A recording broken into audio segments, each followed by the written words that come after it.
So we're gonna load, let's see. This one? Yeah, Deadly Life. There it is. Before the class trial, lock in who my guess for the killer is. If I'm right, we give subs at the grade screen. Well, there's really no downside, so... Hey chat, as long as you guys are cool with hearing who I think the killer is, which granted, I mean, I pretty much immediately said who the killer was in the first thing for Sayaka, but that one was, to me, that one to me was kind of obvious. You haven't played, but you may read the TV Tropes wiki for the whole franchise at some point.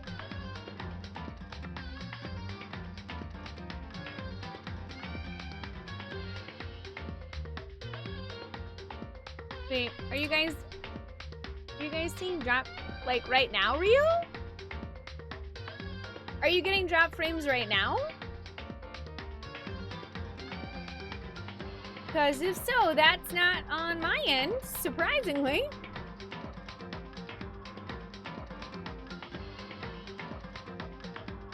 I think we had like maybe a tiny hiccup like a couple minutes ago. But I've only dropped 659 frames so far in the past hour.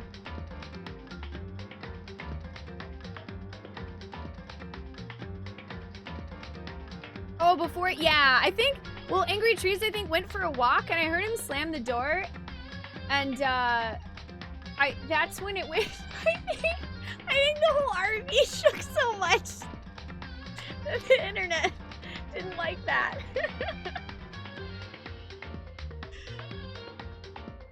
Hey, Shadow, how you doing? It's good to see you. Hey, Capacitor, what's up, how are you?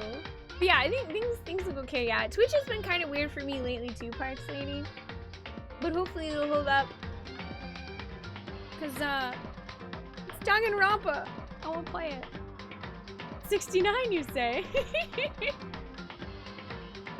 So as long as everyone's fine with me sharing who I think the killer is, I will take you up on that, Chad Bacon. Nothing, you're not gonna, I don't know, you're not secretly Monokuma and you're gonna secretly murder everybody if I'm wrong, right?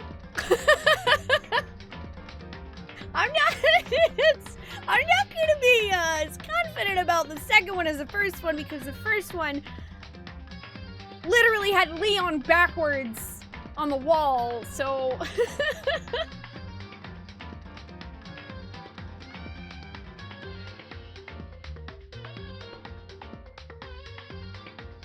let's load the save game. I do want to let you guys know, as usual, as it does say in the upper right-hand corner, please do keep in mind this is my first time playing Danganronpa, triggered Happy Havoc, so I do ask that you please refrain from offering me any hints, advice, or spoilers. This does also mean whether you've played the game or not, please do refrain from speculating who the killer could be, or speculating what some of the evidence might mean or anything like that, because it is entirely possible, even if you haven't played the game, that you could be right. And then if you're right, and it connects in my brain, then I don't get to solve the mystery. And that's not as fun. If you do really want to talk about what's going on, if you need to speculate, or if you need to squee about something that might happen in the future that you're looking forward to my reaction to, we do have the Whisper Buddy system. I found that mosquito again. There is that Whisper Buddy system. If you would like to take advantage of it, it's totally optional, but you can just raise your hand up in chat, find yourself a Whisper Buddy, find someone else who's beaten the game and is cool talking about it in whispers, and have at it, my friend. It's a great way to make friends in the community as well. Trial 2 is a personal favorite of yours. I'm looking forward to it. I really liked the first trial. No, Frank's not back. Remember Frank committed Sudoku in my coffee? This one's a mosquito. I got him. I got you, mosquito. I got him. I got him. Sorry, mosquito. No sucking my blood. No Dracula for you, sir. No Dracula. No Dracula up in here. Now I am the killer.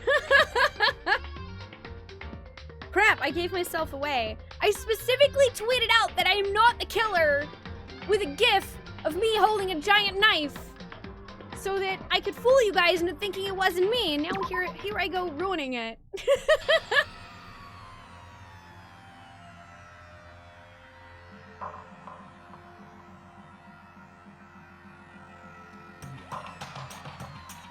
I actually probably should wash my hands, RJ, you're right. I don't know where that mosquito's been. Hang on one sec. Here, so that we don't have to stare at that too much. I'm gonna go wash the mosquito off my hand real quick.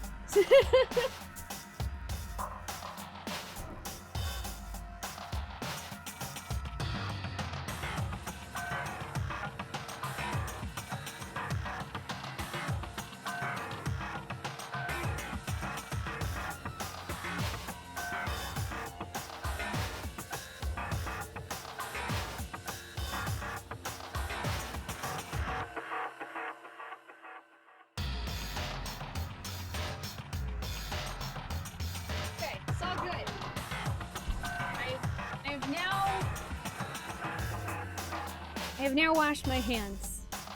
I washed my hands of you, Mosquito Man. Also, yes, chat, my soap is blue, okay? I used soap.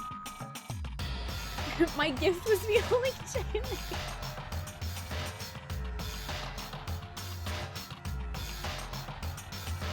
Oh yeah, I was pretty grossed out whenever I saw this on last Saturday, Parks Lady. Hey Zoom, what's up? How you doing today? Too soon. All right, we're gonna look at it again, chat. I'm sorry. We're gonna have to look at it again.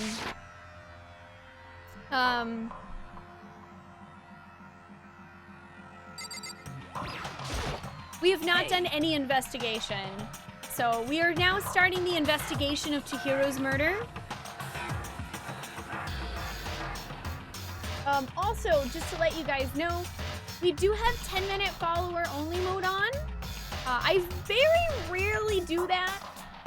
I usually avoid putting a 10-minute follower only mode on because I like for everybody to feel like they can chat and hang out with us. But for Danganronpa specifically, I have decided that it would be best to have that on because this game does depend so heavily on not knowing what's going on. So if you are new to the stream and you're unable to chat, then I'm sorry. We still love you. If you do end up enjoying the stream enough to follow, feel free to say hey in 10 minutes when that lets up. It's not too long of a time, and thank you for understanding in advance. You are still more than welcome to join us and enjoy Danganronpa. Hey Uchi, no, you haven't missed anything. We chatted about things that are happening. We had a whole bunch of people gift some subs, a lot of subs, and I also murdered a mosquito.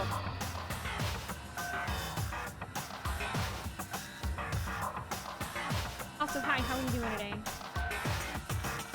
Just pet Ollie all day. Awesome, thank you guys. You're all wonderful. Please do enjoy Danganronpa. If I missed anything in chat, I apologize. I do tend to get into reading the voices whenever there is dialogue between the characters, and I generally don't like interrupting it because it tends to kill the vibe of the conversation. But it'll have its own voice acting during the trial at least. Wait, look at the wall. Are these letters on the wall? Yeah. No, hey. No, Sakura, I want to look at the poster. Fine. I'll look at the word bloodlust. Will that make you guys happy? The word bloodlust is written on the wall in blood, so I don't think it's any kind of dying message. It's just to strange. Well, you know, the thing about writing bloodlust in blood, doesn't it sound kind of familiar? A murderous fiend who kills again and again using a bizarre and brutal method. And at the scene of each crime, the word bloodlust is written in the victim's own blood. They're like a ghost, attacking suddenly, then slipping away before the police can catch up to them. And what nickname did the internet give to this mysterious serial killer? Genocide Jack? Genocide Jack, the murderous fiend whose grisly attacks were famous all across the country. The ultimate murderous fiend, creating a reputation of abnormal, downright cruel killings. What is this? And this is some copycat killer trying to imitate Genocide Jack's style? But why would anyone do that? Perhaps it's the work of the real Genocide Jack. The real? Wait, are you saying Genocide Jack's here in the school? No way! There's no way! But going as far as writing bloodlust at the scene, I am surprised at their stupidity. Well, I can't imagine a worse situation than dealing with a stupid murderer. What is it now? Toko! Hina was pointing towards the entrance to the girls' locker room. Toko was the last to arrive, and now she was just standing there. No. Why?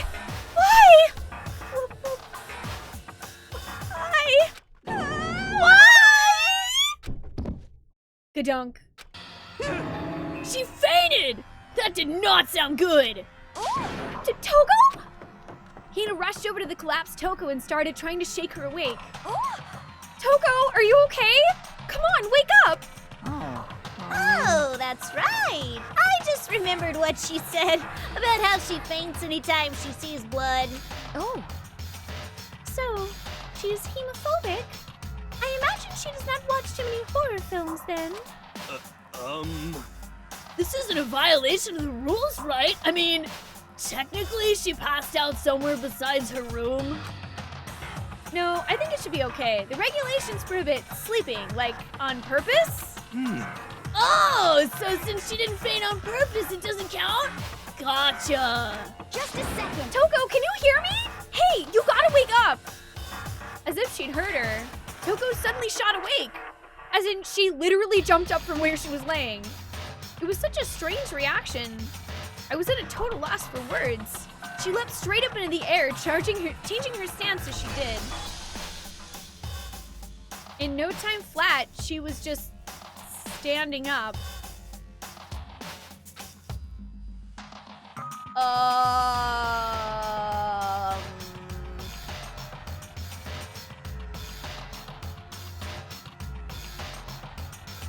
I think we need some medical assistance?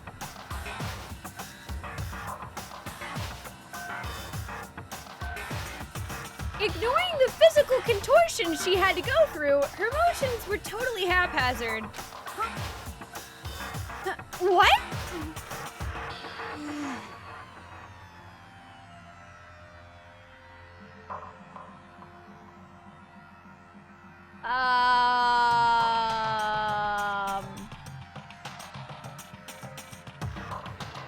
I'm scared, chat.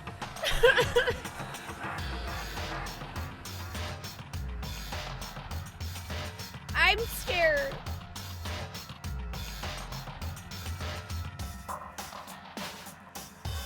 Sorry about that. I was just so shocked, you know. It happens, right? Was I the only one? Toko, are you okay? I'm fine. Whoa, is that a dead body? Hey, are you dead? What the heck? She must have hit her head real hard when she fainted. The world has a front and a back, a top ending and a bottom, a sea of truth and a web of lies. Well, this is quite completely different? No, everything's fine. At least the stutter's all gone. That's a good thing, right? I see. It's clear to me that everything is not fine! Your eyes seem strangely vacant!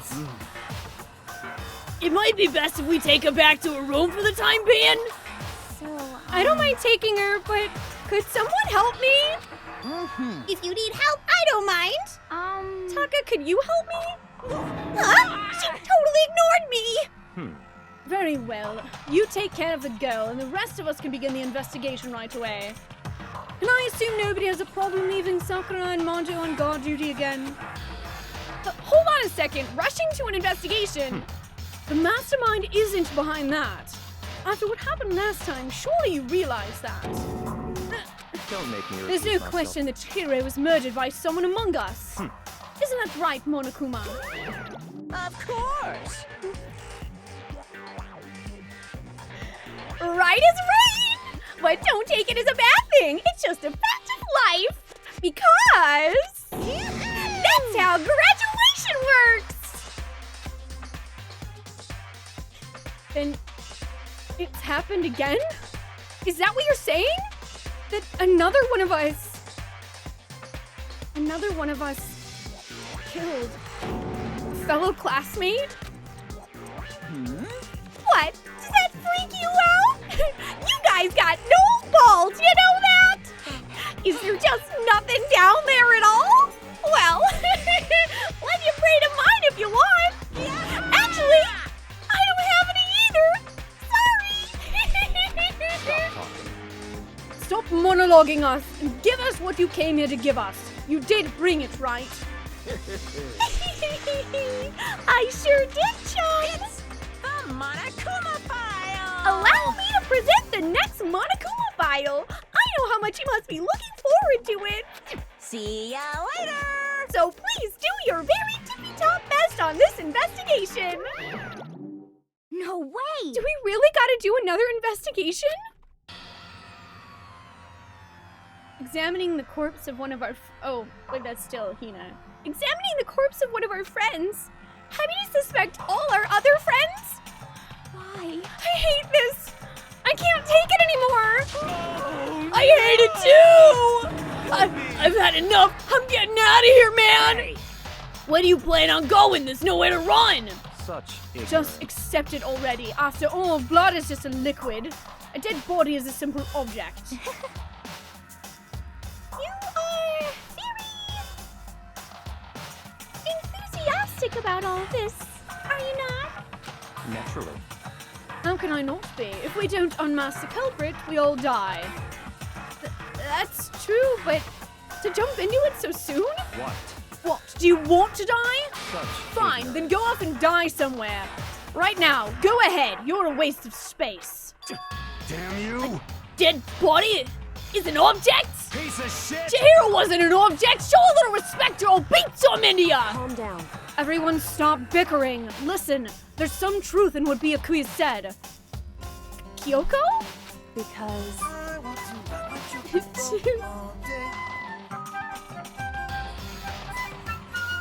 I want to ride my chocobo all day. OMG. Your voices for these are amazing. Timmy, thank you so much for resubbing for 2 months in a row. Welcome back. I hope you continue to enjoy joining us in our quest for fun. Also, thank you. And hi, how you doing today? Also, I'm sure I probably missed a bunch of other lovely folks coming in. Super Dweeb. Chris, what's up? How you guys doing today? Kiro, how you doing today? Hey there, Ace Trader Girl, some squirrel. And I don't know if, I'm sure I probably missed somebody else, but hi. Hi, Emily Wave. Hey there, he is, Jim. I got really into this. Hey there, Lunatic Delta, how you doing today? If we don't solve the mystery and find the killer, our own lives are forfeit. And if Byakuya is right, the genocide Jack is somehow the one who killed Chihiro, that's right. then unless we do something, more victims could start piling up. Forget more victims! If we mess this up, we're all dead that's your worry, you don't gotta worry any longer. In any one killing game, the guilty party may only kill a maximum of 2 people. Huh? What? I don't remember any rule like that. Actually, I just came up with it. I mean, if one person went around and killed everyone, your lovely student life would be all over, right? The ultimate bard note-taker is on the case.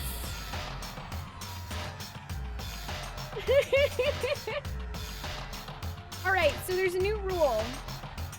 I'm gonna have to write it on this page. 9. Killer can only kill 2 people at a time. Otherwise, it's illegal. So then. In that case, why not limit it to 1 person? Hey, Well, in a good mystery, you don't want to miss out on at least the potential of a serial killer angle. Just one would totally murder that possibility. punishment is Farewell waiting for for now. you. I'll catch you guys at the class trial. I can't say I understand his thinking, but if we can kill up to 2 people, then one more person's life could still be in danger. Which is definitely not good. We need to uncover the culprit before something else happens. You son of a bitch! You need to shut the fuck up! So, Well, for now, Taka and me are gonna drop Toko off at her room. Nice! I'm gonna get dropped off! there is nothing to be done. We have no time to stand around here. We must begin our investigation sweet. I probably said that wrong. If we do not solve the mystery of who killed Chihiro, Is that okay? then we will quickly follow her into the afterlife. That's true. I hate this, but if I want to survive, me and everyone else, we have to do it. We don't have any other choice. Investigate! First of all, I'd better check the Monokuma file to see exactly what's going on. What would be the ultimate bard note-taker's punishment? Death by infinite paper cuts, probably. Just thought that one off the top of my head.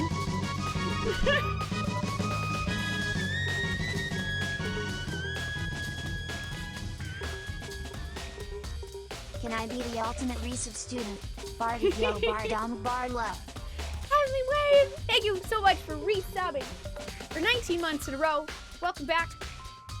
I hope you continue to enjoy joining us in our quest for fun. Ding! Thank you for having me. I appreciate that. Yep, death by paper cuts.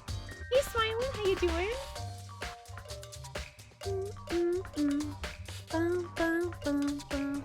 I do love the investigation music. I don't know if Toko went up in standings of Best Girl, but she did go up in amount of fun I'm going to have voice acting her. It's not too bad, Kiro. I have some water with me as well as coffee, and I make sure to make plenty of tea. I just, that's the reason why we only play Danganronpa 1 day a week, is that I can manage to do this, and to my fullest ability 1 day a week.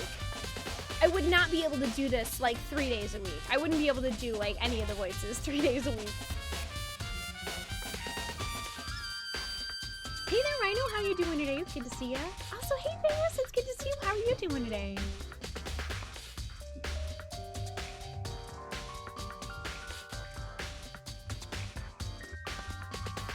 I don't wanna write the great American novel though.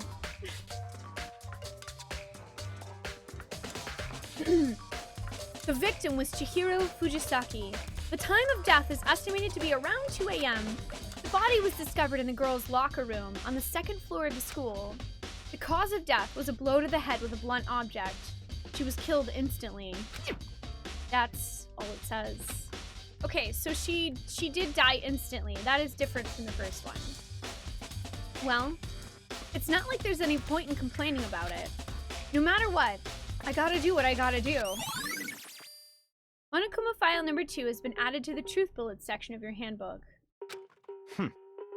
Hey, Makoto. Do you have a second? Huh? Did you need something from me? Naturally. Of course. Life without purpose is quite dull, you know. So what did you need? I'm going to let you cooperate with me during my investigation. Sorry, what? You're gonna let me help you in your investigation? I'm sorry. Who's the protagonist of this story? Who is the ultimate note-taker here? Is it you? I don't think so. What? I'm purchasing your talent. The same talent which allowed you to solve Sayaka's case. Wait, you're buying me? How much you paying? Solve? No, I just... Stop talking. You seem to have some limited use, which is why I've chosen you. You have the honor of contributing to my investigation. So you're inviting me to come with you? You're doing it in the most arrogant way possible, though. He says he's hiring me. What is this, an unpaid internship at Murder High? Let's go.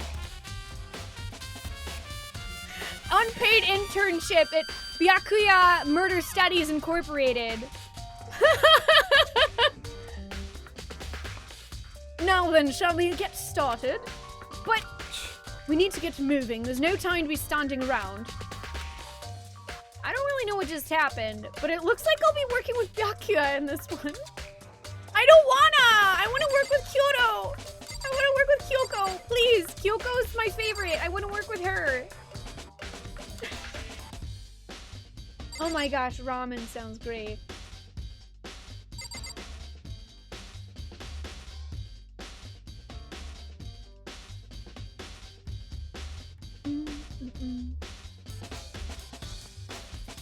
Oh, you mean like in the anime version of this, the voice actors that do the voices for Hiro and Sakura are engaged?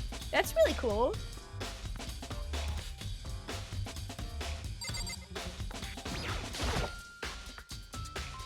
Miri still likes Kuya even though he's been a stuck-up jerk since day one. It's okay, Miri. That's alright, my friend. At least the character you like hasn't died yet. The one character that I pick dies almost immediately.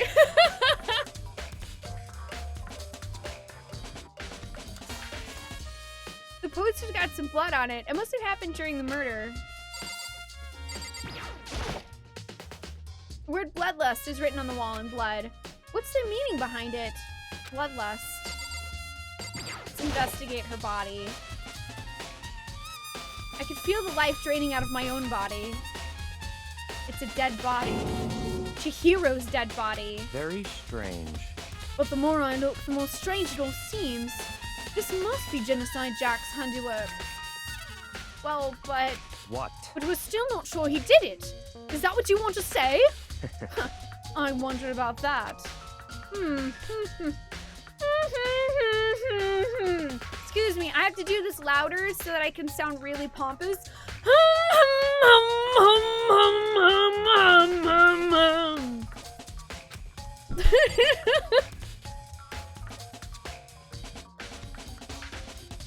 I know, right, Kiro? This is like freaking Game of Thrones.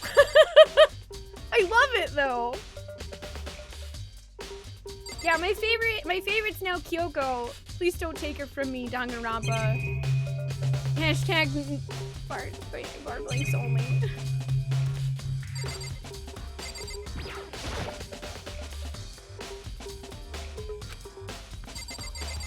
Well, it seems to be the murder weapon.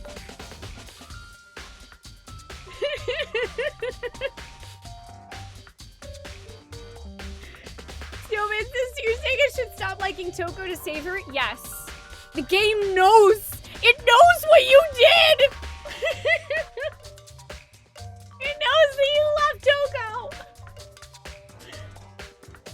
For the anime Funimation in Texas. They used their set of actors. Makoto's actor was able to reprise his role because he was in Texas recording Attack on Titan during that time.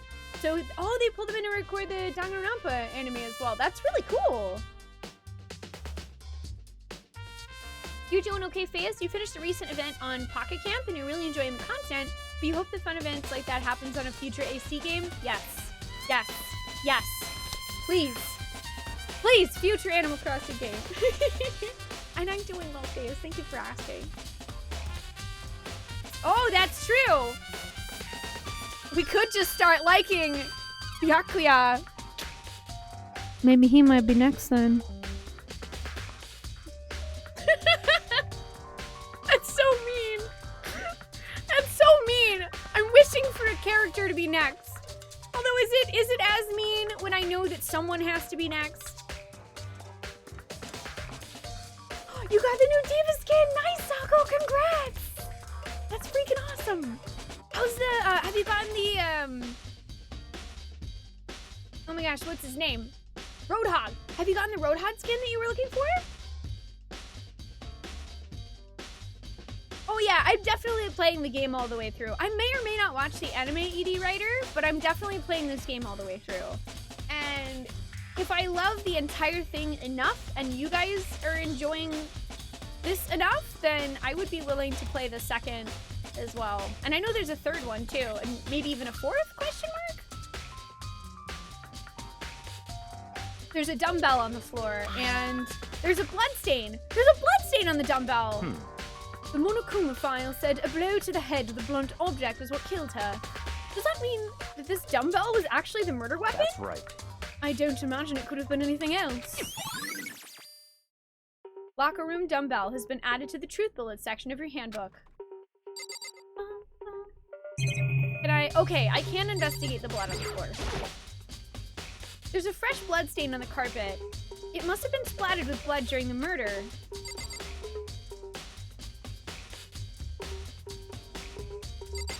But what did they... Okay, they must have written this with something. Maybe their hands? But I'm not sure. It has to have been... They must have written this with something small enough to make these little marks on the P.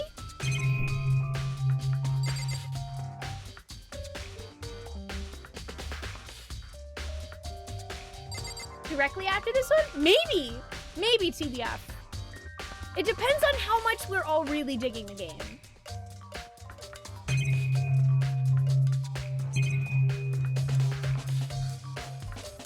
At the very least, if we were all really digging the game, I would probably be willing to put the second one on a straw poll for Side Quest Saturday immediately and like let you guys decide. That makes sense?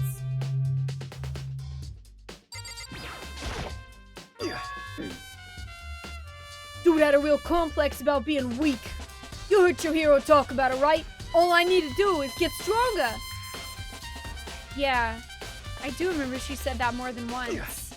Sure did, which I guess explains the trip down here. But did she really need to get stronger that badly? You already mentioned it, but she was a girl after all. Most girls aren't all that strong. I don't know, man. Haven't really thought about that stuff. Cause of Chihiro's complex. I can't help wondering what it might be. Mondo's account's been added to the truth book. Oh! Okay. Interesting. Now we're actually getting accounts from the characters. Yeah, the pink blood is about censorship. Because in Japan, they don't have... Well, I mean, there are games that have blood, but they tend to be a little more wary of putting blood. Like, it's not like in the US where, like, blood gets you not much of a rating change. They take it a little more seriously in Japan, as far as I know. So they tend to do stuff like that. Like, you'll notice a lot of the older Resident Evil games will have, or even like, yeah, the old fighting games will have like the different blood color options, like blue and green and stuff like that. That's actually something that they added so that people could do that to make it feel one step away from more serious. You thought it was an artistic, stylistic choice. I think it works as both, honestly. Like, I actually think it's one of those times where it's probably for the sake of being a little bit censored because it's such a, like, it's such a big thing. If I were to see this with, like, real colored blood, it would probably affect me a little bit more, and it would be harder to look at, and maybe they wanted to avoid getting that serious about it. But I also think it really works well as a stylistic choice.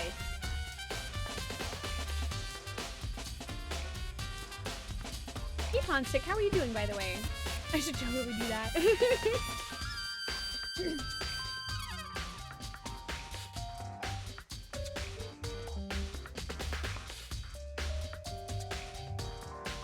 Let's talk to Sakura.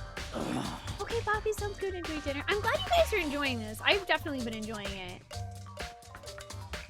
I use this locker room all the time. Now, it's become the site of Chihiro's death. But why was she killed in the locker room? Actually, if you think about it, she could have been killed somewhere else than carried here. She was very light, that's true. It wouldn't be hard for someone to carry her, but still. Well, I still think she came here on her own by choice. What makes you say that? She'd been talking a lot lately about how she wanted to get stronger. So you're saying she came here to exercise? But according to the Monokuma file, apparently she was killed around 2 in the morning. Would she really have been exercising that late? perhaps. Hino and myself are usually in the locker room during the day, so she was probably avoiding it then. Avoiding it? Although we invited her to join us more than once, she never showed up. So I can only assume she was trying to avoid us. And instead, she came to exercise in the middle of the night? However, Perhaps, but it's difficult for me to imagine she would have come alone. She did want to start exercising, but she specifically mentioned she couldn't do it by herself. She needed support from others.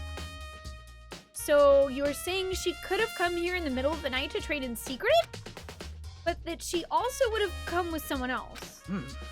It's a possibility, I think. Okay. So Sakura is saying she thinks it's a possibility that Chihiro would have come here with someone else. So then we have to think about who would Chihiro have trusted?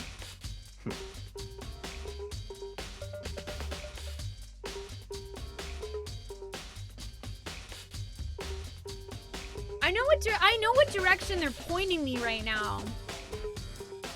But I don't know if I believe it.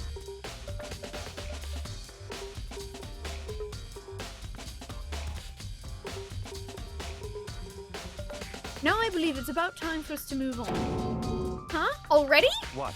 New clues don't magically appear by standing around here. We need to check every aspect of this case. That's true, but Let's go. if you're satisfied, let's hurry up and proceed.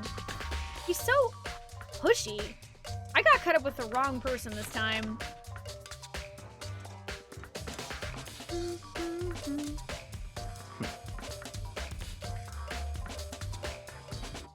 Yeah, I kind of like the pink blood too, Parks Lady. There's Pepto-Bismol blood in Star Trek 6 because red blood would have given them an R rating. Yeah.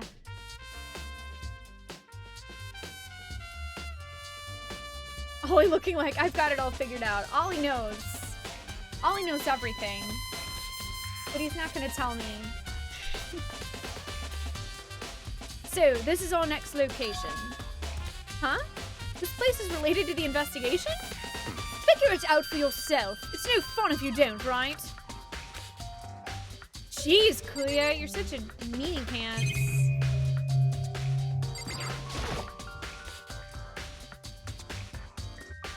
There are a bunch of different pool-related items on the shelf, which have nothing to do with the case.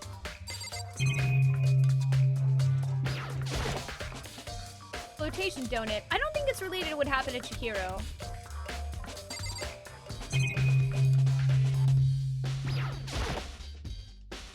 Maybe this gun was used to...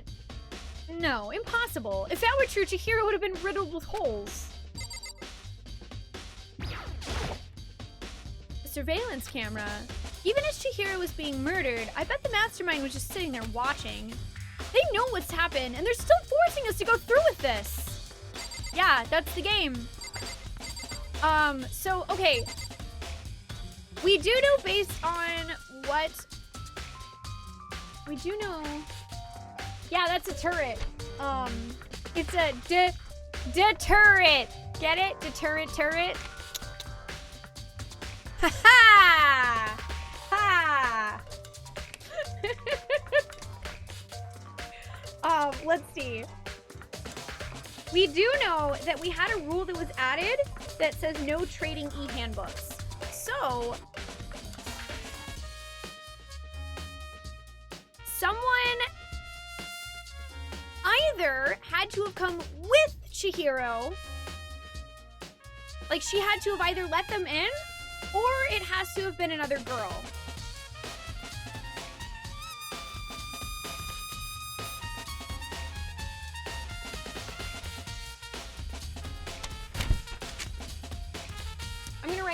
I'm just gonna write down my thought process.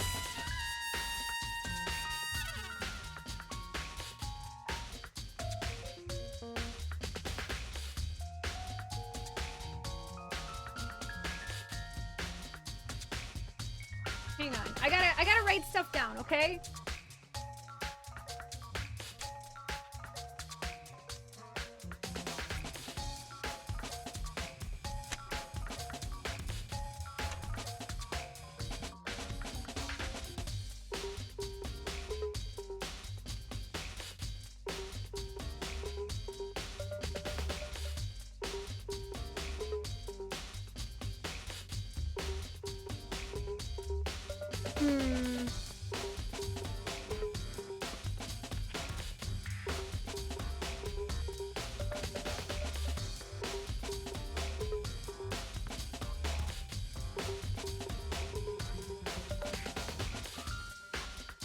Alright, so I have in mind who I think the game is pointing me towards, which I'm gonna write down that is pointing me towards that, but I'm not necessarily going to decide it's that person yet.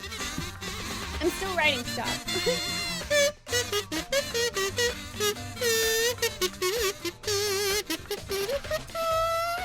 Almost a year already. Wow.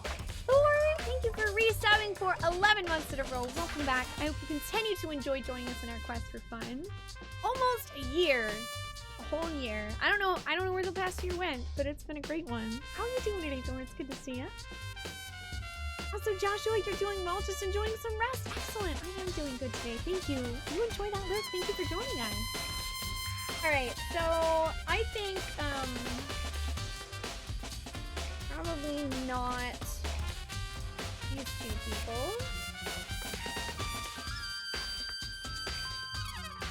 Probably not these two people.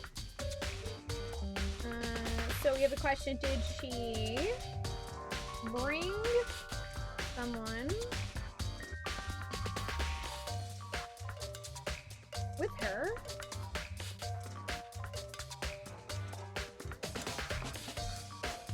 That could be a girl or a boy. Or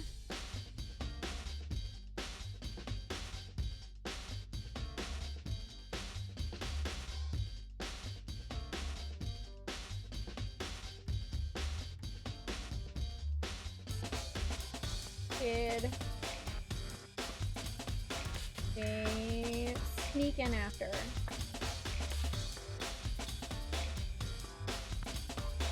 Which would only be a girl, because a girl would be the only one who could get in there by themselves. Hey, Twice Cat! Yeah, it's Danganronpa Day. How you doing? Hey, Corin, how are you doing? Good to see you guys. Okay, I wrote things down. I'm taking notes on my thoughts.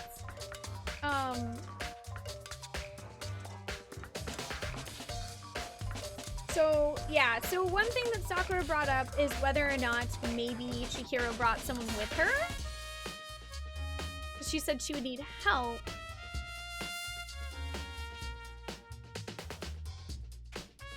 And it obviously wasn't Sakura if she's not lying.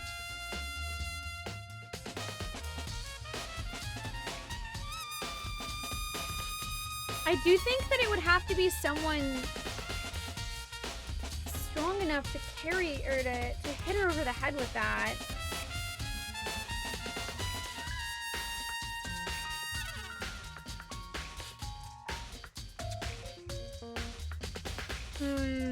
We need more evidence. This game needs notes. Well, it does have, like, you can look at the truth bullets, and you can look at the evidence you found.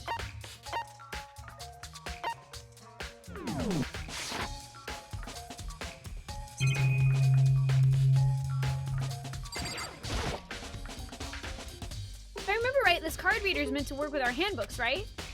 What? Do you have an issue with it? If so, you should take it up with Monokuma. You said that, then quickly and sharply clapped his hands together. Did you call for me? You called for me? Has he been domesticated? That's right. Monokuma's domesticated, guys. He's potty trained. He comes when you call. He does tricks. Only tricks. The killing kind. It seems that Makoto has a question for you. You need something? Sure, what's up? Well, it's just about this card reader. Yep. Yes, the card readers have all been designed to interface with each of your e-handbooks. You can only enter the locker room corresponding to the gender listed in your individual handbook. And it's impossible for two people in a row to go through while the door is unlocked, correct? Unbelievable. If there were some sort of erotic terrorist on the prowl, the ceiling-mounted Gatling gun would initiate a Swiss cheese slaughter. And the school regulations prohibit anyone from lending someone else their handbook, correct? Of course. Correctly correct! So then, that means only girls can go in the girls' locker room and only boys can go in the boys' locker room. In other words, Chihiro's body being found in the girls' locker room means... Hey, Makoto, I can see right through you. See right through me? Am I a ghost? Allow me to tell me what you're thinking. Since Chihiro was found in the girls' locker room, the killer must have been able to get in there. So in other As words, such, the killer must be one of the girls. Did I get it right? such ignorance. Good lord, you're simple. But am I wrong? You should pay closer attention to the regulations. The answer's been in front of you the entire time. Loaning your e-handbook to another student is strictly prohibited. Only the act of loaning a handbook is prohibited. Borrowing someone else's is perfectly fine. Wait. Hey, chat. I'm sorry, what's the difference between loaning and borrowing? Isn't that basically the same thing?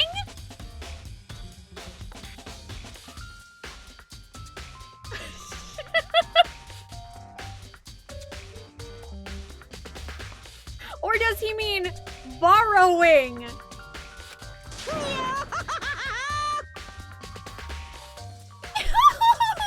I would expect nothing else from the prodigal son of the noble Tagami family. So you managed to sniff out the loophole in the regulations. Knowing you, I would bet you created it on purpose, didn't you? To add a little more excitement to things. Yeah, you're treating me like a puny little appetizer instead of the main course that I am. Now then, since the dead can't actually talk, they're not people anymore. They're things. Yep. Get it? Got it? Good. Wait. Hold on. You're saying that's a loophole, but in order to borrow something from someone, then that means someone would have to loan it. So, Why you? so sleepy. Just listening to you makes me want to pass out. Be more like Yakuya and get your poop together. Or else I'll charge you with criminal negligence. No more questions. Figure out the rest on your own damn self.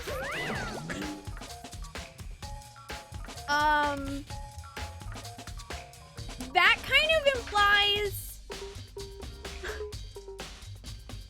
loans and current interest.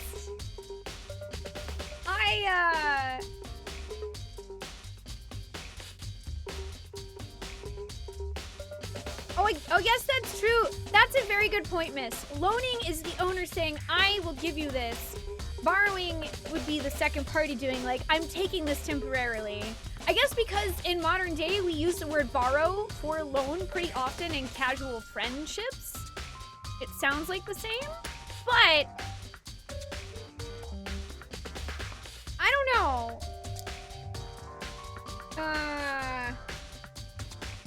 and steal / borrow handbook. Okay, but here's the thing. Monokuma also mentioned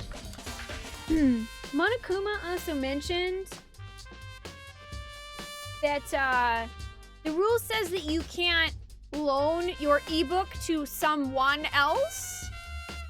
And Monokuma also said that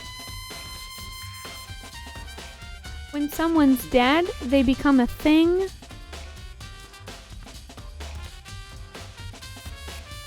So that makes them no longer someone. Thus implying to me that you can take somebody's e-notebook if they're dead already, because they're not a person anymore.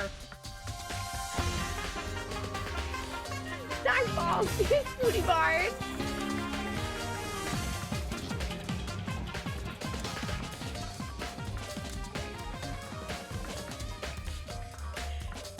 Dark balls, thank you so much for resubbing through Game Wiz. I really appreciate that. Thank you so much for the continued additional support. I hope you continue to enjoy those lovely additional perks, such as Name Singer, Dark Falls. Also, hi, how are you doing today? We really need to make Monokuma Bard evil. Okay. I'm thinking about it. I don't know. I'm so torn because Monokuma would make a great Bard evil, but at the same time, I'd be so sad about losing our mustachioed Moogle. So I don't know what to do.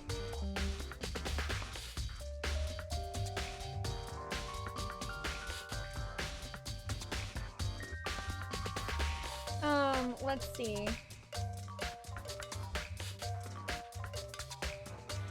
I've got a...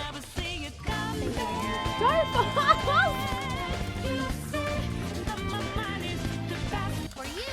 Oh my goodness. Hello. You never see it come Dark For you. Welvin. You never see it come You'll say that my mind is too fast for you. Sorry, Falls, thank you so much for handing out that 10-pack You never see it come of gifted subs. Welcome on in to Drifting Shadows, No One, Lithium Blues, No Brains, No Hitting, You never see Dick it Gloomy, Smeagol, Anna, Rapid Karma, Jason Darkit, which is actually 2 monthly subs, and Blizzy. For you. My friends, grab your crystals of light and join us in our quest for fun. Please do enjoy those emotes. Dark Falls, thank you so You much never for the see kindness. it come Thank you so much for spreading all that generosity and love, my friend. We get some love in the chat for Dark Falls. For you. That's super kind, dude.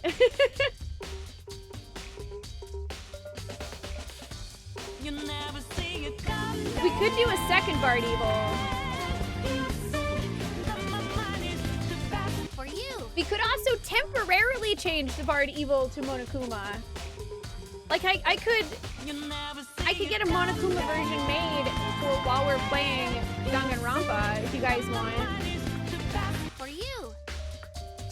Also, there's Ollie, a little bit better. I never saw it coming either. I can't. While we wiggle. Let me write down this note. I can't. I was gonna write down. They can be dead.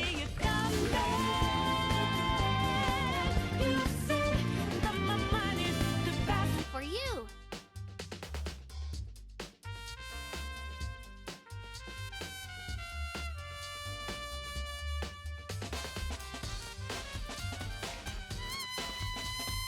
I just realized something.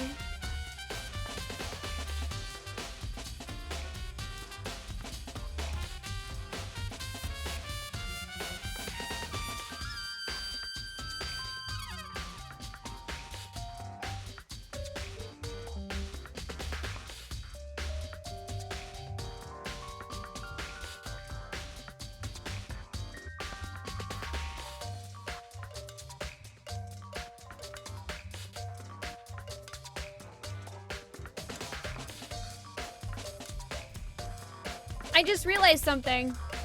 I don't know if I want to, I don't know if I want to say to you guys what I just thought of or not.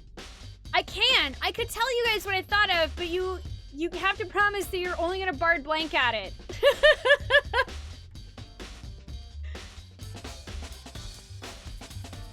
Hey, Potato, how you doing today? And there's Insane Mints 1 and 2. I promise. I didn't kill the people. I promise. How you doing? Twice guesses, you can't tell me what to do. Oh, Bart, please add it instead. Rio says keep it to yourself. I mean, I don't really know if it's relevant or not, Rio. I think it's something that I want to share because I don't know if it's relevant, but I want to bring this up as so that my mind can like let it float out there and see if it sticks to myself, you know? Like see if I can say it and it come back later and it remind me of something else. Hey, Hyper Violence, how you doing today? No worries, Joshua. Thanks for joining us. You have a wonderful night. You enjoy the lyrics. Do I want to know if it's relevant? I do not. I do not. Okay, I'm going to tell you guys, but please do not tell me whether or not it's relevant. I do not want to know. So I want no information about what I'm about to say at all. I'm just sharing. Hey, Sablin, how you doing today? Avalon Blanks for 2. Okay, so Monokuma said that if someone is dead, they are no longer considered a person, they're a thing. And the rule only says you can't loan your thing to another person, so,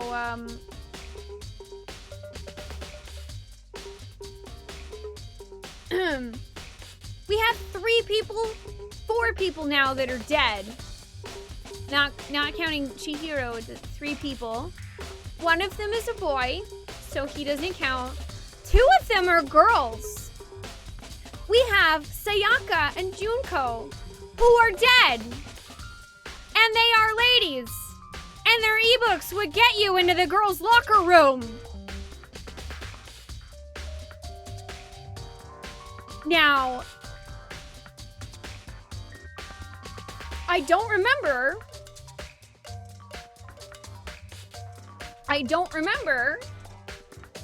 who all visited their dead bodies.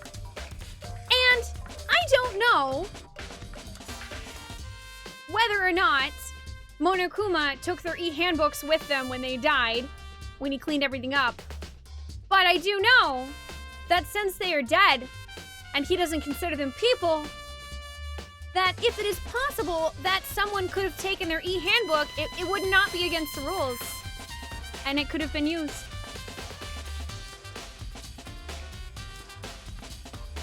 Just gonna keep that in mind.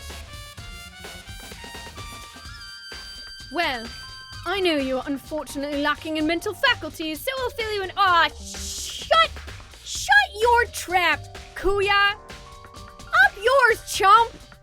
Are you kidding me? God, why didn't they kill you instead?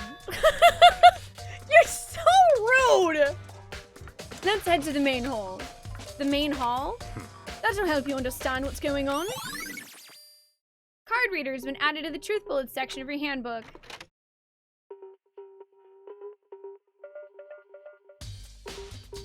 We came to the main hall. So, what are we looking for here? Does that mean I have to figure it out for myself?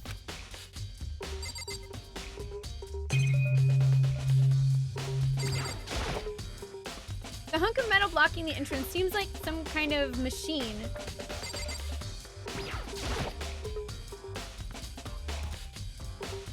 A surveillance camera. And there's what I can only assume is a gun attached to it. It's so chilling.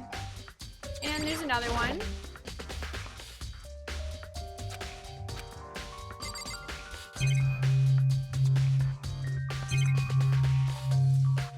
When best boy is worst boy. I'm sorry, Mary. I'm sorry. I know breaking my heart right now with how mean he is.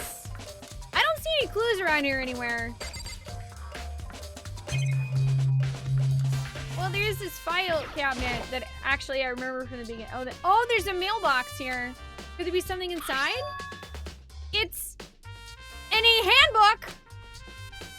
No, wait! There's 3 of them! But what are they doing here? What are they doing here?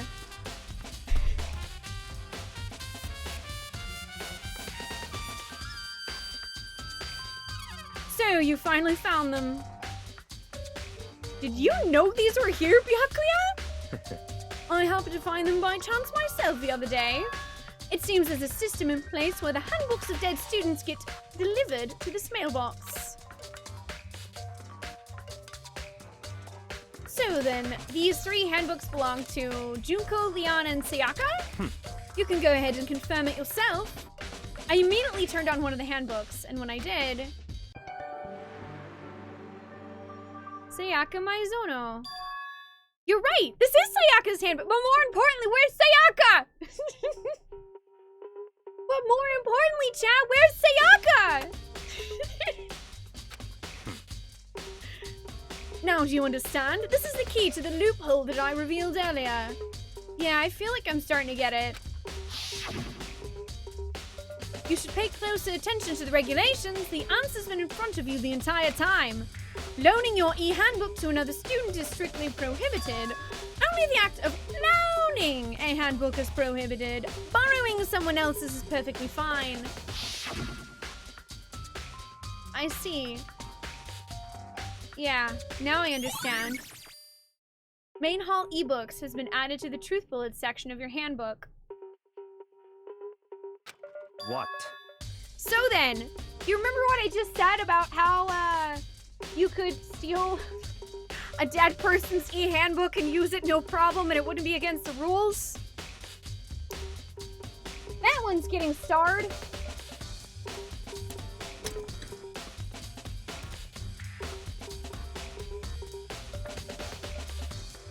Also, this means it could be a boy or a girl.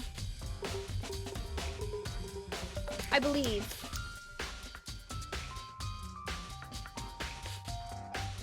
Maybe.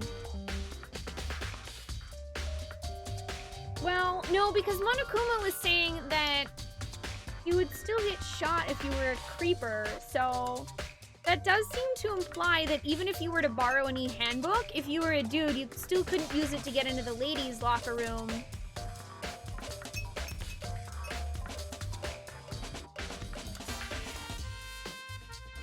Damn it! I'm like, which one did he mean? No one tell me though. Nobody tell me.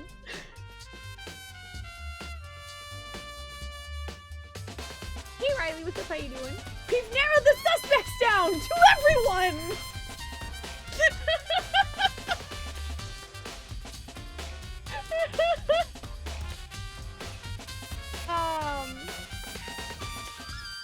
Yeah, I'm not sure. I'm still not sure.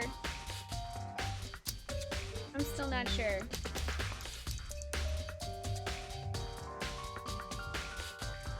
I think what you're enjoying most about this playfest is me doing my deductions and process.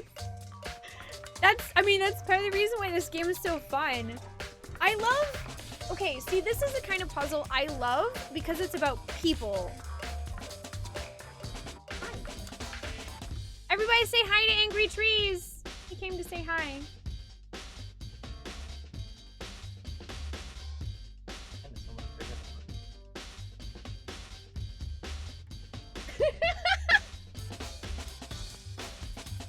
By the way, I think you slammed the door a little hard earlier?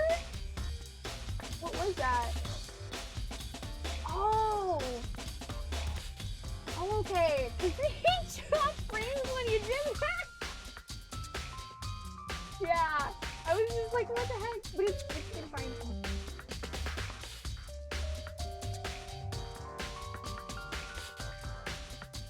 Nice, high five me. Hi, Luna. Hi, Luna. Luna, do you want a high five? Come here. He's like, no, wait, Dad, I want out.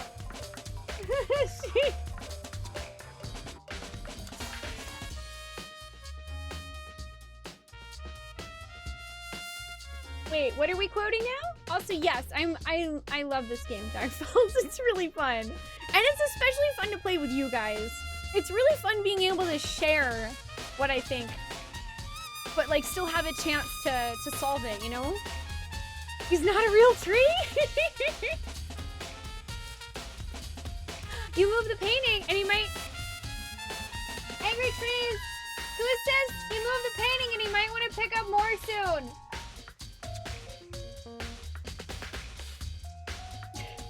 I think he walked out. I'll tell him, Koo. I will tell him, I promise. Hold on a second. Very What's wrong? strange. That's strange. One of the e-handbooks won't turn on. Is it broken? Whose is it? The other handbook showed Junko's name when I started it up. Then the one that won't turn on must be Leon's, right? I see. It would make sense, yes. After all, he did get pummeled with the dozens and dozens of baseballs. Pummeled with baseballs. The memory of it came flooding back. That cruel punishment which led to Leon's death. The execution that the mastermind concocted. Cruel, heartless death. Okay, good. I was like, please don't show me that again. Oh, that we narrowed it down, everyone!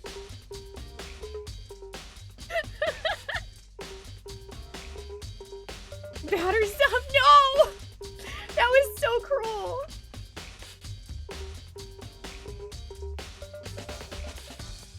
You're right, it wouldn't be surprising for the handbook to break during that kind of assault. Damn it! Hey, hey! Hey, hey, hey, hey! Hey! What? That e-handbook is essential to student life here. Crucial, integral, instrumental, a super big deal. There's no way it would break that easily. But it did? If I say it wouldn't break, it wouldn't freaking break. It can withstand up to 10 tons of pressure and it's waterproof up to 100 meters, okay? I don't care how many baseballs you hit it with, it wouldn't do crap. Oh, but even my amazing handbook does have one single weak point. It does? I can't hear But you. it's a secret! I wouldn't want you to go breaking any more handbooks. What? Then Leon must have broken it somehow without realizing what its weakness was, right? Hard to say. You know what I think? I think his handbook isn't actually broken. What? But you might ask, how could that be? All right, interesting. Tales of interest.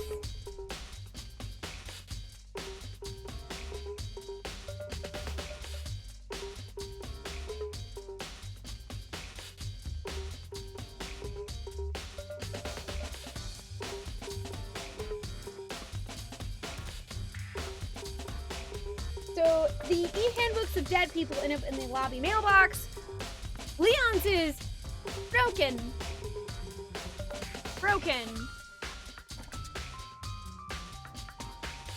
Hey, Ravaging Marvel, what's up? How you doing? I'm not losing it. I mean, let's face it. If the way that I exist right now is having lost it, then I lost it about 9,004 years ago when I was born.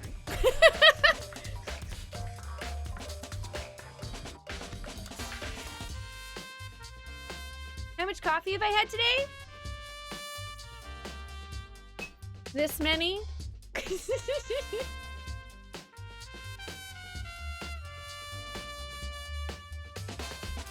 Darth Chocobo, hey Illustrious Rocket, how you guys doing today? It's true, we did kind of lose it when we joined Hope's Peak Academy. And by lost it, let's define it as anything other than despair. I did eat the entire bag of Aldrich chips. Oh my gosh! I forgot to tell you guys. When we went grocery shopping last week, I found another bag! So I think they're actually made, I think they're shipping them to Northern California now because I bought another bag and I also ate that entire bag over the course of this week and it was great. Thanks, Nick. I do try. Technically, I'm 9,004. I'm over 9,000. Leaving the question hanging in the air, Monokuma disappeared. What just happened? Monokuma said it's not broken, but it's an undeniable fact that it's not turning on. That's fine. Well, I don't see any connection to the case, so it doesn't matter for now. You think so? Either way, something about it still bothers me. I'd like to point out a thought that I have. Barred blanks only, please. Please do not respond to this in any way, shape, or form. But I would like to point out that, let's say, for example, that it's okay for you to steal someone's e-handbook if they're dead. Let's say, if you steal a girl's e-handbook and you're a boy, you can use their e-handbook to go into their locker room and be fine because it was a girl's e-handbook. Let's say that you can do those things. Then let's say that you would think, wow, someone else is bound to figure this out, aren't they? I wouldn't want myself to be put in the same position of someone stealing the boy's e-handbook of the boy who is dead and finding me in my locker room at 2 o'clock in the morning and killing me. So, who's smart enough to destroy or otherwise tamper with the only dead guy's e-handbook so that someone couldn't figure it out and use theirs?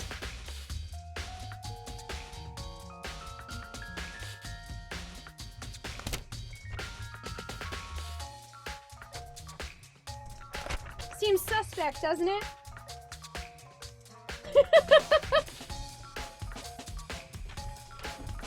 Thank you for the barred blanks. I got my theories.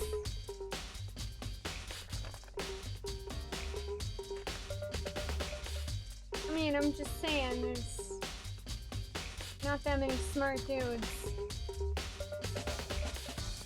in this particular video game. They're more about beefing themselves up.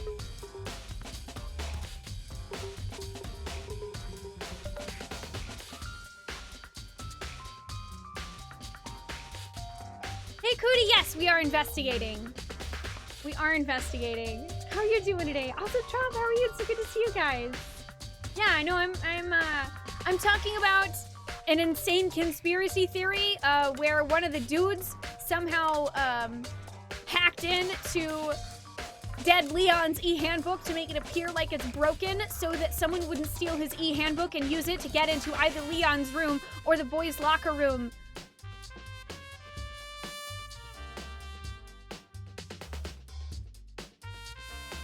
Although I guess they couldn't use the e-handbook to get into Leon's room because, of course, that's a key. Which, we don't know what happened to the keys either, just saying. We also do not know what happened to the keys of any of the deceased people. Hat?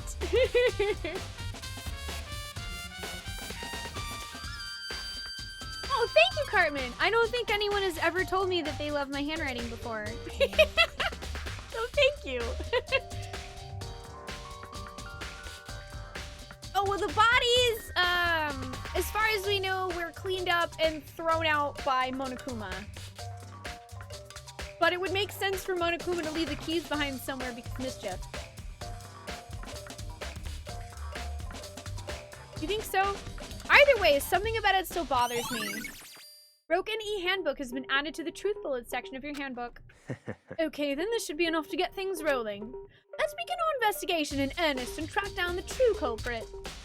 Yeah, we need to find out who killed Chihiro. To be exact, not quite. Huh? Not quite?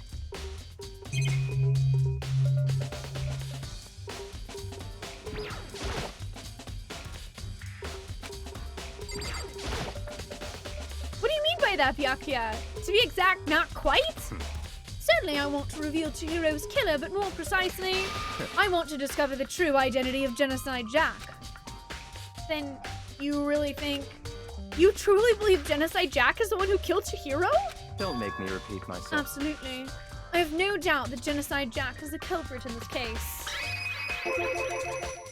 That murderous fiend is Genocide Jack, right? What?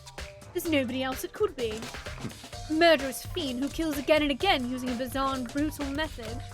They're like a ghost attacking suddenly, then slipping away before the police can catch up to them.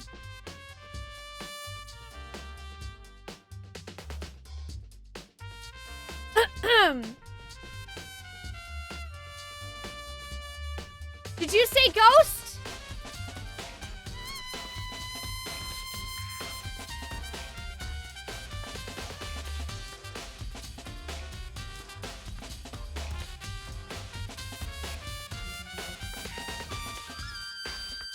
That would explain why perhaps someone might use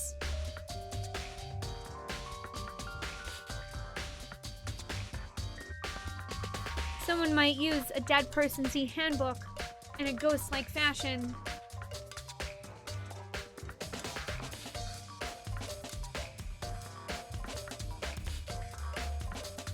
My hand gets tired quickly writing now too, Mike. I don't write enough.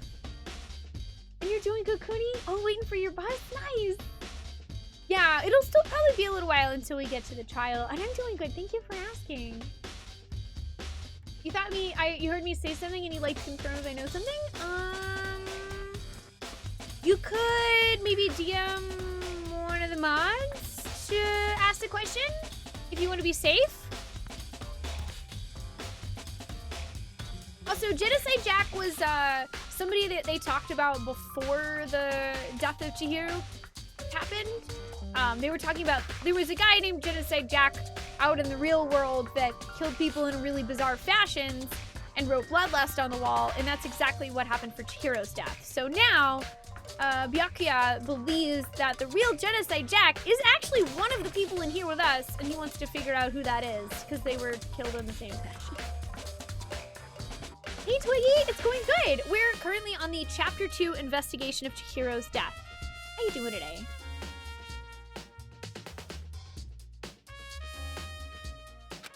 And what nickname did the internet give to this mysterious serial killer? Genocide Jack. They say he's killed thousands of people, but that's gotta be an urban legend. Still, could one of us really be a demented, psychotic killer like that? You're not wrong to wonder. But words mean little right now. I have something that will prove it, and I can show you.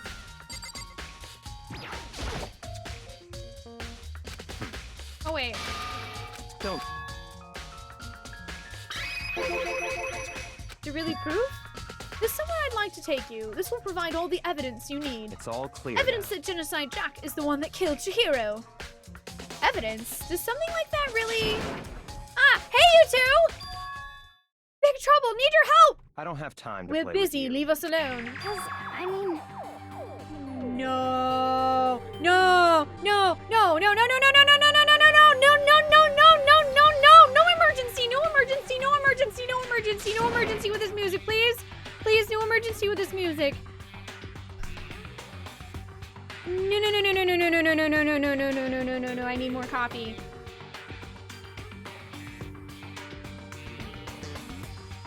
This is bad. This is really bad.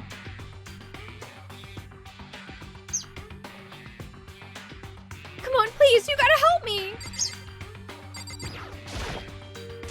This is a serious emergency! Please, please, you gotta help me! Just calm down, okay, Hina?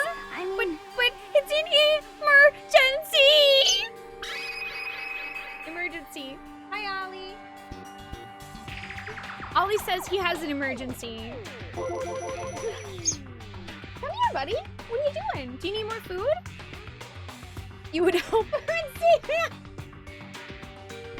Ollie, what's up, buddy? Are you out of food? What is it, buddy? You guys, Ollie has decided that he has an emergency where he needs to go see Angry Trees and make sure that everything is exactly what he left it.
no pickles.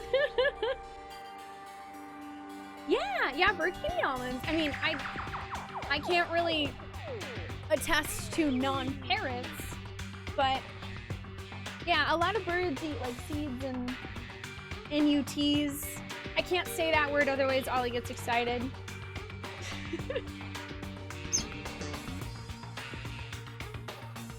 There we go.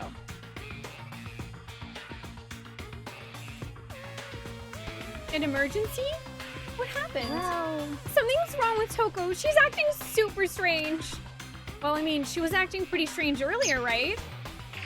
What should we do, Byakuya? Very strange. Since it's Toko, I must admit I'm intrigued. I suppose we can take a second to see what's going on with her. Are you sure? Don't make me repeat myself. I didn't expect that. I thought for sure you'd just say no and that'd be the end of it. yeah.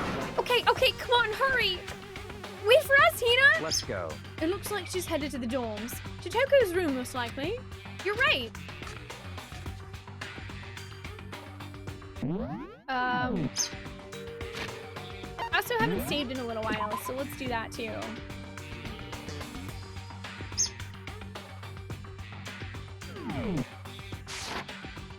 Hey Justa, how you doing? It's good to see ya. You guys are too slow! I think you're just too fast. So, what's this emergency? So, Well, after what happened in the girls' locker room, we left Toko in her room so she could lay down. After a while, we came back to check on her, you know, to see how she was doing. But when we did, it was weird. She refused to come out and she kept saying all this weird stuff.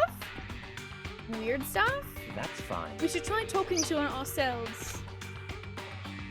Yeah, good idea.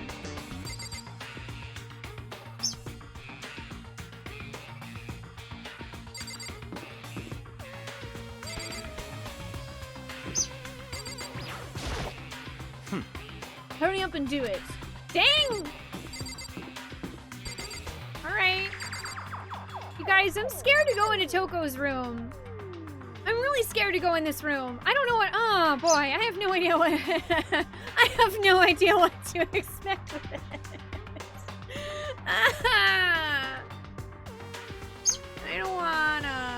I don't wanna. You appreciate my use of that gifted tweet of the show. I thought it was fitting, Trop. Also, Ollie, what is it, buddy? Are you cold? Maybe Ollie's cold. My goodness, friendo. You just want to go sit out there for a little while.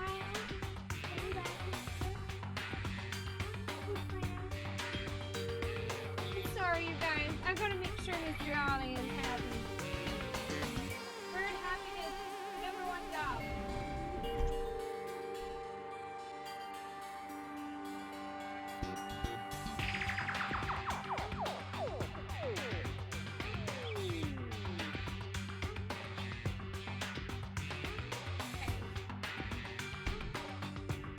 Basically, Ollie told me that he knows who the killer is, and it's too hard to sit here and not say it. So he's just gonna go sit on his other perch for a while.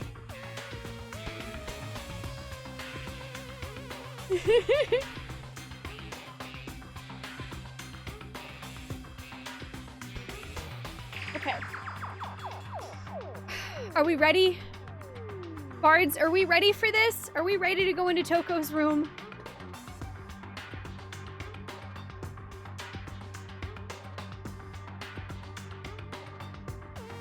I don't know either, Smilin', but for me, that's a good thing. I don't know how dark this game gets. I don't want to know until the game reveals it. If you're concerned in any way though, Smilin', I'm sure that there's probably somebody that you could whisper and ask about it if you just want to make sure like that it's not too far for you.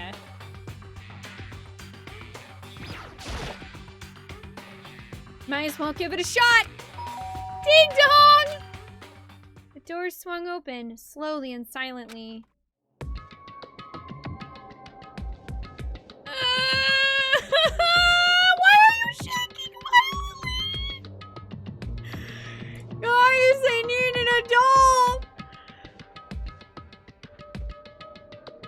I'm gone. I'm gone. See you later. Goodbye. You're just...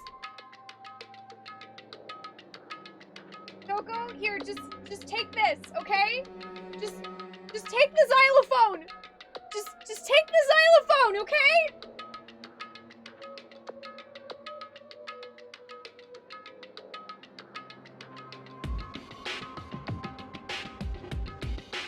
Is it safe?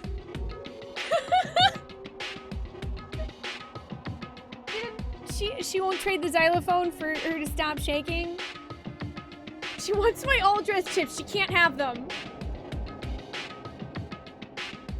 Hey Tristan, how you doing today? Oh my god, is that Barney holding a stop sign? Holy crap! An aura of negativity flowed out from behind the door, forcing a gasp out of me. What? Oh, nothing. It's just that, Hina was really worried about you, holding yourself up in your room. Leave me alone. Yeah, sure thing. But, could you open up, just for a second?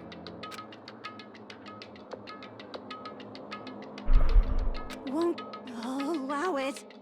Huh? Won't let Genocide Jack have control. Okay, cool. This is what I was worried about, is that Toko... Oh boy! Toko's having a mental breakdown. Please stand by. Dun dun dun dun dun dun dun dun dun dun dun dun. Ba ba ba ba ba ba ba ba ba ba ba. Everything's fine, guys. Everything's cool. Just look over there at this beautiful red door. Toko is fine. It is totally cool. She is not gonna let have everything control. Everything is fine. Everything's fine. It's good. It's good. Believe it or not, Toko's not home. Just leave a message on the beep. She must be out, or she'd pick up the phone. Where could she be? Believe it or not, she's not home. And just like that, she slammed the door in my face. What was that? You've been acting like that the whole time. When I rang a little while ago.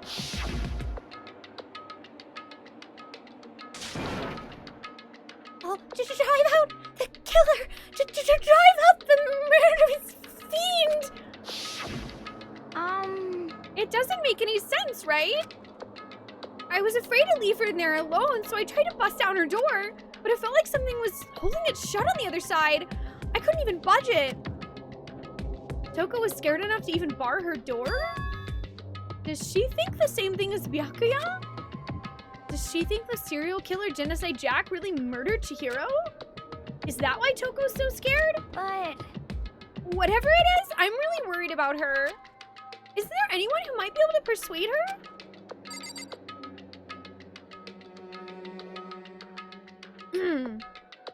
So,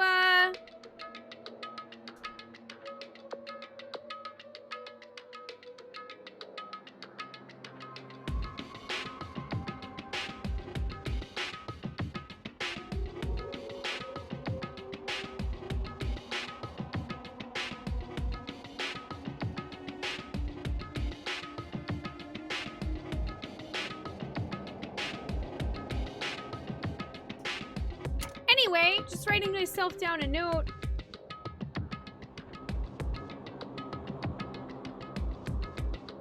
I wrote down earlier that I felt like the game was pointing towards Toko being the murderer. But I was like, you know what? We'll give it some time. That could be a red herring. No, I'm pretty sure the only thing that's red, I mean pink, is the blood. I don't know if you guys really want me to tell you what I think about this situation, or if we should just let it play out. Let's let it play out. Someone who could convince Toko to come out. I mean, Byakuya? You think you could ask her to come out of her room? I mean... That's fine. Sure, whatever. Huh? You're gonna talk to her, Byakuya? Wow, I guess you can be nice when you want to. Byakuya stood in front of her door, not making a sound, and pressed the doorbell. Ding dong! After a few moments. What do you want? Leave me alone! You're all so annoying! Ah! Bacula! It's Byakuya. Bacula!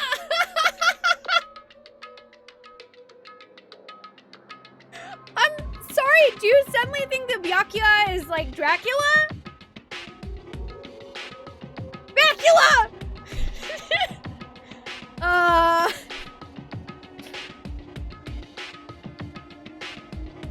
Oh no, that would explain her strange obsession with him. Oh no. Oh no. Oh no. Oh no. Oh boy.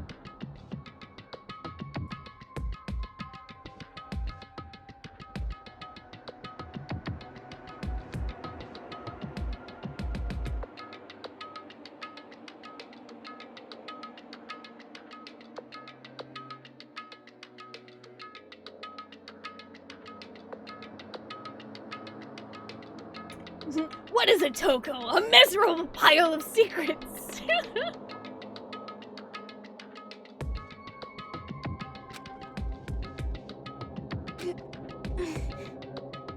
I'm sorry, I couldn't keep our promise. But don't worry, never again. I won't let Genocide Jack have control ever again. And with that, the door slammed shut.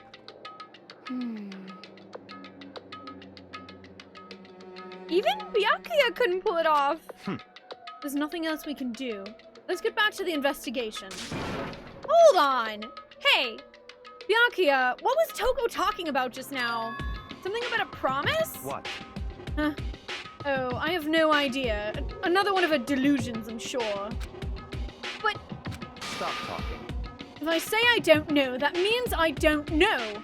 Just let Hina take care of her.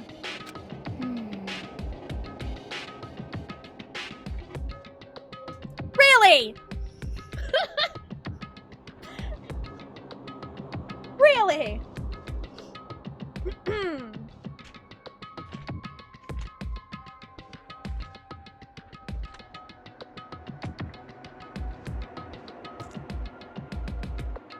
You never see it come back. Oh my goodness.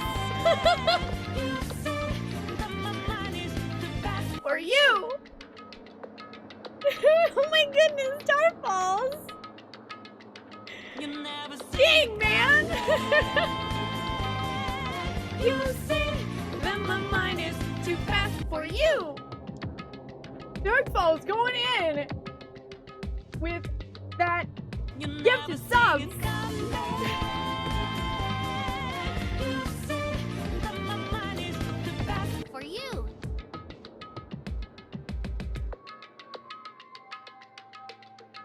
You never see it come back. You see that my mind is too fast. For you. I have an idea.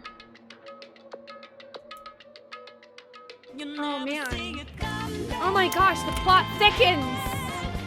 That my mind is too fast. For you. Darkfalls, thank you so much for giving all those subs, man. That is incredibly kind. Can we get some love in the chat for Darkfalls? Thank you so much for the kindness. For you. And for allowing us to see this wiggle wiggle gif like 20 times today. You never see it come back. Welcome on in, everybody. For you. It's Emerald, Samion, Alvin Alligator, ESGM Frost, Illustrious You Rocket, never see Raynorak, it Adam Price, Voodoo and Kalos, Zeranon, and Slow Cool.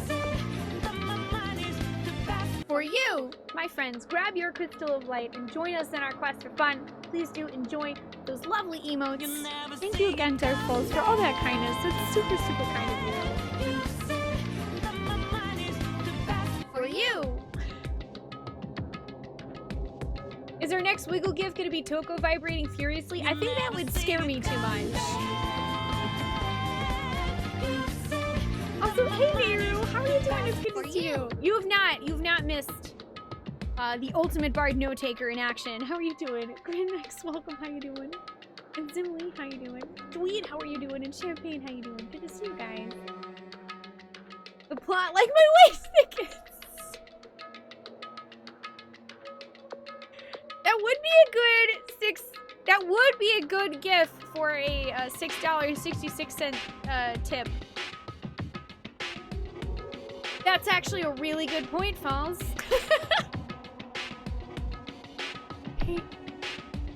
Hey, Tropical Freeze. There was a moment earlier. I don't know if anyone got I think someone got a clip of me like noping out of the scene. But a gif of Toko. It's a zoomed in thing of Toko vibrating furiously in between the gap of her door and the wall.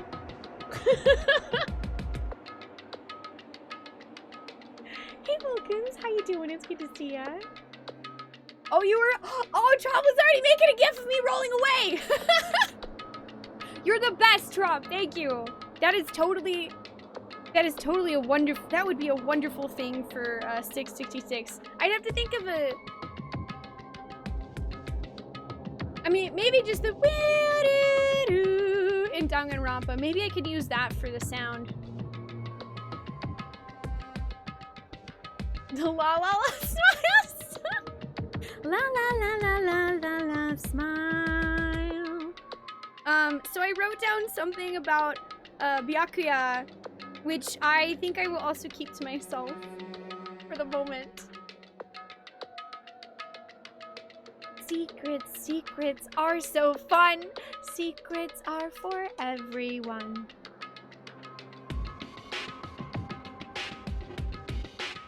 Oh. Yeah, okay. I'll stay here and keep an eye on her. Let's go. Well, then let's go. Without waiting for a reply, Byakuya sped away. Byakuya! And I heard to catch up. I'm looking more like Monokuma. No! I am not Monokuma, I promise.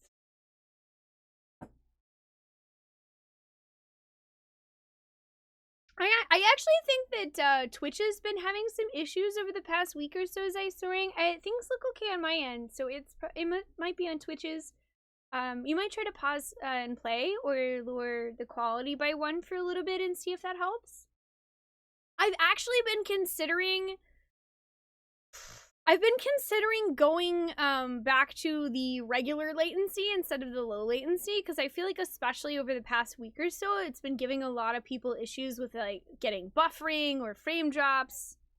It's really weird. Isn't a point of a secret that it's only for you? Yes. I tried to talk to him several times as we walked, but he didn't even look back, let alone say anything. He just kept on walking towards his destination. Finally, his feet brought him to a stop in front of a certain room. A library? Come on, let's go in. Are you gonna show me that closet?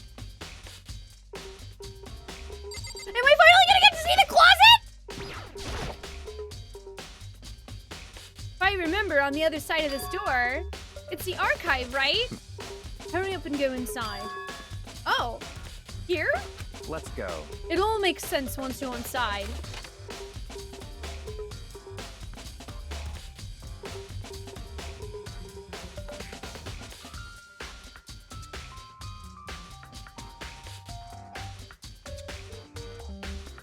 Well, I was expecting there to be a dead body in here, so I guess that's automatically better? I was expecting a dead body or something.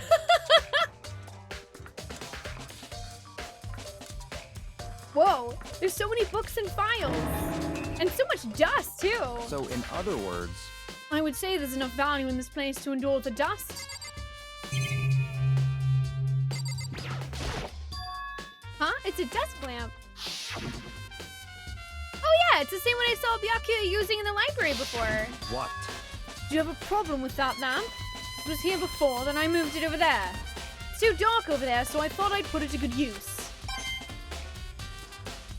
So why is it back in here, you weirdo? You afraid someone's gonna steal your lamp?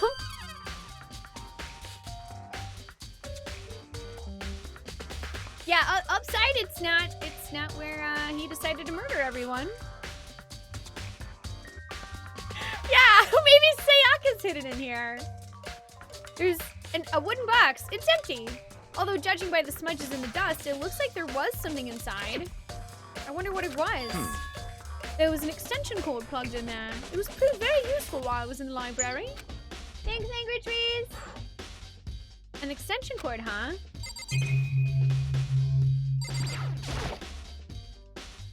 The shelf is stuffed tight with files. Without really thinking about it, I picked one at random. Huh. There was sharp eye indeed to select that file. Huh? That's right. That's the report on a presidential assassination. The original is kept at the National Library. It won't be declassified for another 30 years. Are you sure you want to look at it now? There's no telling whose crosshairs you might wind up in for peeking at it. Without making a sound, I return the file to the shelf. I feel like he's messing with us. I think he's messing with us, you guys.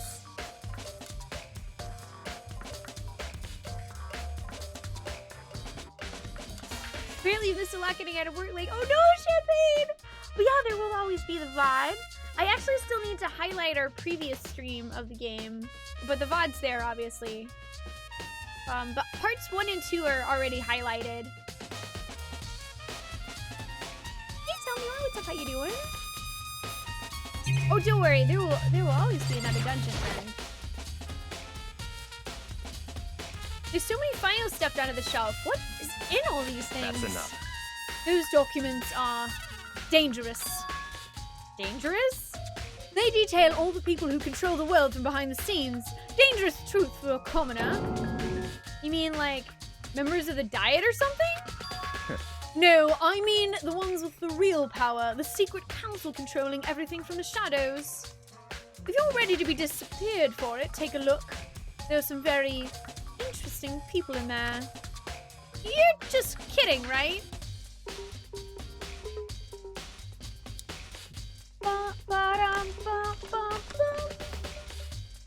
Secret council, huh?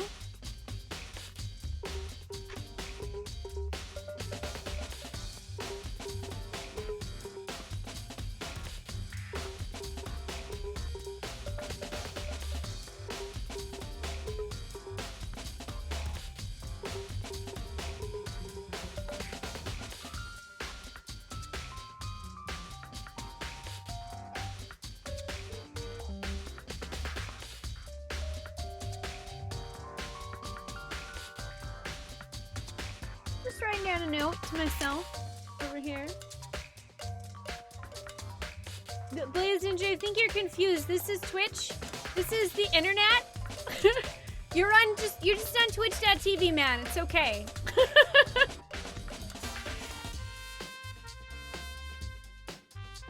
You've discovered the new card in Hearthstone that gives you one of 18 random decks upon match start. It's funny on matches where you have absolutely no idea what the deck you've been handed does. Also, oh my gosh, Trop, thank you so much. Thank you, thank you. I'm gonna add that for the next time. No, Nick, come back to us. You're just kidding, right? Am I? I'll just let it go for now.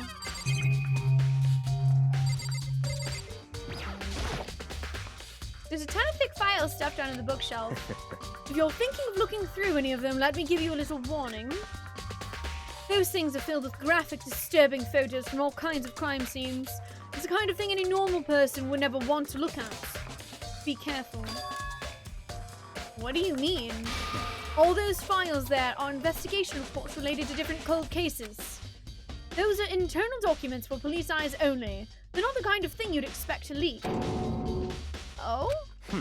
So, are you finally beginning to understand the true splendor of this library?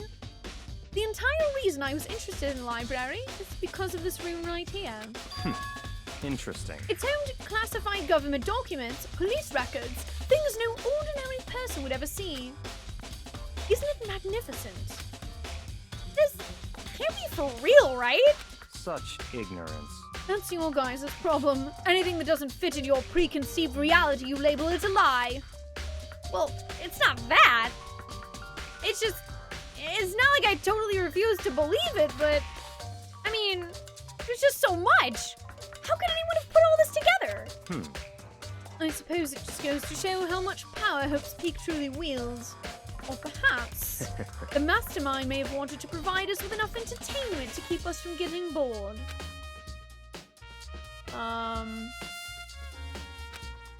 It's no use. I can't keep up with all this. It's just too unreal. I mean, my thoughts were, you know, the mastermind behind all this put all these unsolved murder mysteries and stuff in here so that, you know, we could get some ideas for murder. What's wrong? You still can't believe it? What about you? How can you believe it so easily? Things like that are usually impossible. What? What do you mean, usually? Usual, normal, ordinary, simple? Those things don't exist anywhere in the real world. If you don't understand what they actually represent, you don't understand the nature of anything. You don't pull your punches, do you? Besides, what do you consider usual is based on your common sense, right? But what makes you think your own common sense applies to me at all? The documents gathered here are genuine. I have reviewed them multiple times, so there's no doubt.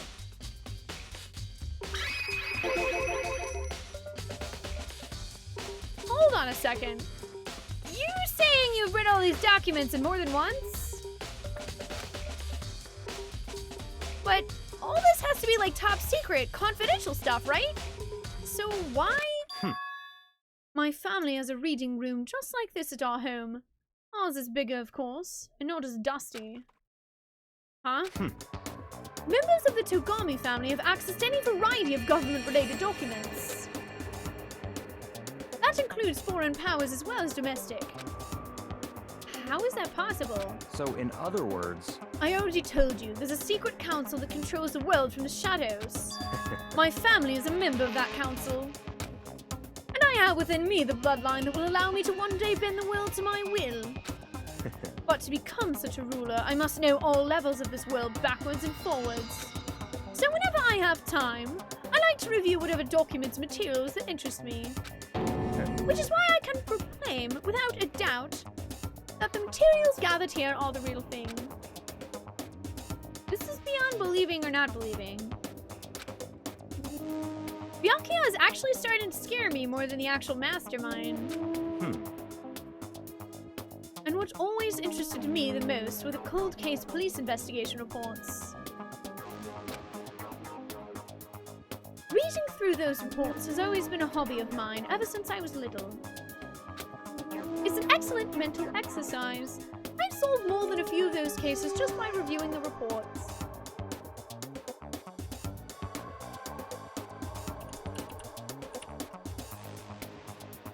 My bad, Zimli. You're good. You're totally fine, Zimli. My chat scrolled funny.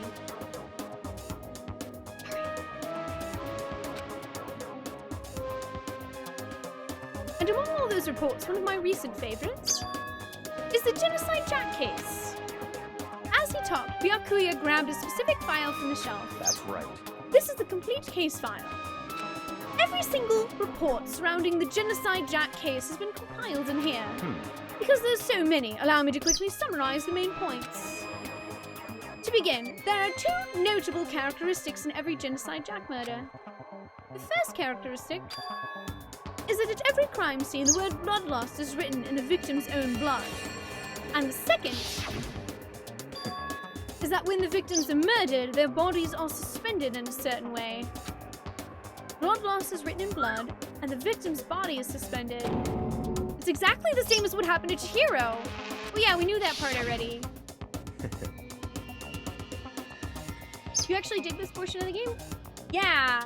this is a really interesting turn. Like, I didn't really expect them to bring in something that's like a serial killer, almost folklore type tale.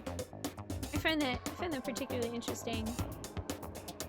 Because there's the whole thing of like, is there really a Genocide Jack in here? Or is it actually a greater folklore and a bunch of people have taken on the name Genocide Jack over the years? I have my own thoughts on it. More gifts, thank you, child. Save your surprise. The best part's yet to come. Wait, there's another part? Well, the second characteristic, where the victims are suspended. The only ones who knew about that particular fact were members of the police and other higher-ups. By all accounts, nobody in the media ever found out. Huh? In other words, no one on the news, no one online, nobody knew about that aspect of each crime. Only key officials and the killer himself knew about this act of mounting the victim.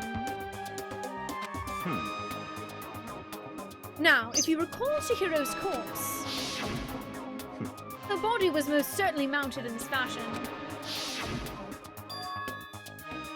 So, how could the killer have known about suspending the victim? That's right. That's the key question. Well, in my opinion, it's also possible that someone else came into this closet.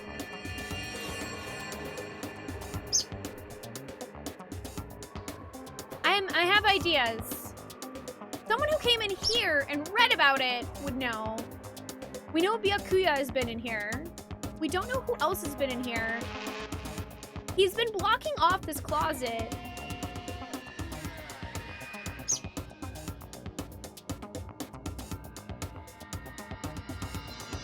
Oh, Leroy Jenkins. The bot yells Leroy Jenkins.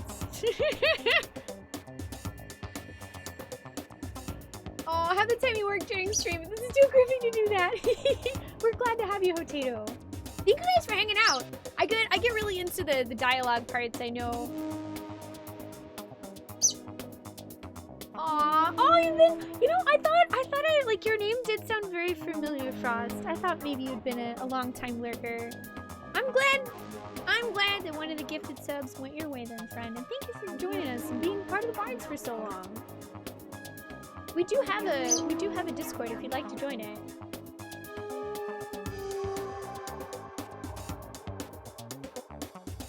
Leroy Jenkins is a legend! Yes. Leroy Jenkins is actually one of my favorite old school memes. Hey Curses, how you doing? It's good to see ya. Hi Ollie! My goodness! You're so squeaky today, buddy. You're gonna end up... Come on, just fly over here. Just come on, Ollie. In fact, the answer is quite simple. So in other The words... culprit isn't a copycat killer. It's the real Genocide Jack. I don't know. In other words... That seems really far-fetched. That right there is the evidence that Genocide Jack has hidden himself among the rest of us. Then Genocide Jack really is... such a brutal, fiendish killer is really walking among us? Huh. Interesting. Oh, sorry.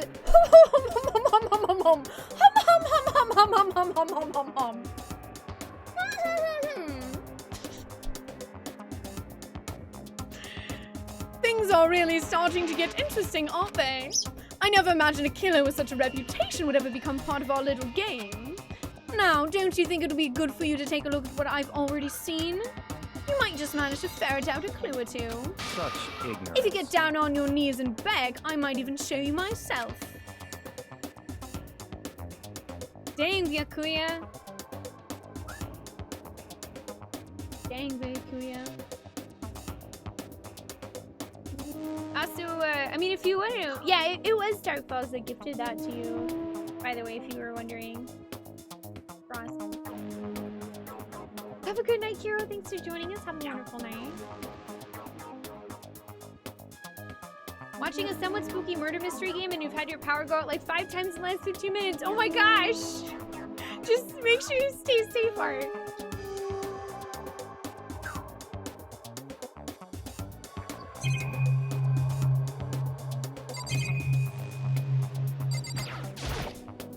right.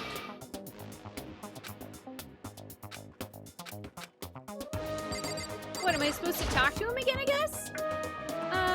Byakuya, about the Genocide Jack case file, could you let me see it? That's fine. Well, you didn't beg, but I guess it's okay this time. Feel free to look at it in here, but you can't take it with you.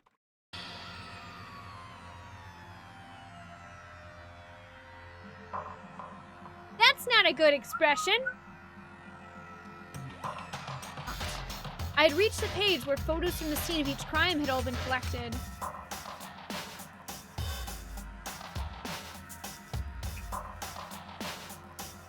Harada, 32.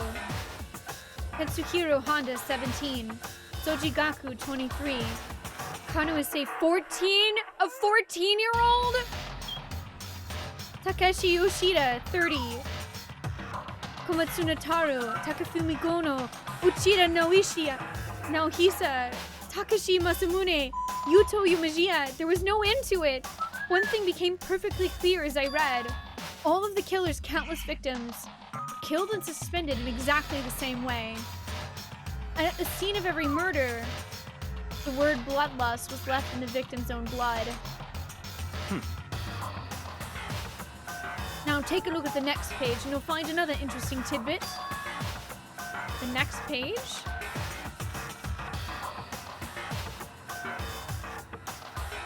Profiling results? All of the crimes took place either on weekdays at night or during holidays, either day or night. The most common time for the killings to take place was on holidays in the afternoon. Based on these facts, it could be suggested that the suspect may be a student.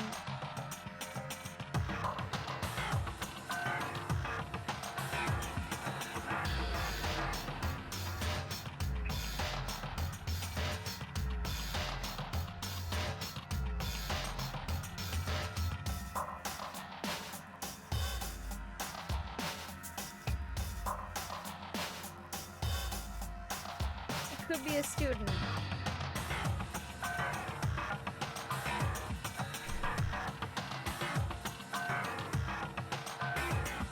Well, this is worrisome. And it's also suddenly reminding me of an anime that I've seen about half of.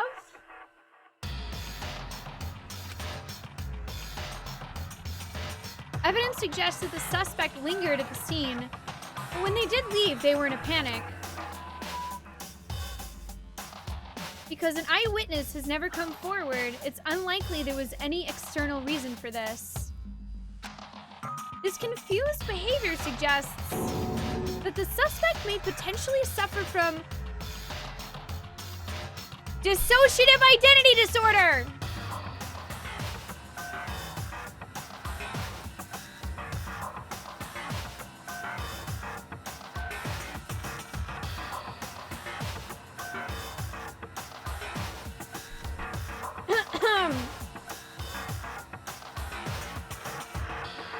For those of you guys who are unaware what dissociative identity disorder is, it's basically the reclassified multiple personality disorder, which is what I wrote down that Toko might have. Typically, folks that suffer from dissociative identity disorder have a trigger that switches them into their other identities. In this case, it appears, for all intents and purposes, that Toko's trigger is seeing blood.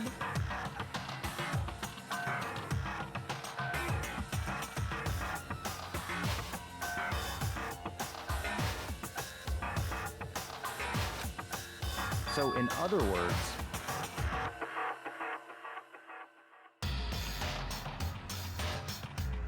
The key point here is that the culprit may well have a split personality. A split personality? Like the kind of thing you see on TV? So I'm part of another totally unbelievable story. No, Makoto! There are real people that suffer from that disorder! It's not just on TV, sir. This is one way more unbelievable than anything else up till now. Or maybe it really isn't. I don't know. I feel like my mind has gone numb. Genocide Jack case file has been added to the truth bullets section of your handbook. Let's go. Alright, we should get going soon. Huh? Where are we going? Anywhere but here. We finished our business here, haven't we? Wait! Byakuya!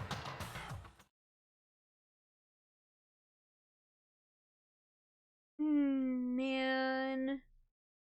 As usual, Byakuya turned and left without another word. I hurried out of the library to catch up. Hey, Ronan! Thanks for lurking and hanging out with us. I hope you're doing well. Yeah, I mean, you're right, Wrath of Karma. To be fair to Makoto, he is a teenager. And, you know, teenagers, not all, but teenagers do tend to be a bit naive about the way that the world works and how complicated people really are because they just haven't been around as long. Heck, I'm 9004, and I would still consider myself plenty naive in a lot of categories.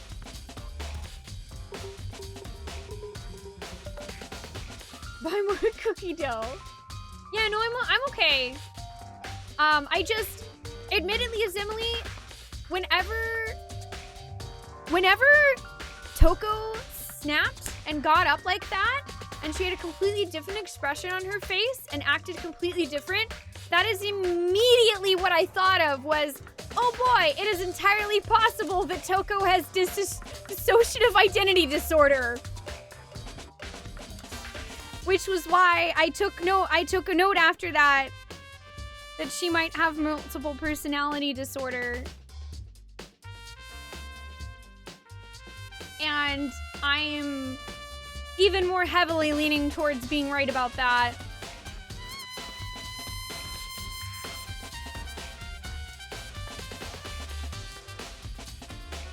Now, what doesn't make sense, though,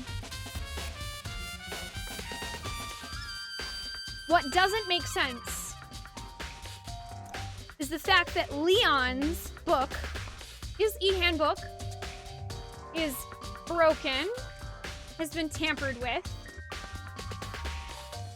If it were Toko,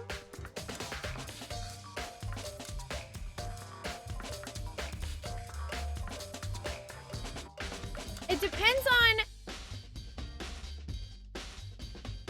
on the degree. So if in Toko's dissociative identity disorder, her separate personalities are unaware, if she's at a point where her personalities are unaware of each other, then it would make sense for Genocide Jack to go get that, but at the same time it wouldn't, because Genocide Jack would have no idea where he is and what any of this stuff is, right?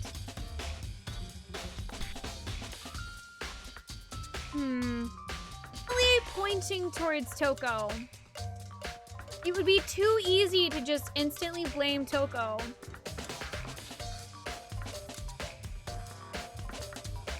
Because why? Why would Toko so obviously reveal to us that she's fighting some alternate personality that she specifically named Genocide Jack?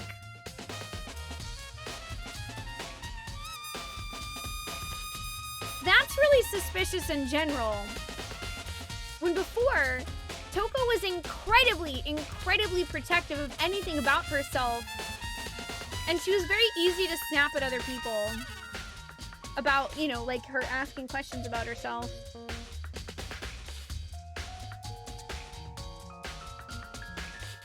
Yes, I mean, I'm not an expert, Emily, but I mean, I am not a psychologist, okay?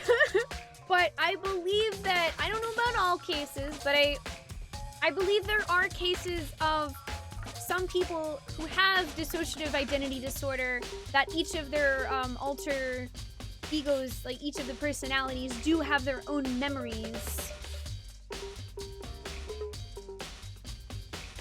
Ultimate suspicious. Yeah, no, we'll take a break before the trial starts. I don't even know how close we are to the trial. I wanted to finish this conversation with Byakuya, and I'm just kind of thinking out loud. Man, I feel like it's too easy to point towards her. I really feel like something is wrong with that. I feel like they're covering something. Well, this is where we part ways. I have some things I need to take care of before the class trial. Huh?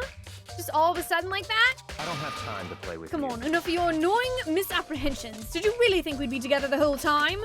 Take responsibility for yourself and do something useful. Move the investigation forward on your own. Goodbye. Well, goodbye. And just like that, he was gone. Just as quickly as he'd asked me to join him, he'd cut me off. In the end, I felt like I was just some plaything getting tossed around. At the same time, I'd uncovered some really important clues thanks to him. Genocide Jack. He's the one that killed Chihiro. And that murderous fiend is one of us. But who is it? I have to find that out, no matter what it takes. And to do that, there's somewhere I have to go investigate one more time. I have to go back to the crime scene, the girls' locker room. I should check the boys' locker room too. And the others might have come up with some info that might be useful while I'm at it. I need to find out everything I can. Yes, we do.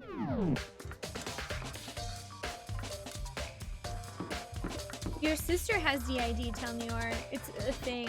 I have never actually met anyone in person that has DID. But I find it very interesting. And it's certainly interesting in the context of a murder mystery.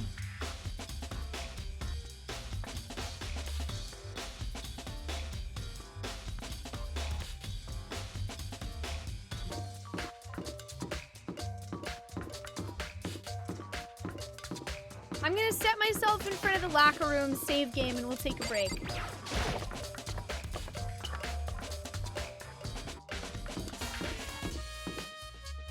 Oh, I actually know how to tell, Edie Ryder.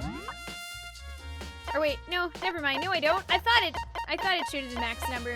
But no, that's okay. I don't really want to know anyway. If the game doesn't tell me, then I'm good not knowing.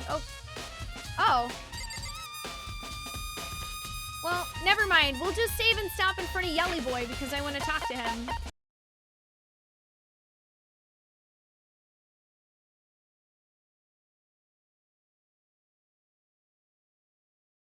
Suspicious of Yelly Boy. But I'm super suspicious.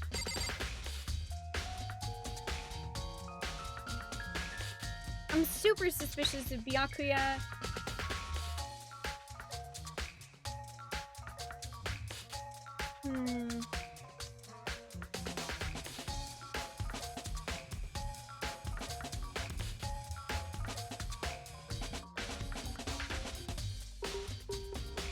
I don't know.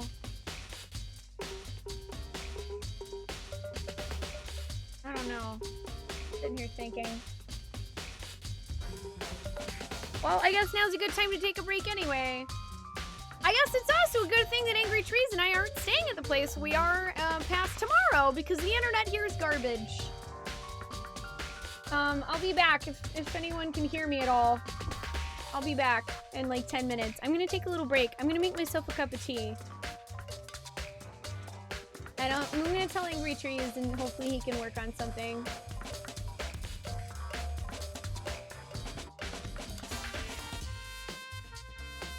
I'll be back. Don't go too far. Thank you guys for joining.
All right, you guys, I am back. Thank you so much for waiting through that extended break. I do really appreciate it. Thank you guys for being patient. Well, my lovely husband, Angry Trees, was trying to figure out a way where we don't drop a million frames. And things look stable, knock on wood. Keep our fingers crossed, bless RNG. We could get some love in the chat for Angry Trees because he was working on that. Whoosh!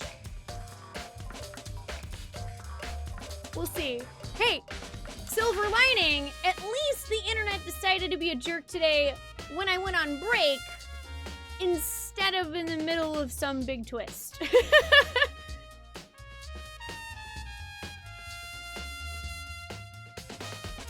Thank you guys for the welcome back as well. Hey Sparkles, how you doing? It's good to see ya. Wait, whoa. Sparkles, did you say birthday? Did you say birthday?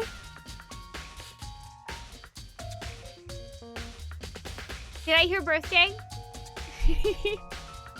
Also, just to let you guys know, yeah, that's one of the reasons why Angry Trees and I want to go back south. And we are currently working on what will hopefully be a more permanent solution to fixing our internet problems in general. So keep your fingers crossed. We're going to be getting some stuff for that in the next couple of weeks. And hopefully that will solve any of our issues that we've had every once in a while. Did I? I think you did. Happy birthday, Sparkles. Can we get some happy birthday love in the chat for Sparkles? Happy birthday, friend. I hope you're having a great birthday. Is it a really long cable? No.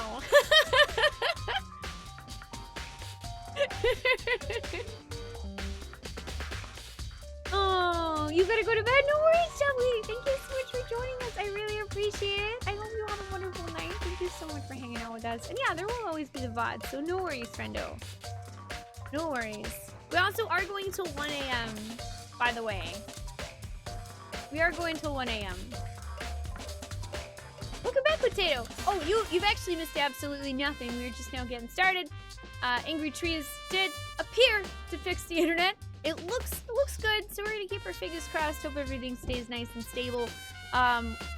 Hopefully we should only really have to put up with this for today and tomorrow, because we're out of here on Monday. We're leaving this location on Monday. And we're also, as I mentioned, we're gonna be getting some stuff in that will hopefully more permanently fix our internet solution. Hey Cutesy, how you doing today? Joey, starting to take this the wrong way, but hurry up and finish Octopath so we can hang out with everyone again. I'm sorry, I'm trying. I finished the chapter 4 quests. There's some side questing and things that I have to do. But I promise, I'm trying not to take too super long because I know a lot of folks would like to come hang out again. And then we might mess around with some indie games for a little bit in between Octopath and picking a new RPG. I haven't decided yet. So we're talking to Taka here. Maybe we should have confessed our embarrassing secrets after all! Damn it! I'm sorry, Chihiro! It's all because I wasn't strong enough! That's not it at all. That's not why Chihiro's dead. Chihiro's dead because somebody's a murderer.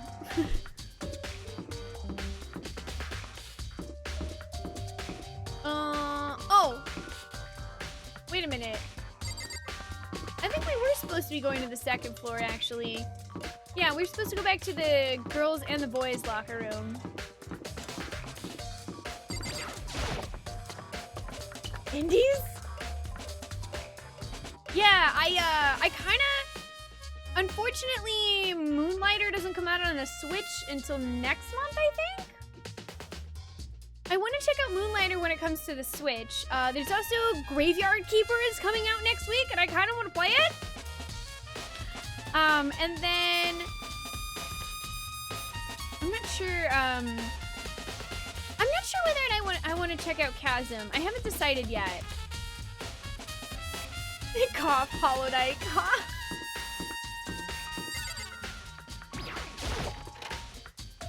Yes, I do also owe you guys a playthrough of Final Fantasy VI, which I do need to talk to Brian about when he'd like to do that.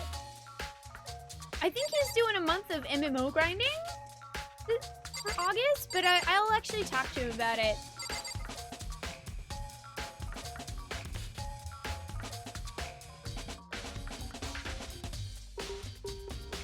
Gory in the house, you can speedrun on Fridays now. I gotta get a DS capture card, Jubbly. I gotta get a DS capture card so we can play it.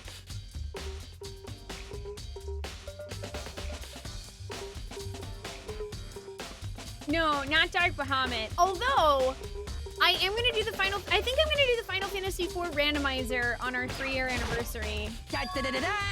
Da da da da da! Ding ding ding! Hafumi has discovered evidence revealing the identity of the culprit! I feel as if... Another stat increase for me! Evidence? What did you find? I cannot reveal that just yet, but I guarantee that what I found will steal the killer's breath from his lungs! Are you sure about that? Oh yeah, Miss Ludenberg said she'd witnessed something worthwhile too. Really? What did she say? Well, she refused to tell me. It's like when a girl bullies the boy she likes, right? Right? Okay, so where's Celeste now? The warehouse by the dorms. She was there, but at the same time, not there. What's it gonna be? Alright, so we need to find Celeste.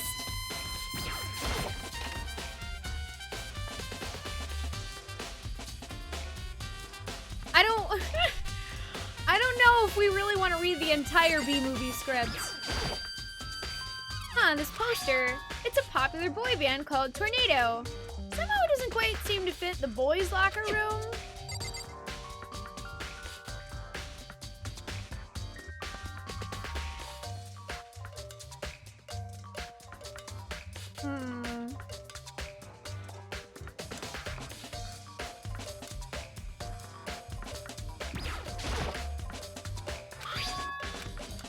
That is suspicious.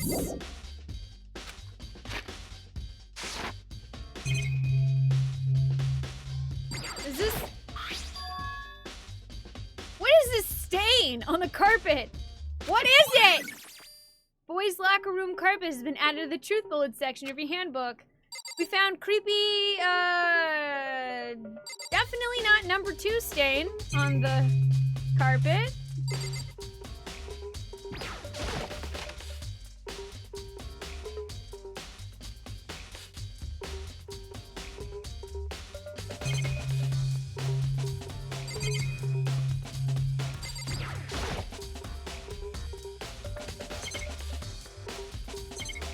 What?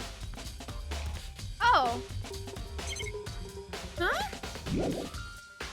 Okay, I guess that brings us to a different angle of the pool? Or does that mean we're sitting down in the chair?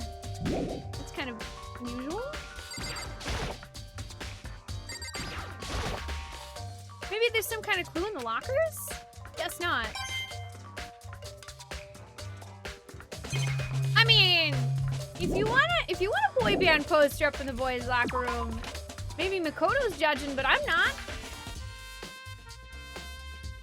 I kind of took it as just Makoto finding it a bit unusual because it looks like the kind of boy band poster that you might maybe see in a girl's locker room or like in a girl's room in general, that like cute boys in boy bands.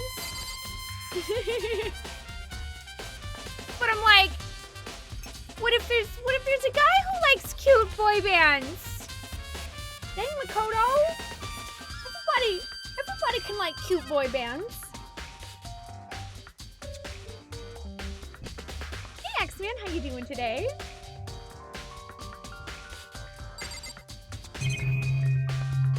Okay, so... Yeah, that's right. We haven't been back to the girls' locker room.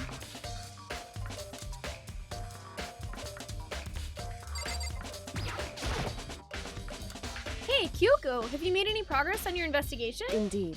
Generally speaking. However, But I have to get going. I have something unrelated to take care of. Something besides the investigation? What is it? well, Nothing you need to worry about. Just concentrate on the murder. But so then, before I go, let me give you one piece of advice. You should examine Chihiro's body one more time. Thoroughly. Also, her handbook is missing. You might want to determine its whereabouts. goodbye. That's it. I'll be praying for your success. With that, Kyoko turned and left the girls' locker room. I guess I'll take another look at the body then? And Chihiro's handbook is missing? That's definitely worth worrying about.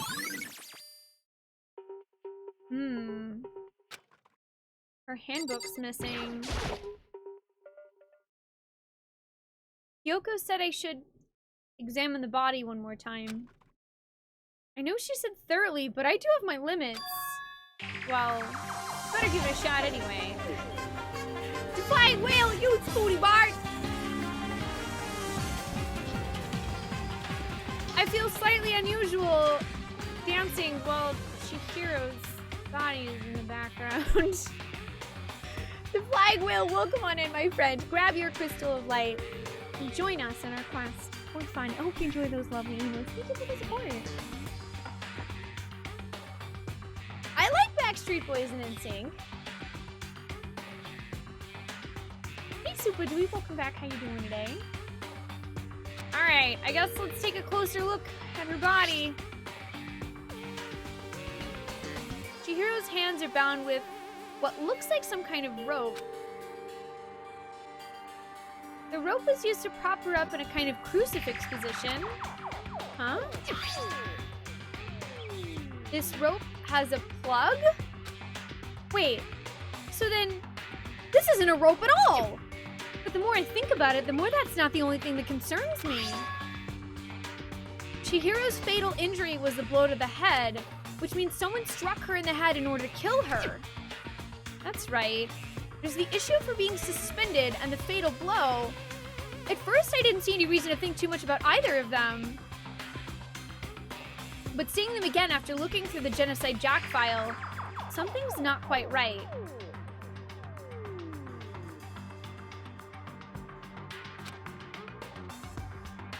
What does this all mean?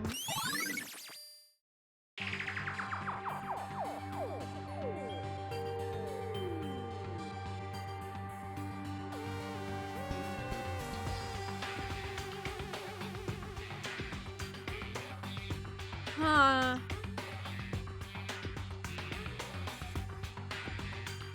Okay. Well, we know that that extension cord was in a box in that closet in the library.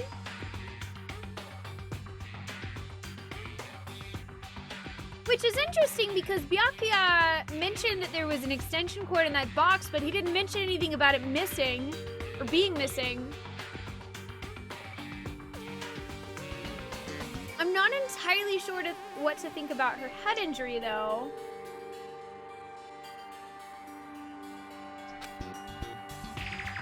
The one thing most likely to tie all these mysteries together is the true nature of the rope that was used to suspend Chihiro.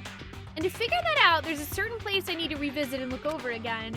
Plus, it might help to look at those Genocide Jack case files one more time.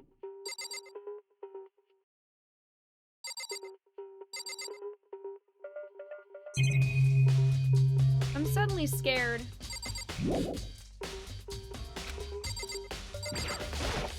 Damn. Chihiro's presence here was especially weak. A body and a soul. To target such a helpless being, it's unforgivable. What a wretched beast to do such a thing. I cannot forgive this.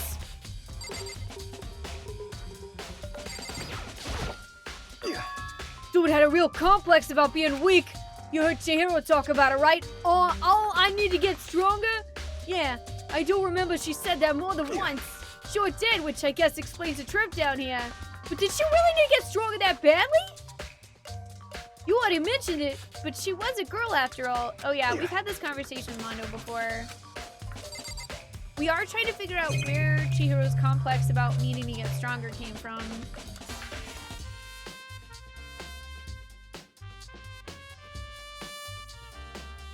I'm starting to have a suspicion. I mean, it is really weird that there's a blood stain on this poster over here. The big-breasted swimsuit model is pretty noticeable too. A girl's locker room doesn't seem like the kind of place you'd find something like this. Wait, that reminds me. The poster in the other locker room is... That's right! There's definitely something strange about this. In the boys' locker room, there's a poster of a popular boy band. In the girls' locker room, there's a poster of a big-breasted swimsuit model. Could the posters have been switched? But if they were, why? What reason would anyone have? Maybe I should talk to someone who knows a little more about the locker rooms. I don't know.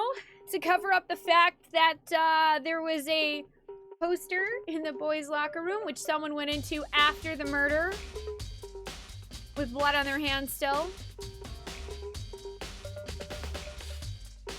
And they may have touched a certain poster of a woman with a, with tracts of land. And went, uh-oh, can't leave that in here. Better switch it arena it. 2 locker room posters has been added to the truth bullet section of your handbook. I don't know, Mondo, do you know more about this?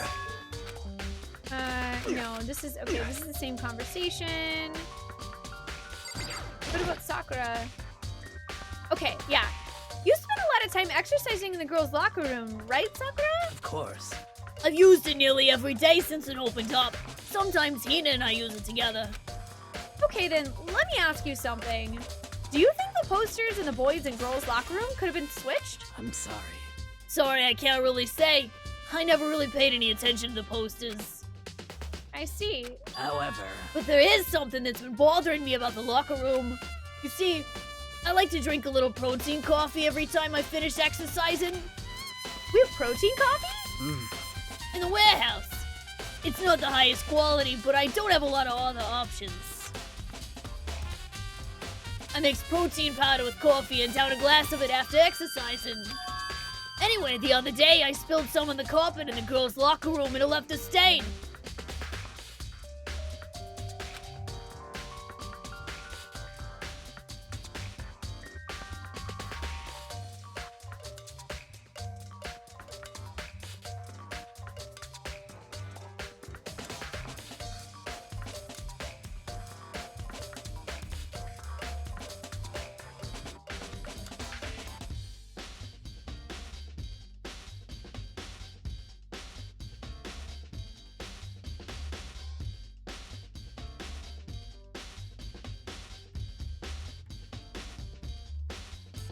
Well,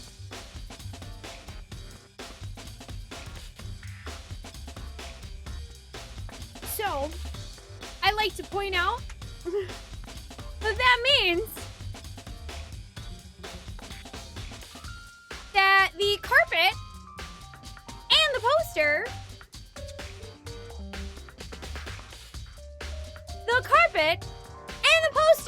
have been moved. There was some carpet in the boys' locker room that kind of looked like it had a weird brown stain on it, and guess what? Coffee is brown.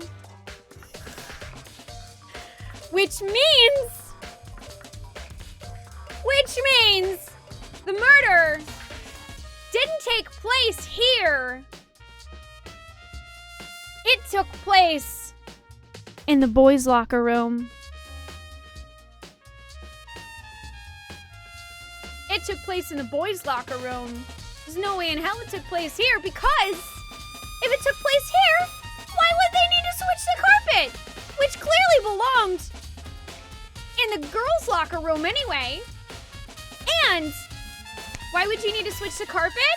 Because they got blood all over it from murdering Chihiro. And so they moved it in here so it would look like, oh, well, clearly she was killed here because her blood's all in here. Nah, fam. Nah. It's not it. It's not what happened. Stain? But I don't see any stain on the carpet now. of course. Exactly. I noticed it earlier. The stains disappeared. I can only assume someone came along and cleaned it up. But still, isn't it unusually clean? As if there were never a stain here to begin with. Mm-hmm. Disappearing stain.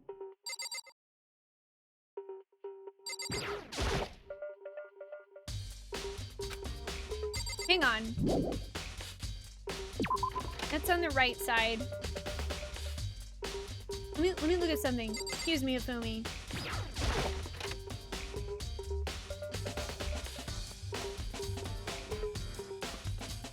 Ah! Yes. She was murdered here on the right.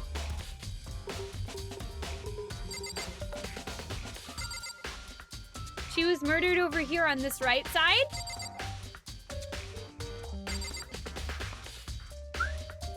Mm-hmm. Mm-hmm.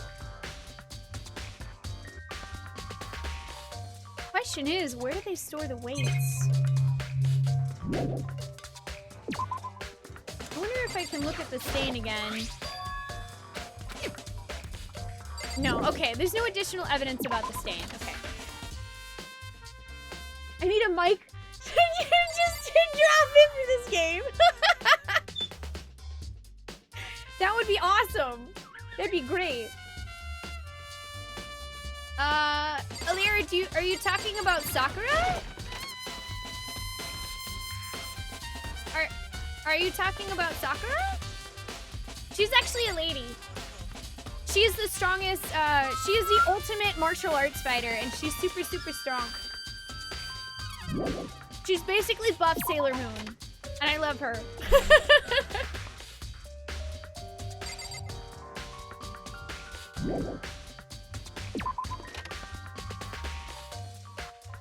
Okay, so we need to go see Celeste. But I don't remember where Hifumi said she is.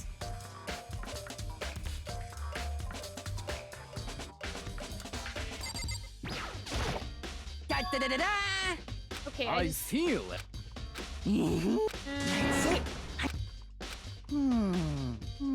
Witness something worthwhile. The warehouse by the dorms. Okay. Warehouse by the dorms.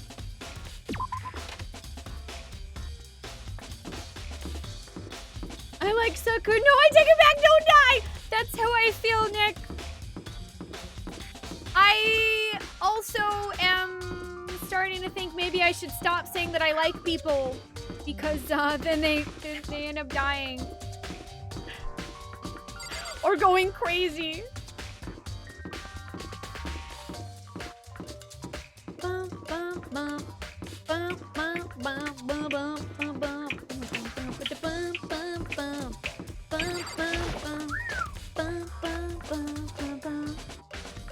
Ollie's singing with me, you guys.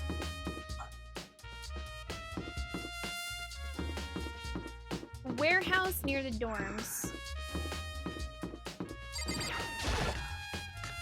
I don't like anyone then.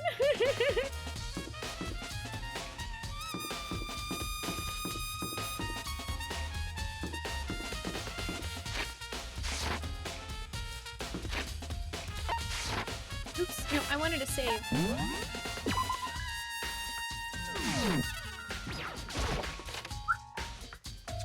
Alrighty, Dogballs, have a great night. Thank you so much for joining us. I appreciate it. You sleep well. Spoonee pro tip, if you like someone, just say you hate them instead so they never die. Hey, SOG, how you doing today?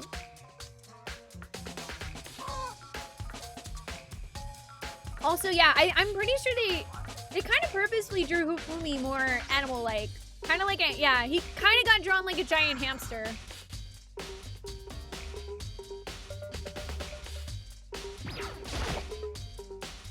Celeste, what are you doing here? This warehouse is amazing. It has absolutely everything one might need to live a full life. From food to clothes to towels, there's an endless supply to choose from. I see that, but have you found anything related to the case? I Most knew unfortunate. you were going to ask me that.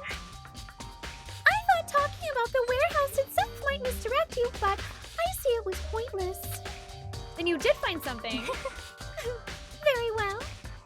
I will tell you, and only you. Actually, Last night I saw her here.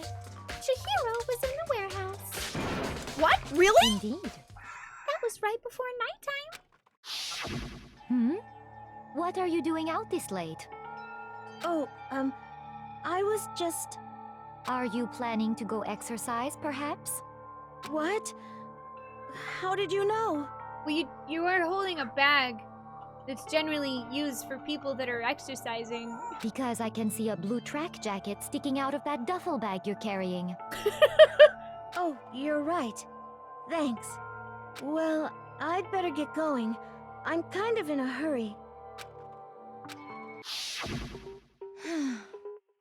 She stuffed the jacket into her bag in a hurry. It was almost like she was trying to hide it. And just like that, she was gone. Yes, I indeed. assumed she was merely stocking up to go exercise in the morning, but it would appear she ignored the nighttime rule and headed directly to the girls' locker room. If she hadn't broken our rule, none of this ever would have happened. You get what you deserve, I suppose. That's not very nice, Celeste. So apparently, she went to the girls' locker room late at night to exercise without anyone knowing. But the strange thing is, there was no trace of the track jacket or duffel bag Celeste said she saw Chihiro carrying, which would mean the killer would have gotten rid of it somehow. Celeste's account has been added to the truth bullet section of your handbook.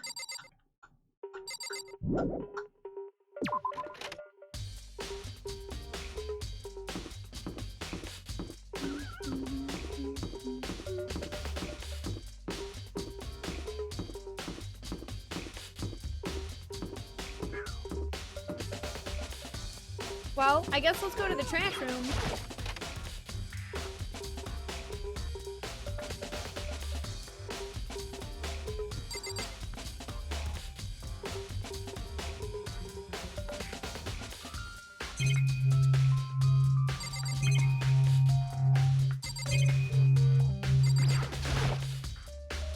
This is the trash room. The dump, in other words. There's no one left who could do what Leanne did, I guess. I mean, unless it was their turn. I don't know where they might have the schedule for that.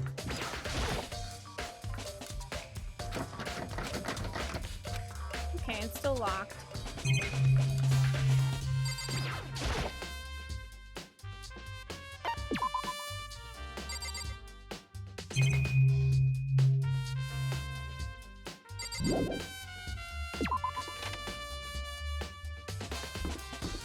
Trudy is unless you won the lottery and you've also subscribed to me on, like, you know, literally hundreds of accounts. Nah, bro, you're not the only person watching. Thanks for trying, though. The Doki Doki Lit Club copy pasta is, in my opinion, much funnier.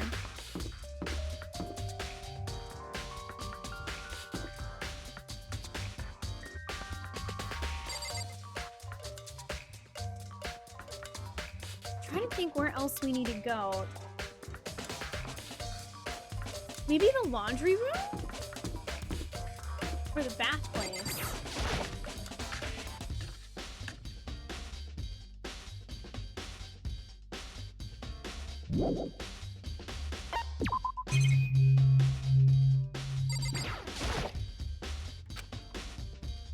Okay, nothing inside that locker.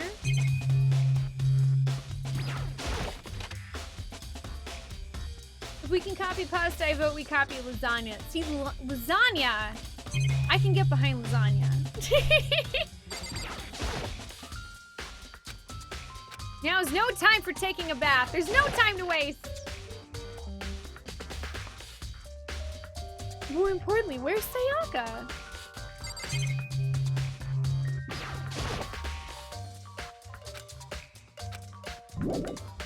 Okay. Maybe in the laundry room.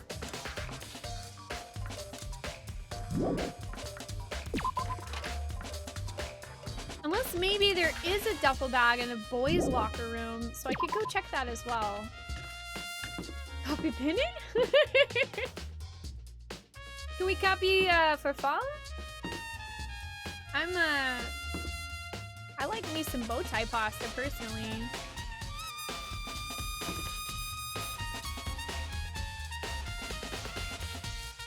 Let's check the laundry room since it's right here.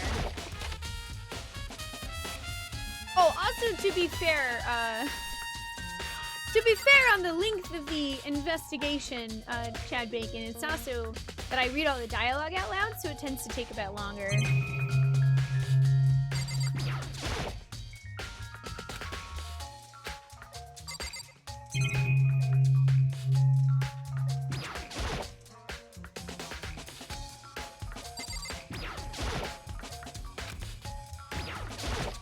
I guess none of these washing machines have to do with the case, huh?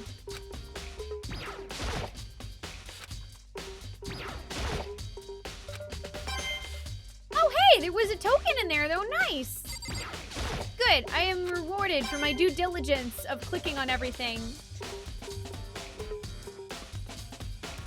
Oh, no. You've got a headache, Delta? I'm so sorry. I hope you'll feel better soon. Thank you for joining us. You go get some good rest.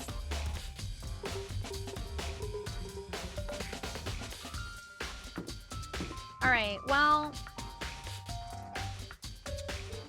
I'm gonna go back upstairs. I don't know, unless...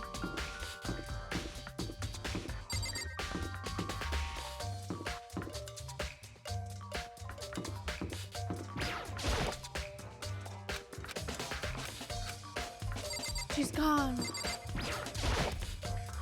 Toko, I should probably just leave her alone for now? Okay. No more visiting Toko.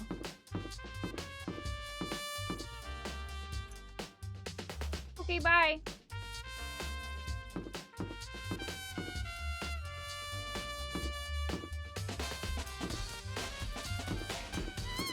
Interesting that I can't go to the second floor this direction yet.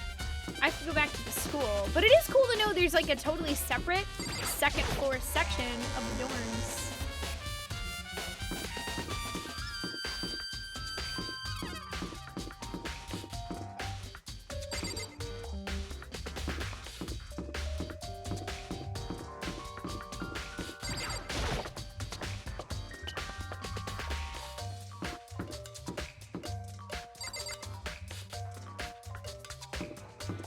Well, you know what my policy usually is, Yuchi? Ask, and ye shall receive. Ask, and ye shall receive. So perhaps what we need to do is ask Danganronpa to give us the killer. And please don't let it be any of our favorites.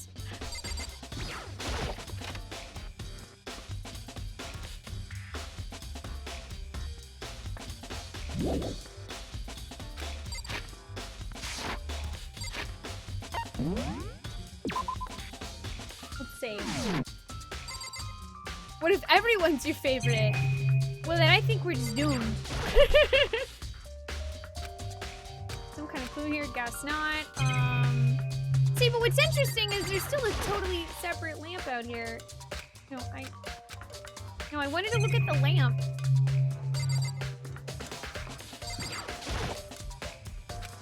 No!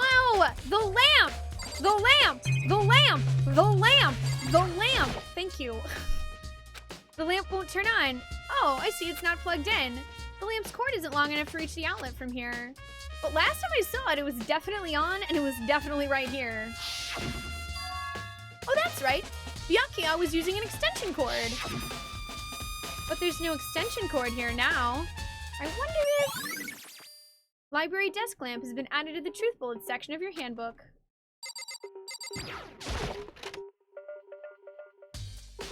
Hey Mango, how you doing? It's good to see ya. I do, I mean, I do like, I do like Sakura, and I also like Yelly Boy. Aoi is pretty cute too, and I like Kyoko. Hey, Psychedelic Taco. As Rio said, this is a murder mystery visual novel called Danganronpa. Dang it, Grandpa, as some people like to call it. And we're currently investigating a murder. This desk lamp Byakuya grabbed the one thing from over here and put it over there. Sure is dark over there. Really? I mean, this box had the dang cord in it. Extension cord was in there before. It's gone. Did someone take it out of the archive? But the only one who would do something like that. I can't think of anyone but Byakuya. Why would he do that?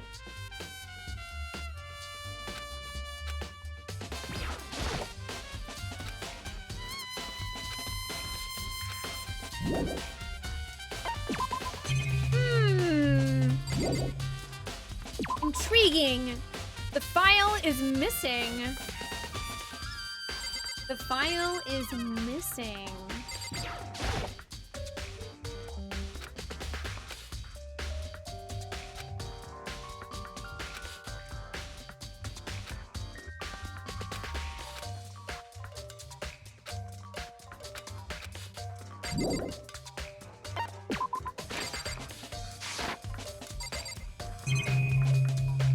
A slice of life? Yeah, many, many slices. Many, many slices. Okay, well I checked out the library. I kind of want to go back to the boys' locker room again. And I want to see if maybe we can find that duffel bag stuffed somewhere. Although, I mean, if they were smart, they would put the duffel bag in the girls section, but... Okay, Fumi says the same thing.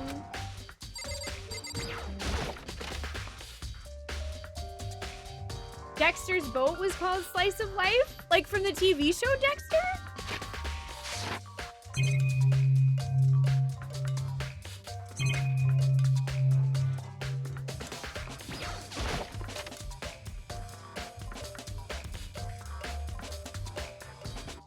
Oh wait, yeah, this is just the pool.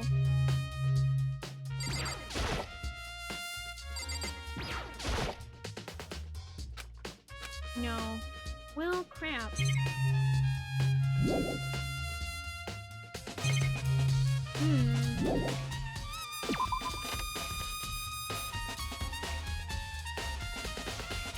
I am very intrigued right now. They must have stuffed it in the girls' locker room somewhere. I mean, if they went through the trouble of moving the poster and moving the carpet, it would be very sloppy of them to forget her duffel bag.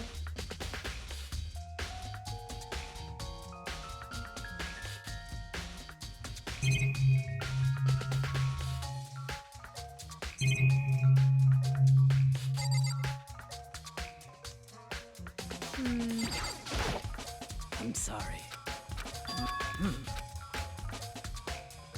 I don't know, does Mondo have any new dialogue?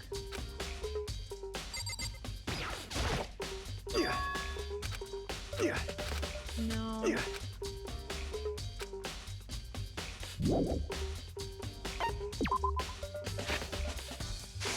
Man? We found 15 truth bullets.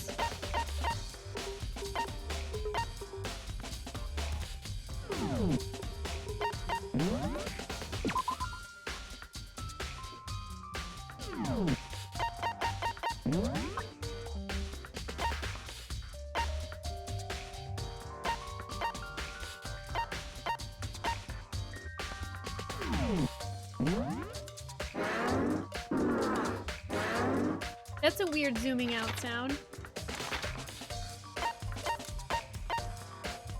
Archive, library.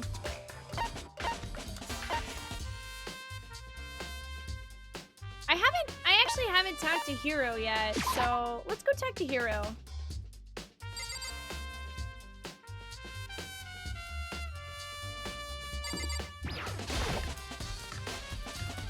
Yeah, people got very into the gifting sub spirit, especially with the new ability to gift subs just to a community in general. Absolutely incredible generosity.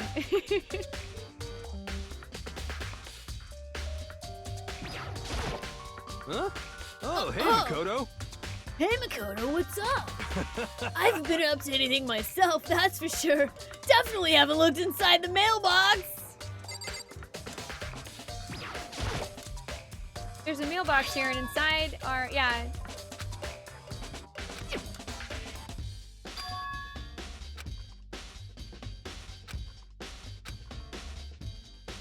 Something about it still bothers me too. Huh? Okay. Cool. Thank you, hero. And now I am suspicious of you. Now I'm suspicious of you. Excellent. Great.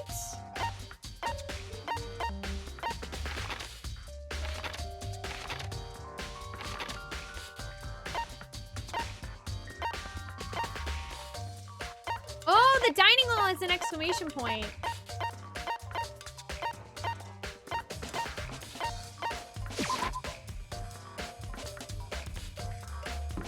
Alright, let's go there. There must be some evidence that we missed. Or we at least need to talk to Aoi because I haven't spoken to her since she kind of ran off.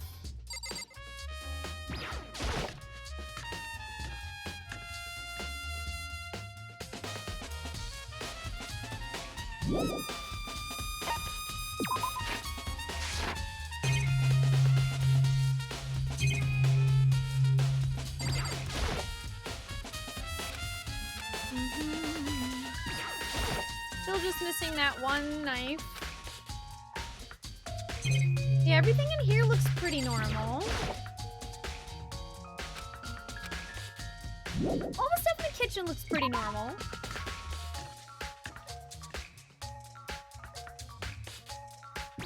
Let's talk to Aoi. Oh, Hina, how's Toko doing? Same as before, she won't come out and she just keeps on mumbling something about Genocide Jack. So I just left her there. You left her? My head was all swimmy and I was getting pretty hungry. Yeah. Oh, but don't worry. I'm gonna head back as soon as I'm done eating. Toko is not exactly pleasant, but I'm still worried about her. Speaking of which, what are you eating? Huh? A donut, of course. Of course? There's two things I'm sure God created: outer space and donuts. Really? I bet you Hiro would have liked to eat more donuts. Maybe that was her one big regret. I should have tried to spend more time with her. I'm gonna think of it. Who did she spend time with? Well, Yeah, she was a little bit strange. Didn't really hang out with the other girls much. It was like she was trying to keep her distance from us. Actually, Sakura said something similar. She said that even though you and her invited Chihiro to exercise with you, she always refused. yeah, totally. Yeah, it's true. And it wasn't just us either. It was like she stayed away from all the girls. Was she just shy? I don't know. She talked to the boys all the time. Isn't it kind of weird to be shy around your own sex, but totally fine with the opposite sex? Oh, wait. Maybe she was used to guys spoiling her. The law says you can't judge a book by its cover, right? You think so? I never really saw her as that kind of girl. Aoi's account has been added to the truth bullet section of your handbook. Uh-oh, uh-oh, uh-oh, uh-oh! Mayday, mayday, mayday, mayday, mayday! Ding dong!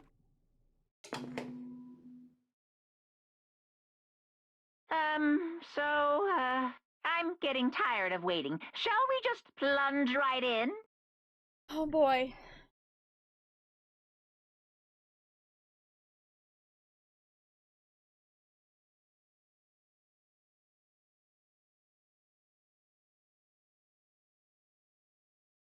All right, guys.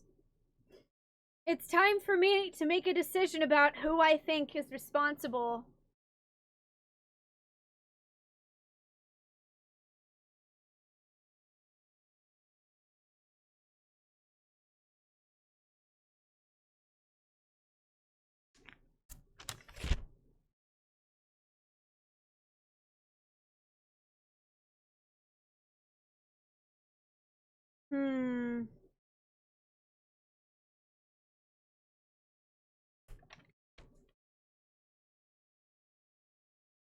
I still think that Toko is just too obvious of an answer.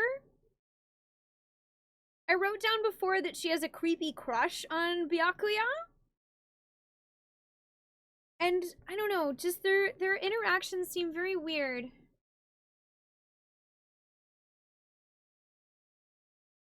Their interactions seem very weird, and I don't like it. I think she's being used. I don't think it's... Okay, it's not Sakura.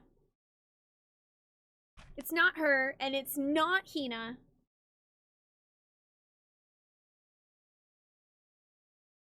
I don't think. It's definitely not Sakura. There was nothing pointing towards her.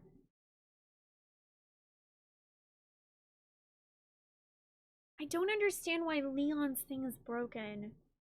That's what I can't figure out. Why has Leon's been tampered with? The only thing I can think of is Leon's has been tampered with, because if the killer was a guy, the killer wouldn't want someone coming in and doing the same thing to them.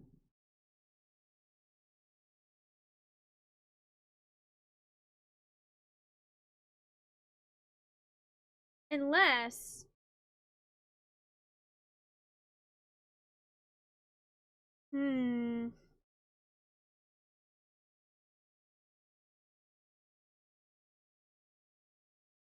Oh no.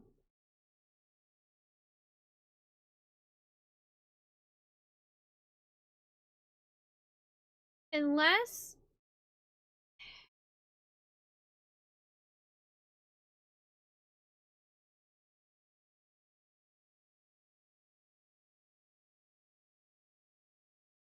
I'm just thinking.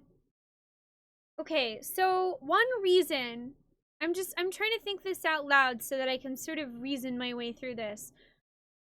What would be a reason that someone would want to purposefully make Leon's thing look broken?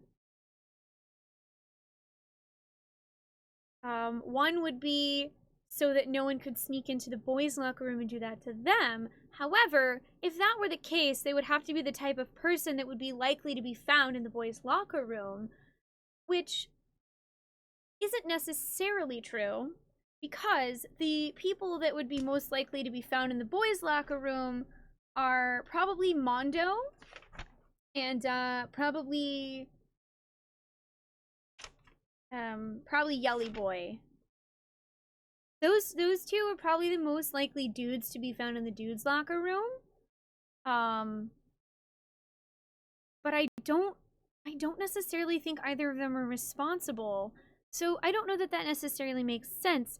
However, one string of possible logic would be that, let's say that Toko is somehow the killer, okay?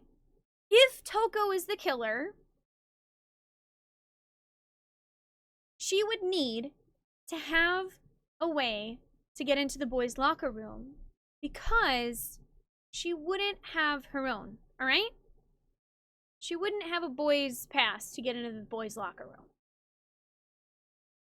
So, if she was aware that Leon's pass was sitting around in there,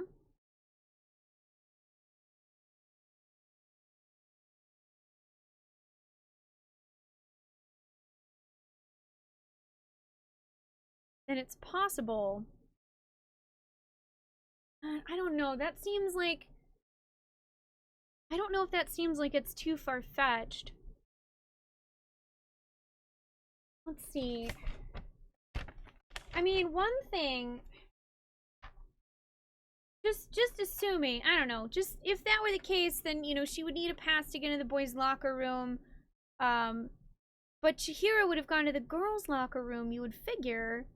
So, what makes more sense, actually, is what if Chihiro, who didn't want to be around any of the girls, found out that Leon's pass was sitting in there, okay?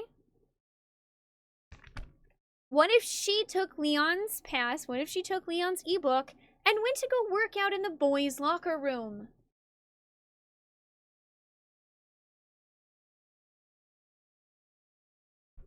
The only thing that I can't make out is then why it would be broken when put back there, unless she hacked it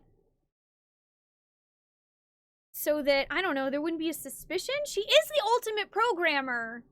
If anyone knew how to mess with the programming of the e-handbooks, it would have been Chihiro. She was the ultimate programmer.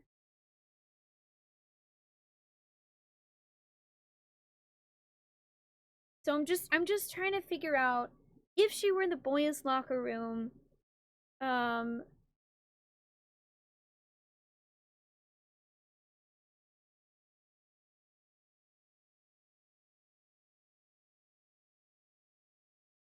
because there's really only two situations. There's a situation where Toko kills her and drags everything into the girls' locker room, but that doesn't really make as much sense because why would Toko be in the boys' locker room unless she followed Chihiro in there? But if Chihiro went to the boys' locker room, then she would have never been able to get in because of the whole not having her own ebook thing.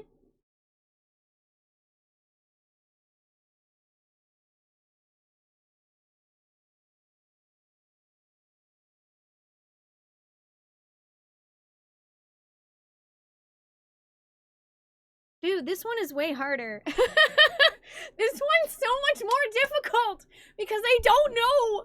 I don't know which of these threads I'm following that's right and which ones are wrong.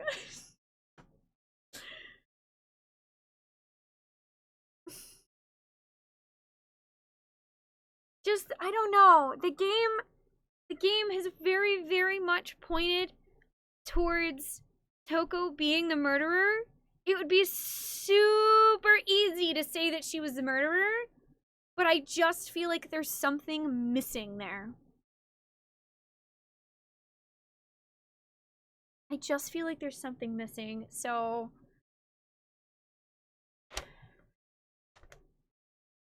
Dude, alright.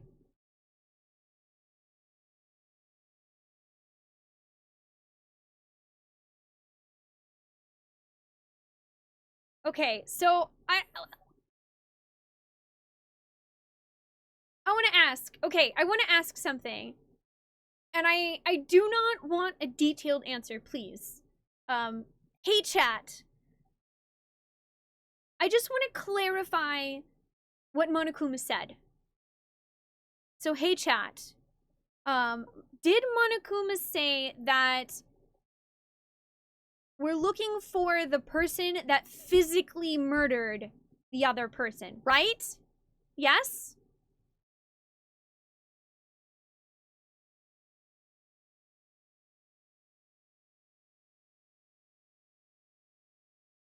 Okay, we are looking for the person who physically murdered Chihiro.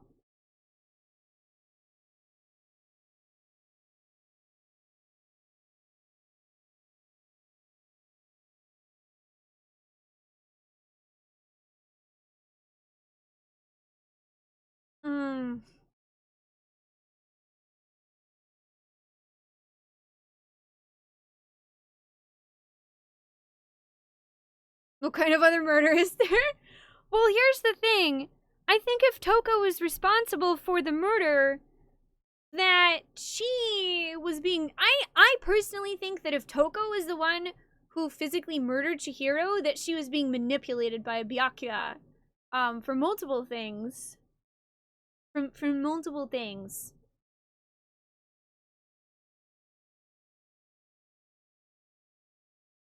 Her comment about Byakuya being Bacula. Alright, let me just point this out. What does Dracula have to do with? Alright, Dracula's a vampire, right? So he usually sucks people's blood. What is she triggered by, probably? Seeing blood. Also, Dracula is known for charming people. In a lot of movies, you know, Dracula mesmerizes the girl and she, like, gets all, ooh, and that's why he, like, you know, goes in to suck her blood and then usually she gets saved or something. So Dracula's really good at mesmerizing people too, isn't he? So, let me just throw this out that, our good crazy friend, Toko Fukawa, is our ultimate writing prodigy. So of course she would know about Dracula, and of course it would make sense that she would make a literary reference.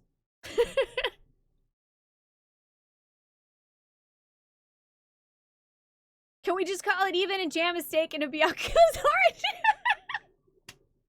That would be nice, huh? Have a good night, Jay Hummel. Thank you for joining us. You have a wonderful one. Sleep well.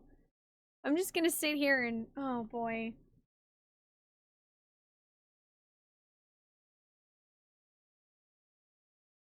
I don't know, man.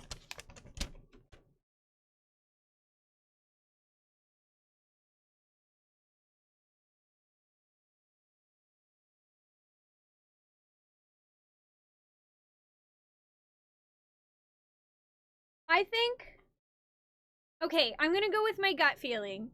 And the reason why I'm telling you guys who I think is the murderer beforehand is, I mean, one, I think it's kind of fun to go ahead and share that with you guys, which I know you guys are avoiding saying who you think it is, and I do appreciate that. But also, Chad Bacon said that if I let him know who I think the murderer is before the trial starts, and if by the end, when we get the grade, I'm right, that he will graciously gift out some subs here. So,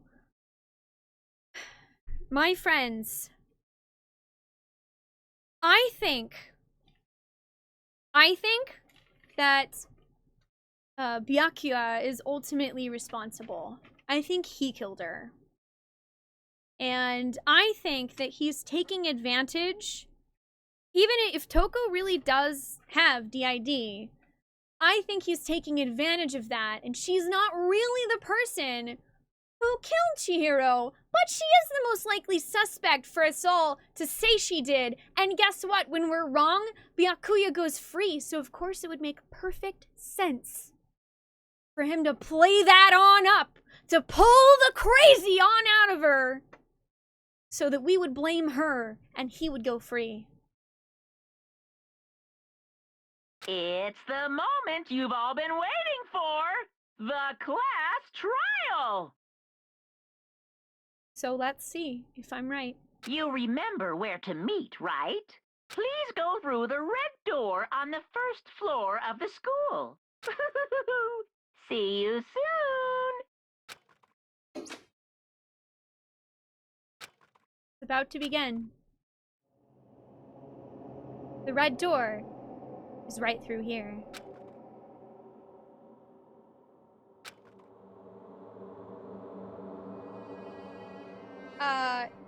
Yeah, I think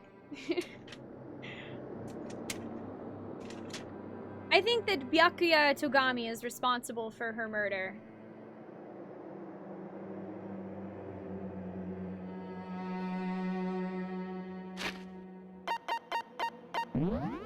And I'm about to hopefully prove it. Also, thank you in advance to everyone who has seen this game or played it and is refraining from hinting in any direction whatsoever if I'm right. Thank you. Thank you for not doing that.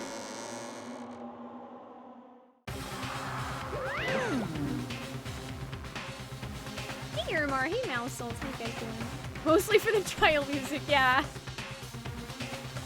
Hey, Aslan, I'm doing good. I'm a little nervous because we're about to go through the next trial and see if I'm right or not. How are you doing? It's good to see you. So, is everyone ready to what? Am I blind or are we missing someone? Yo. Yeah, Toko's not here. And Toko is? You really don't remember? Come on. Kidding! I'm just kidding! How could I forget that little nut job? She's a crucial part of the class trial this time. What are you gonna Okie dokie! I'll go ahead and drag her out here screaming. Just one moment, please. And just like you said, a few minutes later, he reappeared, dragging Toko behind him. I told him he didn't want to, but he forced me. I can't believe you would drag a girl around. Terrible, you're terrible. Phew. So now everyone's here, right? Okay then, hustle onto the elevator and let's get this show on the road. I'll see you guys down there. Let's go. So, shall we get going? It's time to find out who killed Chihiro. Chihiro Fujisaki. She was so gentle, so calm and meek. Nobody had any problems with her. Someone made the choice to kill a girl like that. That murderer is one of us. Someone's standing right here!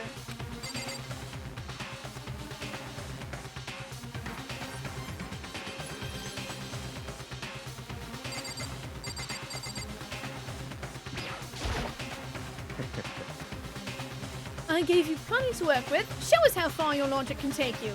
Oh yeah, by the way, another reason why I'm very suspicious about Byakuya.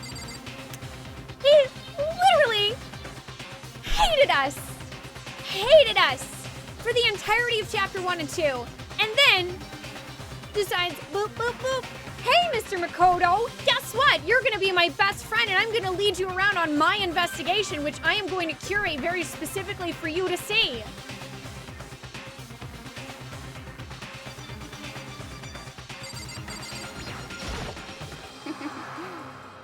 I guess I wasn't much help at all on this one.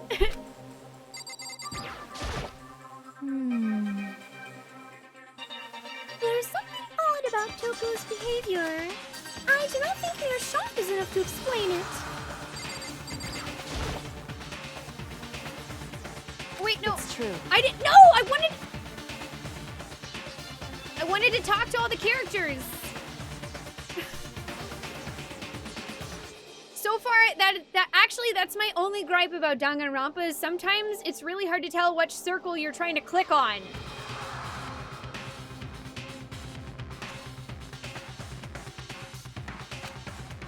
I gave a small nod in reply with one last deep breath. Yeah, I don't know. That's No. No. I want to talk to everyone. I want to talk to everyone.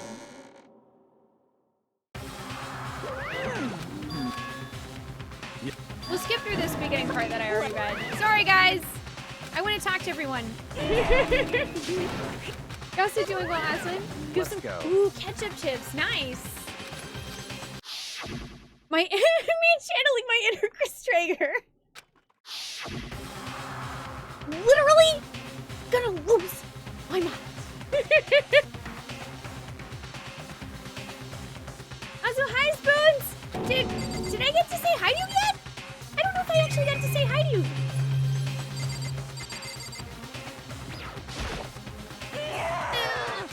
Oh yeah, she does not look well.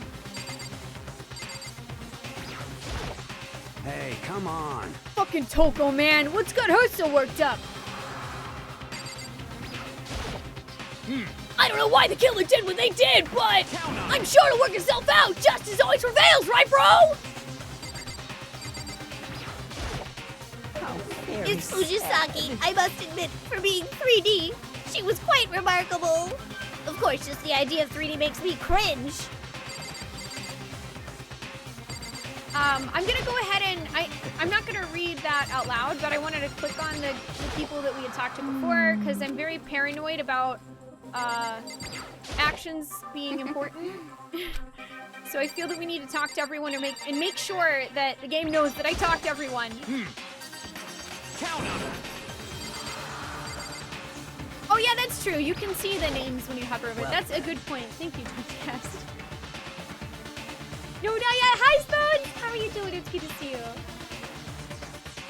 Sleep well, Tuvia. Thank you so much for joining us tonight. I appreciate it. You have a wonderful one. I will uncover the villain who performs such heinous acts on a weaker individual. That's right, we will. You ready? We doing this? Shall we go? Shall we begin?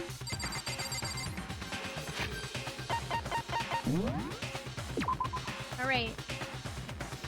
Okay. Oh man.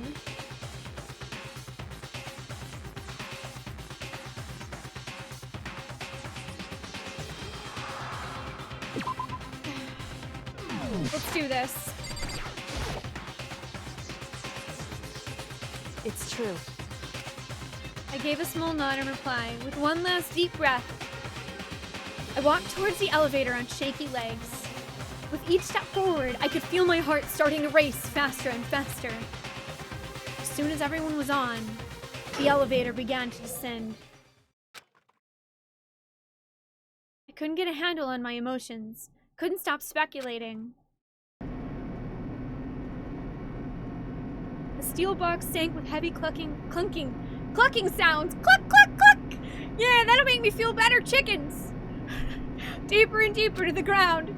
And as we went deeper, the uneasiness in my heart grew bigger and bigger. Oh, I know that one. I know that number very well.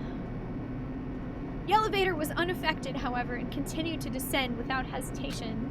Until finally, came to a sudden stop. What do you think? Irene decorated! Isn't it so fresh? Isn't it exciting?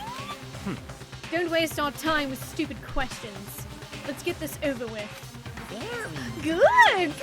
You're raring to go! Gotta say, I don't hate it! Not at all! Well, Okay then, let's get this show on the road! Everyone, please find your assigned seats! Deeper and deeper. So hi, Brent. I don't know if I got to say hi to you earlier.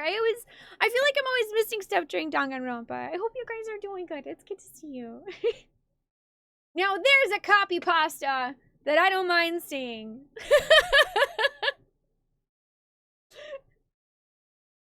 But this one's relevant, Telnior. This one's relevant. And so the curtain opened up once again. A deadly judgment, a deadly deception, a deadly betrayal, a deadly riddle, a deadly defense, a deadly faith, a deadly class trial. Yes, I would like to save the data.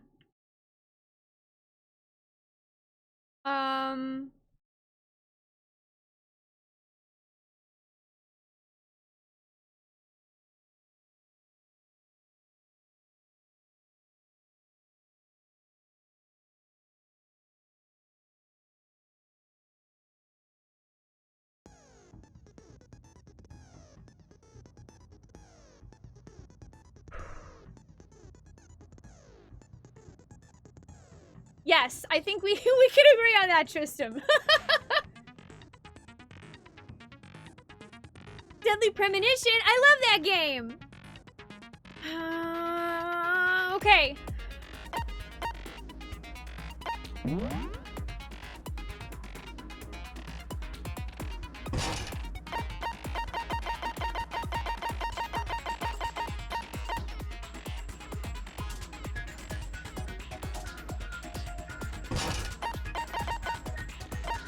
Nice.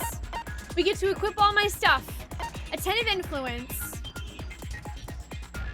Increases the influence gauge by 2. Effective during the class trial. Breathing technique. The focus gauge recovers more quickly. Effective during the non-stop debate, Hangman's Gambit, and the bullet time battle. Increases, yeah, we have Melodious Voice. Handiwork can reload 2 bullets at once. Let's open that e-handbook.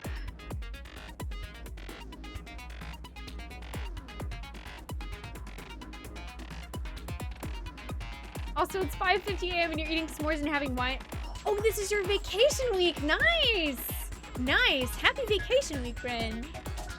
Have a wonderful night, Poppy. Thank you for joining us. You sleep well. Thank you for the words of encouragement. I'm really nervous. Let's look at our truth bullets. Let's review. The victim was Chihiro Fujisaki. The time of death is estimated to be around 2 a.m. The body was discovered in the girls' locker room on the 2nd floor of the school. The cause of death was a blow to the head with a blunt object. She was killed instantly. Although Chihiro wanted to get stronger, she declined several invitations from Sakura and Aoi, and may have used the locker room late at night to avoid them. A ding for justice. A ding for justice! I can do that.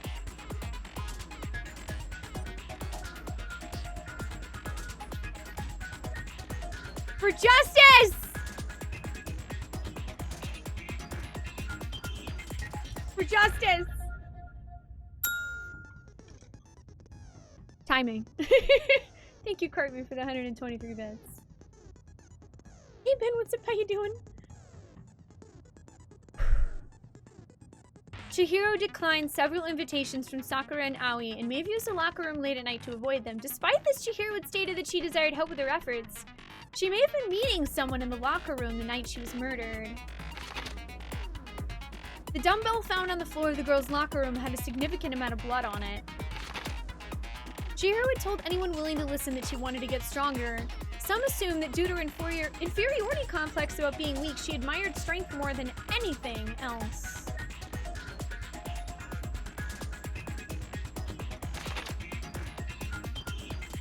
To unlock her locker room, you need to swipe your e-handbook over the card reader. You need a male student's handbook for the boys' locker room and a female student's for the girls'.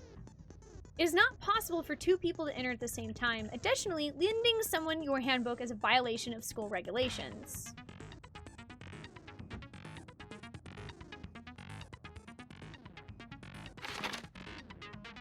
The handbook of each student that had died is placed in the mailbox in the main hall.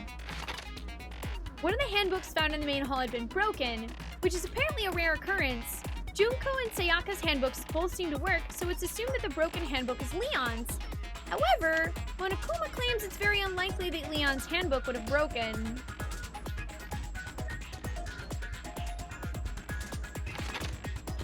Suspected genocide jack victims include Ken Harada, Tetsu... Oh, yeah, okay, among countless others.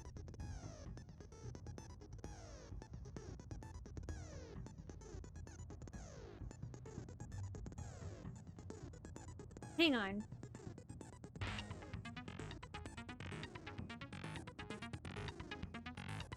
No, okay, never mind.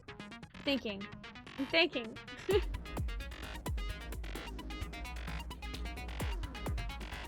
Hobbit. You like how the green key got green screened over a green graphic in the background? That's perfect then.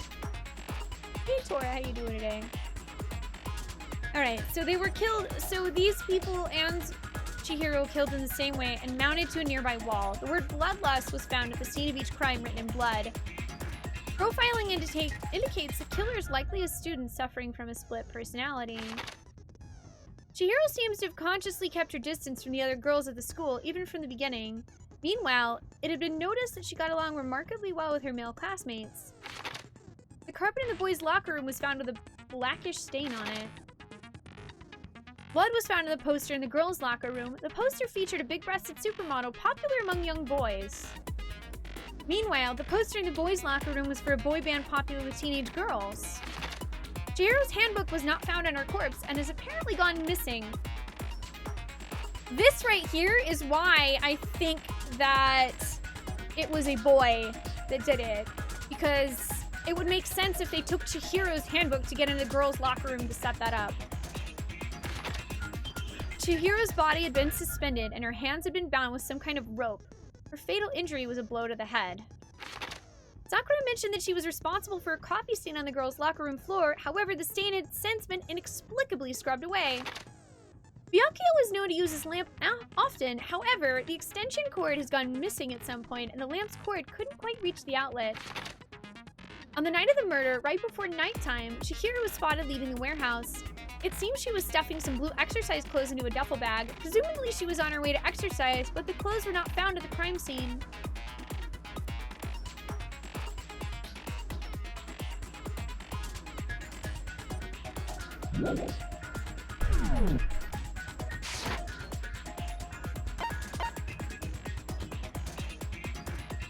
Okay. Let's do this. Let's begin with a basic explanation of the class trial. So, your votes will determine the results. If you can figure out who done it, then only they will receive punishment. But if you pick the wrong one, then I'll punish everyone besides the blackened, and the one that deceived everyone else will graduate. Okay, then. So, first off, let's talk about the murder weapon! Okay. First, we have to make clear what was used to deliver the fatal blow.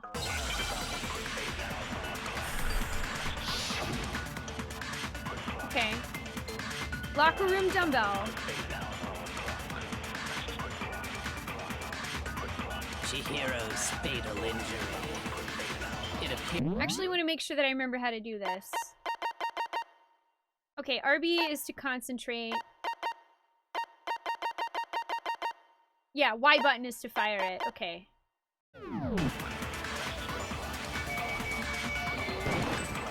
According to the Oh wait. Oh, that's right. We're going after what's used a fake. blunt instrument. But what kind of blunt instrument could it have been? I bet it was an iron pipe. No. Interesting. Okay, I guess I have to Certainly slow would it make down for a there. Powerful weapon. Poor Chihiro. That kind of sucks. Chihiro's fate. It appears it was a. According to the Monokuma file, What kind of blunt instrument could it have been? I bet it was an iron pipe. You basically have to slow it down to even catch it. Okay, that's good to know. Can we agree that the object that dealt the fatal blow was the dumbbell, found at the scene of the crime? It was covered in blood, and there was nothing else at the scene that could have caused that kind of injury. And the wound on the victim's head is consistent with the shape of the dumbbell. As Mhm. far as I'm concerned, there's no mistake and no room for doubt on this one. Yeah, I mean, there was no reason for the murderer to hide the murder weapon because, I mean, let's face it, they set it up anyway. You looked at her head wound? Yay! That's so creepy! That's not creepy. That's called doing an investigation. If you don't mind, I will proceed from here. Let's move on to discussion of the culprit. Although, I believe the criminal behind this heinous act is already quite clear. Really? Do you now? For real? For real? Chihiro's killer is the fiendish serial killer, Genocide Jack. Genocide Jack, the fiendish serial killer. Did he really kill Chihiro? A new element has been added to non-stop debates. Would you like to hear? Yes, absolutely. I want to hear more. For this debate, lines of white noise will appear to disrupt your reactions. Your truth bullets will disappear if they hit these lines, so think of them as obstacles in your debate. If there's a way to keep this white noise from getting in your way, press the A button to attach the silencer, which you can use to shoot down the white noise. However, if you shoot an actual remark with your silencer instead of the white noise, the time limit will decrease, so take careful aim when you have your silencer out. Oh, but if your action difficulty is set to gentle, white noise won't appear at all. Oh, well, we're not on that, so...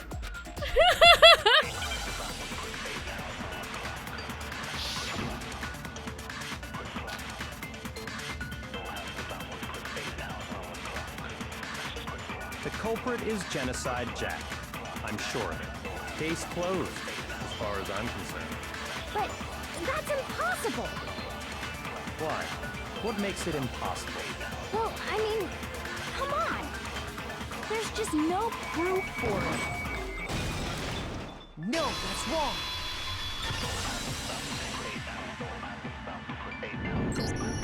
I might know one reason he could be involved. What? I found this file while I was looking around the archive in the library. I guess it's some kind of confidential file the police put together about the Genocide Jack case. Yeah, yep, What? okay. That's kind of weird as shit, isn't it? What was something like that doing in the library? The why of it is probably more trouble than it's worth. So let's forget about that for now. I don't trust you! More importantly, it outlines all the specifics of every Genocide Jack case in exceeding detail. According to the file, there appear to be 2 defining characteristics in every Genocide Jack case. The first is that a bloody message is found written at the scene of every murder. Oh, that's right. Boob lust. Hifumi? Hifumi?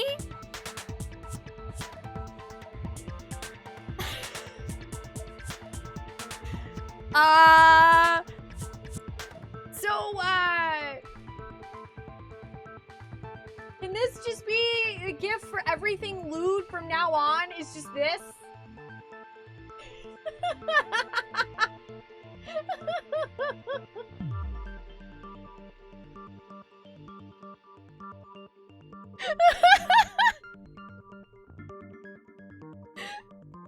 It's just why? Why, Hifumi? Why?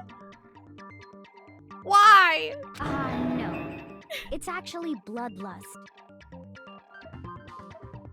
But more important is the other characteristic, and it's something that has never been made public. Never made public? What the hell is it? Why don't you tell them, Makoto? The other characteristic of every Genocide Jack case, which the world at large doesn't know, if I'm not mistaken, it has to do with the positioning of the body. How the victim is positioned. Apparently, in every Genocide Jack case, the killer suspends the body in a certain way. Other than the killer, the only people who know about this are the higher-ups in the police department. I'm only sad that I don't really have much of a reason, I guess. We don't really get lewd here. I just can't, like, I feel like that image of Hifumi is too perfect to lose, right? Oh no, it's okay, Techie. I mostly thought Hifumi thought it was boobless because it's Hifumi. However, Chihiro was most definitely suspended in the same way. So, how did the culprit know about this when only high-level police officials were aware of it? There's only one logical answer I can think of. It's because the culprit in this case is the real Genocide Jack. No fucking way! You're saying Genocide Jack is one of us? Yes, in fact, it's Toko. What? See? It's too easy. Genocide Jack's true identity is Toko Fukawa. It's too easy. What? Hey, okay, wait, hold on a sec. Toko has like bloodophobia or whatever, remember? What kind of serial killer is afraid of blood? Is Toko Genocide Jack? The answer is yes and no. Another riddle. Man, why is this gotta be so complicated? Because it's a murder mystery, hero! It's a riddle for sure, but I feel like I understand it. What it means for Genocide Jack to be Toko, but also to not be Toko. The answer is that she's not just one person, but multiple people, right?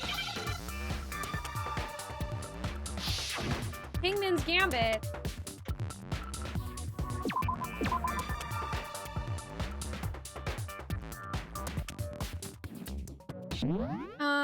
Let's see.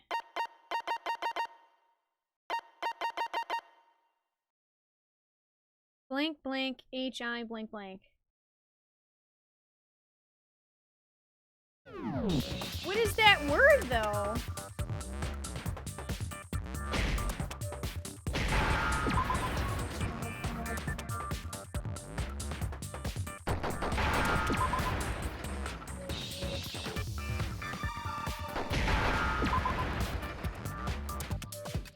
Is it seriously schizo?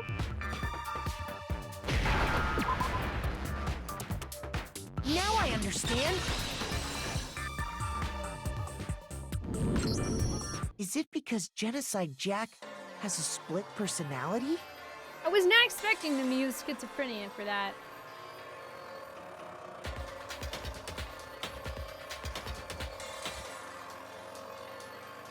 Huh? I think I read that somewhere in the file too. Yeah.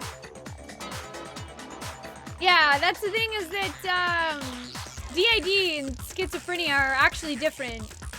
I mean, in the, I don't know, like 20, 30 years ago, they used to think it was the same thing, but over time, they have realized that DID and schizophrenia are actually two different things. But yeah, it's probably some kind of like translation issue. I only realized it because I hit S and I was like, oh, it starts with S. Like, wait, SC, are they saying schizo, like schizophrenia?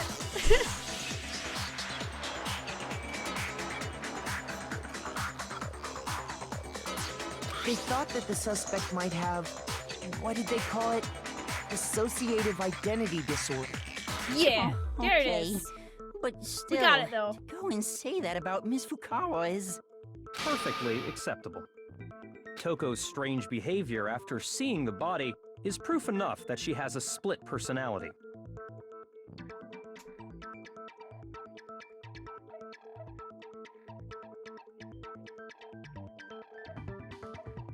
Oh, they need to make it a certain number of letters? I mean, they could have done like multi or something like that instead. Yeah, schizophrenia is like hallucinating and imagining things aren't real, like hearing, yeah, like schizophrenic people will hear voices and stuff like that, which is different.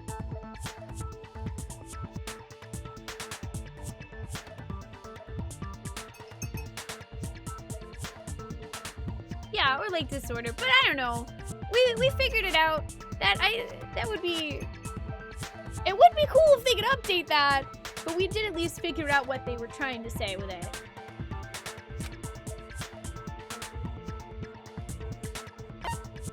I mean, I got it! her behavior completely You're changed. talking about how she started acting totally different than usual, right? That's right. Think back. She fainted when she saw Chihiro's corpse, and then, when she woke up... I'm fine! Kahaha! Whoa, is that a dead body? Hey, are you dead?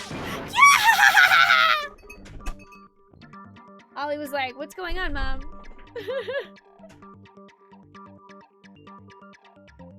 She must have hit her head real hard when she fainted.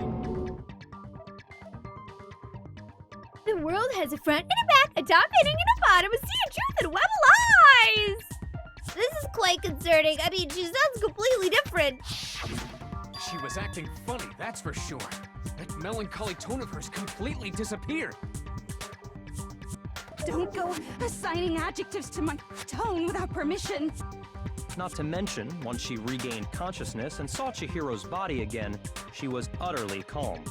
In other words, within her is one personality that can't handle blood, and one that obviously can. So when Toko trapped herself in her room, it's because she was scared of Genocide Jack?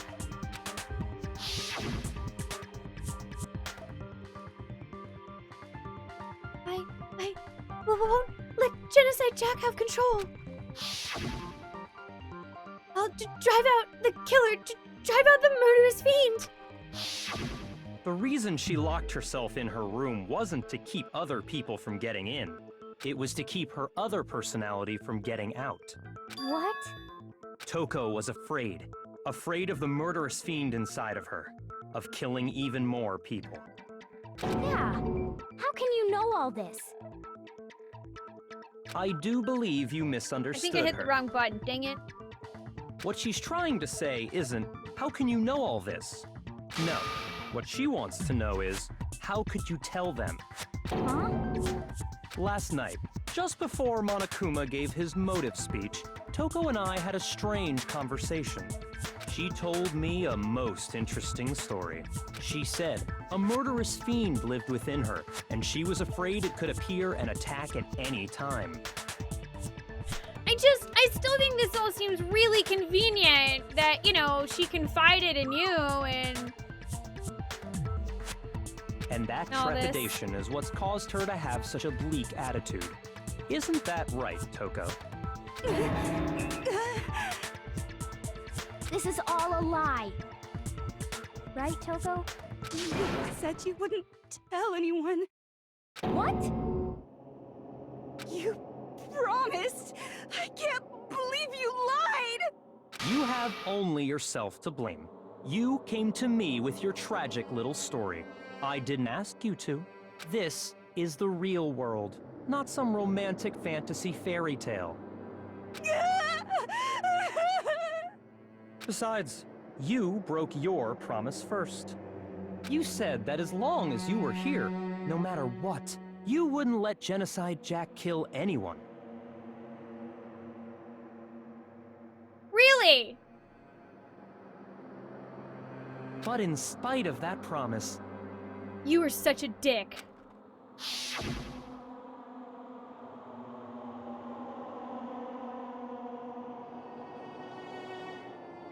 I'm sorry I couldn't keep our promise. But don't worry, never again. I won't let Genocide Jack have control ever again! You said if I kept my promise, you would go out with me. Yup! It's fucking Byakuya!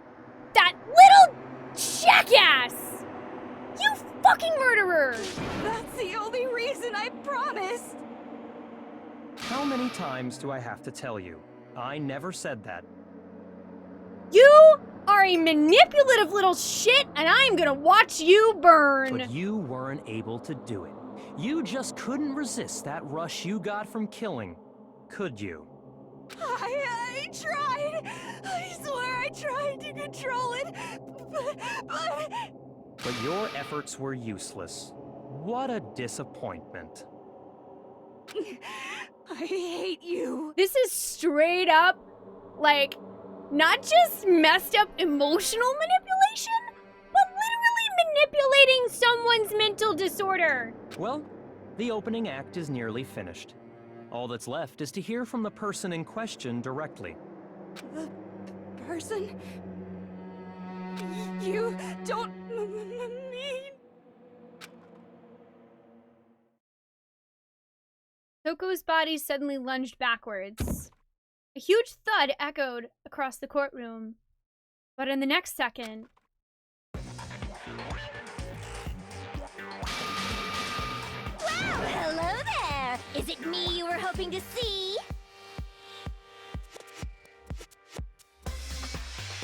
No! No, it wasn't!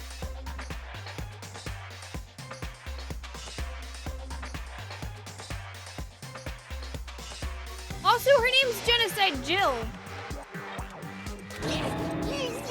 What the heck? So you figured it out, huh? Well, whatever. What are you gonna do?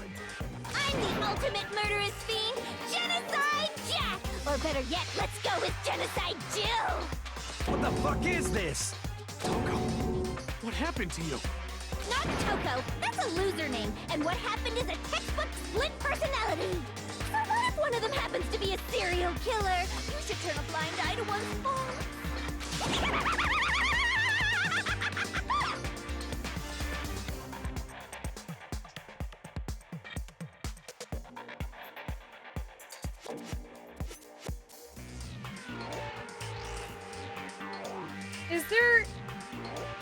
Is there a room for me to back so far away that I can't see this anymore? Can I just nope out of this? Just, all right, you know how I was, also it looks head, so I'm just gonna, I'm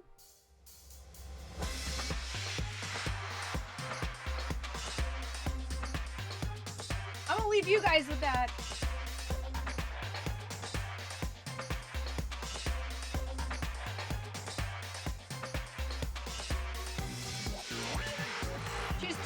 She's trying to lick the xylophone. She can't reach it. She's trying to reach the xylophone. Here, let me help. Let me help you. Let me help you to the side, Joe. Let me help. I'm gonna help, okay? There. I'm helping. I'm helping. I'm helping.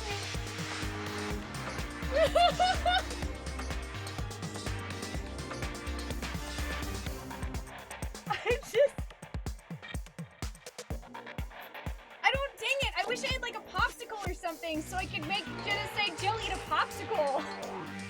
Maybe she's just very furiously eating a popsicle. Hang on. The best girl just showed up. Hang on, I wonder if I could do this without,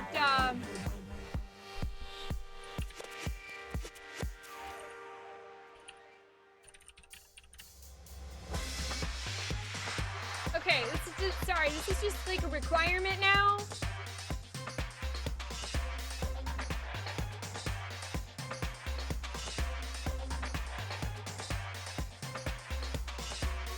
Okay.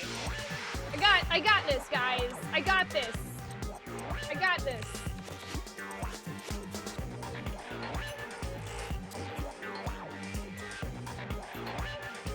I got this. Sorry, this is very important it's very integral to our playthrough of Danganronpa. Alright? Genocide Jill needs a popsicle, and she needs it now.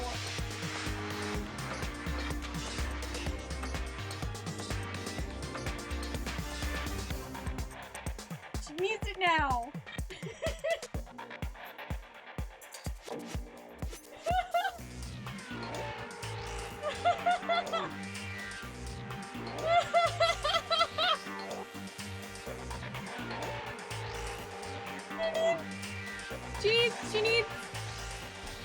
She's hungry, okay?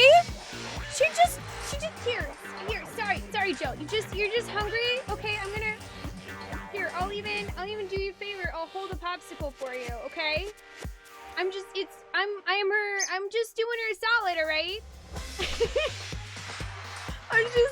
I'm just holding her popsicle for her while she goes to town, alright? You don't wanna upset a serial killer, do you? You don't wanna upset a serial killer, do you?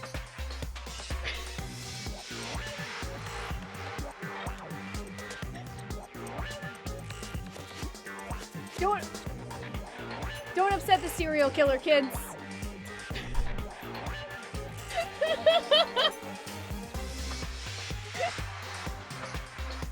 just kind of want to leave the popsicle there. You're not you when you're hungry. All right, gosh, I mean, this is kind of absurd. Look at how fast she's eating this popsicle. Oh my god. Oh my god. She ate the whole stick. She ate the stick. This lady is insane. That's how you know she's a serial killer. She ate the stick.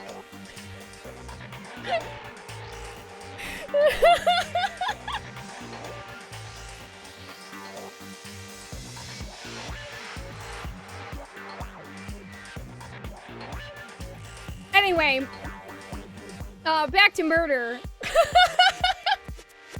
She's so intense. Like they say, sound and murderous mind, sound and murderous body. This one is so different from the one we've come to know. Yes, well, the world is composed of a front and a back, you know. Just like how every inning has a top and a bottom, or how in the depths of every truth lives a little lie.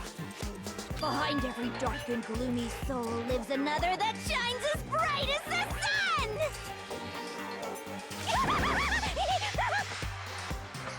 Okay.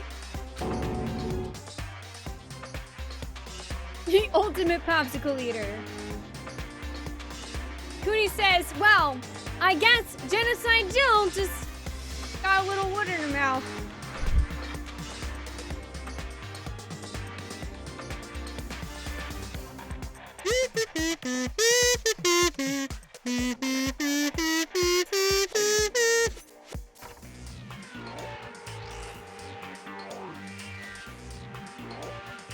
Well, yeah, Doug, because weird is fun.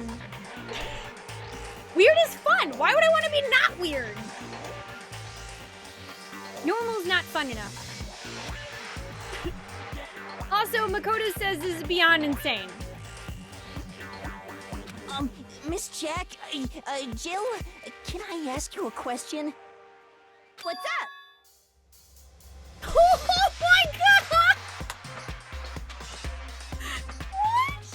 She just answered that so adorably.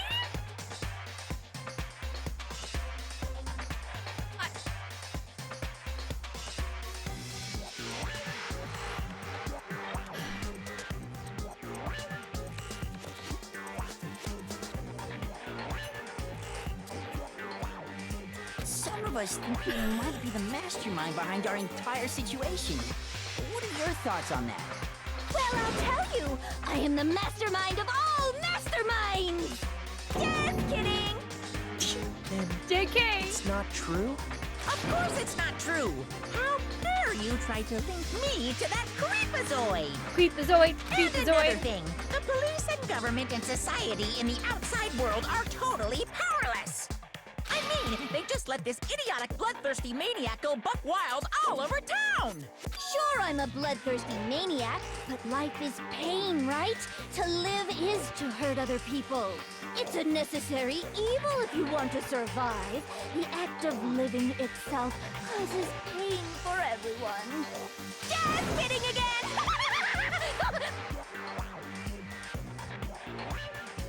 This lady is batshit crazy. I think Jill really needs some more popsicles. Damn, girl, you need some popsicles.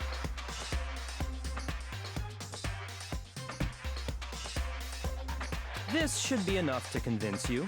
This murderous fiend is responsible for Chihiro's death. There's clearly a motive, so there should be no doubt. A motive? Remember what Monokuma told us? If someone didn't murder and graduate within 24 hours, an embarrassing memory or secret would be revealed. Okay. Well, let's assume that Toko's secret was about Genocide Jack. If a secret like that came to light, Toko's life would have undoubtedly been forever ruined. So she had a very clear motive to never have that side of herself exposed. Interesting. Very, very, very interesting. But sorry, as much as I hate to admit it, I'm not the culprit. What did I say? What did I say? The notes don't lie, friend! The notes don't lie! Dad is an innocent serial killer!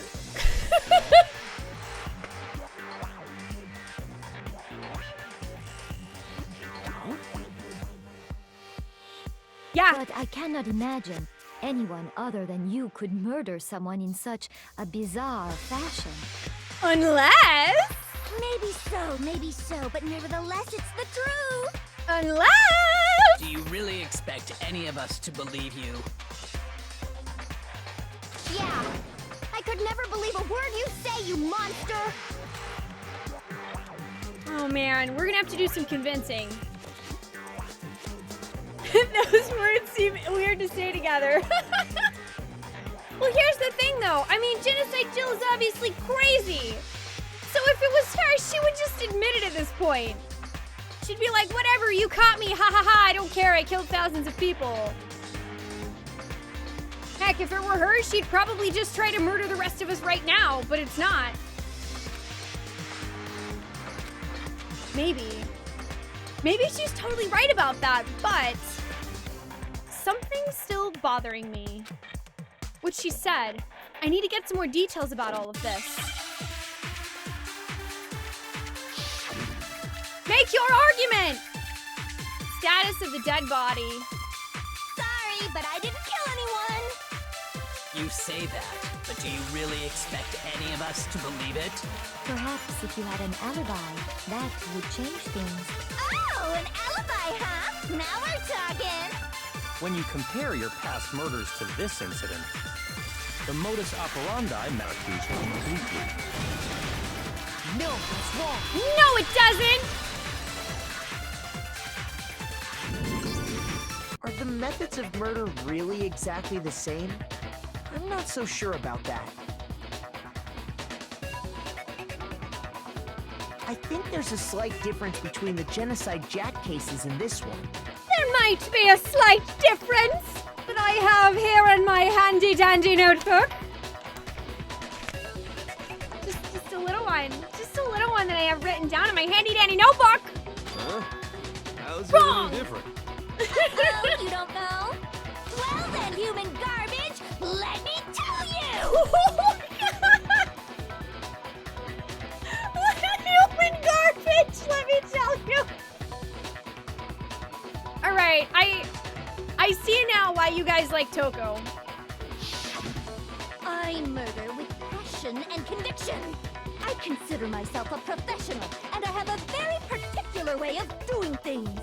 Imagine you go to a fancy Italian restaurant. They're very picky about the noodles, the sauce, everything. Yup. But what happened to Chihiro? It'd be like if that same Italian restaurant started using ragu or Chef Boyardee. Yay! Toko's calling me a kuya! Chef Boyardee! You are the grade F version of a serial killer. Also, by the way, the reason why this makes sense, also, please refer to the paragraph on the right page. The scissors used in the murder were apparently custom made, with every pair left at each murder scene seeming to be made of the same make and construction. She is so insane that she handcrafts every pair of scissors that she uses to murder her victims. You know what wasn't found in our murder? Handcrafted scissors made with insanity. This is no creation of mine. Let me rephrase that in a way that maybe makes more sense. There are two clear differences between the Genocide Jack cases and this one. There's one clear difference between the murders. In the photos from the other Genocide Jack cases, look at the neck and stomach. Here you'll see a clear difference. The fatal injury is different! For one, the cause of death is different. In the Genocide Jack murders, all the victims were killed the same way. According to the case file, they were all apparently killed with a pair of scissors. But Chihiro died from a blow to the head, right? Ah, yes. That is remarkably different from the other murders. Wouldn't it be strange for someone who kills the same way without fail to suddenly change their method? Yeah, it would be now, wouldn't And it? there's more. One more conflicting detail.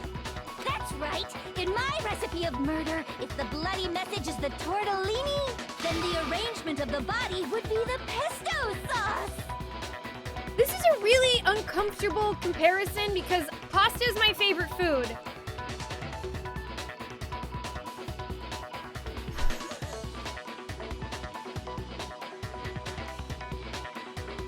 Could you please stop comparing killing people to cooking?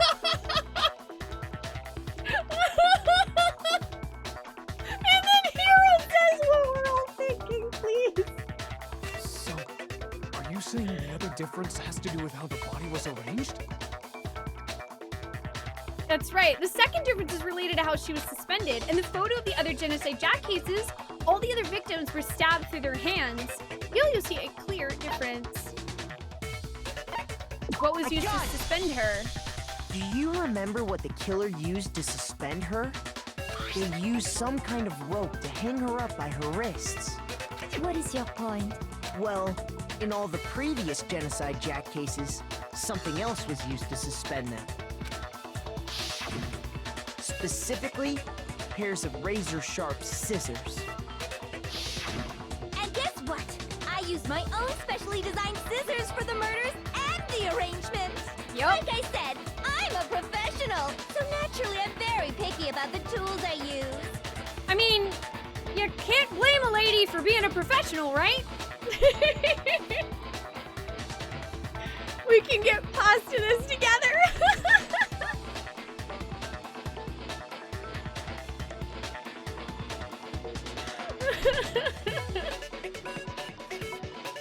Hey, Fungus! I'm doing great. How have you been?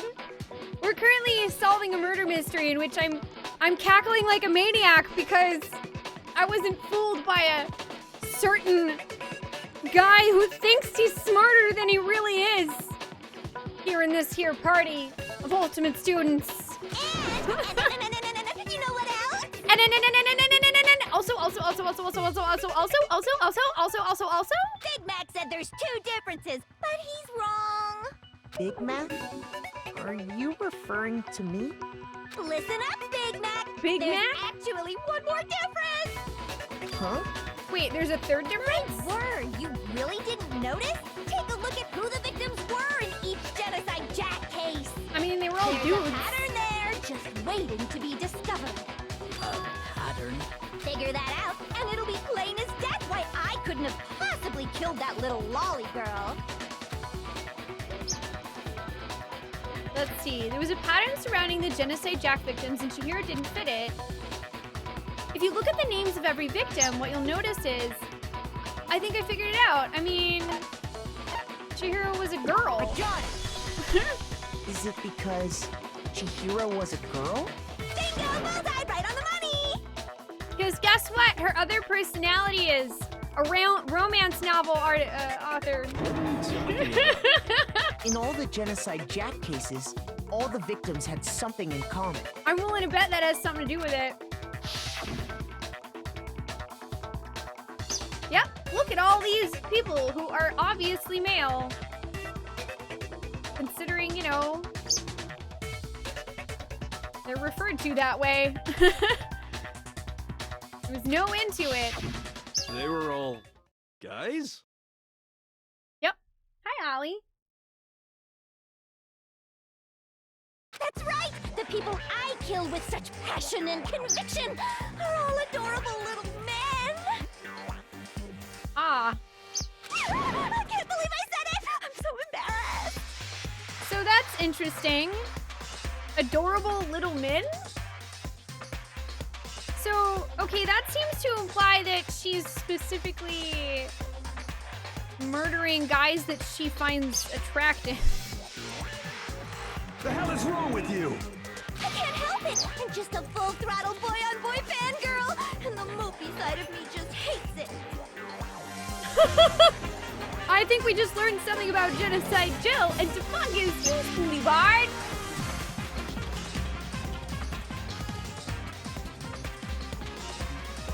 Defungus, thank you so much for subscribing using Twitch Prime! Oh, we got some love in the chat, my friend. Grab your crystal of light and join us in our quest for fun, and in this case, being creeped out by a murderer. I appreciate that. Thank you for the support. Also, this game is excellent. Game is excellent. I highly recommend it.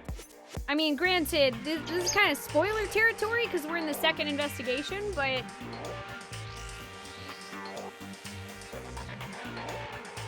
now I'm on the fast track to becoming a full-fledged fan madam! So since Chihiro was a girl and not an adorable little male, you wouldn't kill her? Would an Italian chef suddenly start making ramen just because they're both noodles? Don't be stupid. Would an Italian chef suddenly start because they're both noodles. I have too much passion and conviction to cross that line. That's the absolute reality of the one and only. The one and only. We get it. You've clearly explained your hobby and your philosophy. But that's not all there is to it. It's a different matter entirely, when you're forced to kill in order to survive. Quiet, lowly cur! Lowly? Cur? I would never kill for a reason as petty as mere survival. And if by some fluke I did kill to survive, why would I bother with the message and arrangement? It'd make me the obvious suspect! Genocide Jill is not dumb.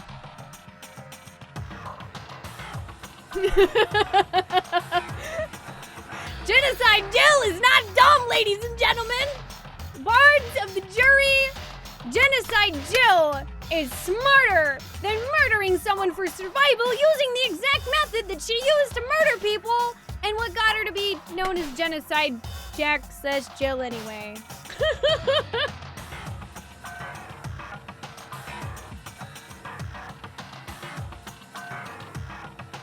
Hey Whimsy, how you doing? Good to see ya. Also, I'm playing this actually on PC, Defungus. It's on Steam. I think it's also on PS4 and PS Vita? That does make some amount of sense. Plus, whatever reason I have for killing, I would never leave out my prized scissors. I mean, come on, the lady's a serial killer. In order to become a serial killer and succeed at it, you have to be, you know, some level of intelligence. Gotta be a pretty smart person to become a serial killer. Just saying. Hey, Baramon, how you doing? She's smarter than the average killer. Hey, Echo, how you doing? Good to see ya. Oh, it is on PS4 and Vita. Yay, I got it. Who would go out of their way to use a big, stupid, heavy dumbbell? Maybe you used the dumbbell because you couldn't find any scissors in the school? Any scissors? I don't just use any scissors. I only use my own set of high-class envy of the entire world scissors! Okay, whatever. There still aren't any in the school. Are you sure about that?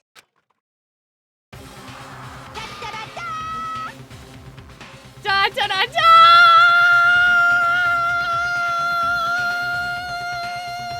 Bye. Goodbye, goodbye, goodbye, goodbye, goodbye, goodbye. Hey, Chappie. She's fully equipped. Do not stab the Spoonee. That's right! So I can kill anywhere, anytime. Don't stab me, please. Why would I resort to dumbbells or rope when I have my trusty scissors by my side? Go ahead, tell me I'm wrong. You can't, can you? Gutter dogs, all of you. Not to mention, I have no clue how to tie a good knot. The rope's totally out of the question anyway. She's so psychotic that I can't help but love how weirdly honest she is about all this. I have no idea what's going on anymore. Could such a heinous villain really be innocent? But the body really was suspended, right? And nobody but the police knew about that. Yeah. That's why we figured it had to be the real deal and not some copycat killer or whatever. Actually, hold on. There is one person who could have copied the Genocide Jack cases.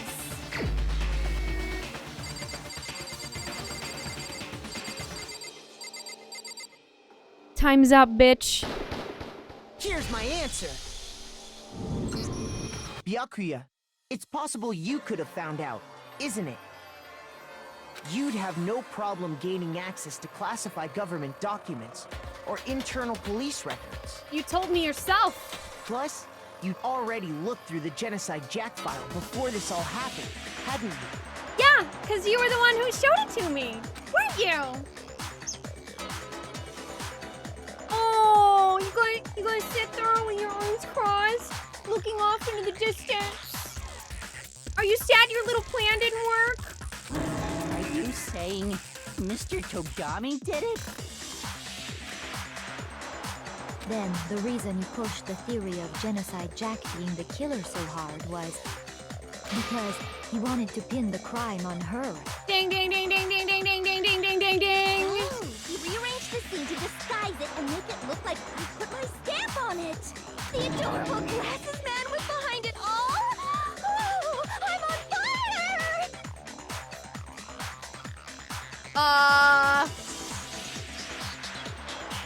Okay, now I'm starting to think that she, might want to use that tongue on something not safe for work. Well, Byakuya, what's your response? I see. So now the suspicion falls on me. Then I must ask, when would you say I began acting suspicious? Surely you must have an answer. Looking back and thinking about it now, the way you were acting right before we discovered the body was a little strange. And the locker rooms. This is suspicious. Very suspicious indeed. Wouldn't you agree? Huh? Suspicious? It seems nobody searched the locker rooms. Let's start with the girls' locker room. You wanted to go to the girls' locker room right away, right? But since you're a guy... I should have naturally thought of the boys' locker room first. Is that what you want to say? No. The victim was Chihiro, a girl. Hence why I said we should check the girls' locker room. Nothing strange about that, I'd say. On the contrary, there's something very strange. Okay then, what's so strange about it? Go ahead, share with the rest of the class. There was a clear contradiction in what Byakuya just said. I need to make it clear to everyone. A new element has been added to non-stop debates. Would you like to hear more? Yes. Next, we're gonna add something called a truth flashback. If you aim at a weak spot and hold down the Y button, then you'll memorize that weak spot. This memorized phrase can only be shot once as a single truth bullet. If you shoot or change the truth bullet, it will disappear from your truth cylinder. However, you can use this flashback feature as many times as you want. If you don't seem to have the answer to a lie or contradiction in your loaded truth bullets, it might be wise to memorize a different weak spot and use that to make your case. When's the best time to flashback? Well, you'll just have to use your keen wits, won't you? In this case, though, I will say that if you don't use a flashback, you won't be refuting anything. Well then, good luck and have fun!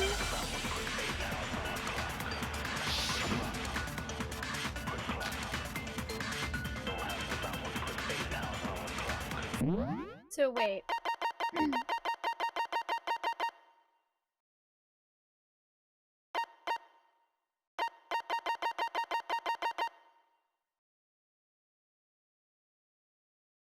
Okay, yeah, if you target a weak spot and, okay, hold the Y button, you can use that as a temporary truth bullet. Okay.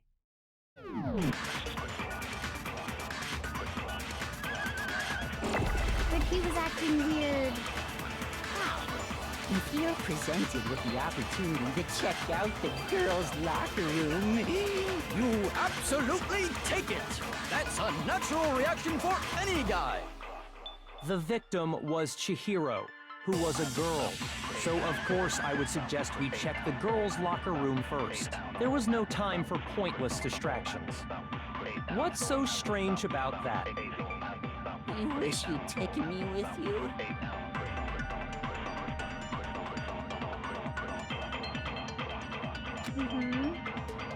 Yeah, it doesn't make sense how we could have known before we even found it. Okay, I need to make that contradiction clear. So, you said Byakuya was acting kind of weird before we found his body.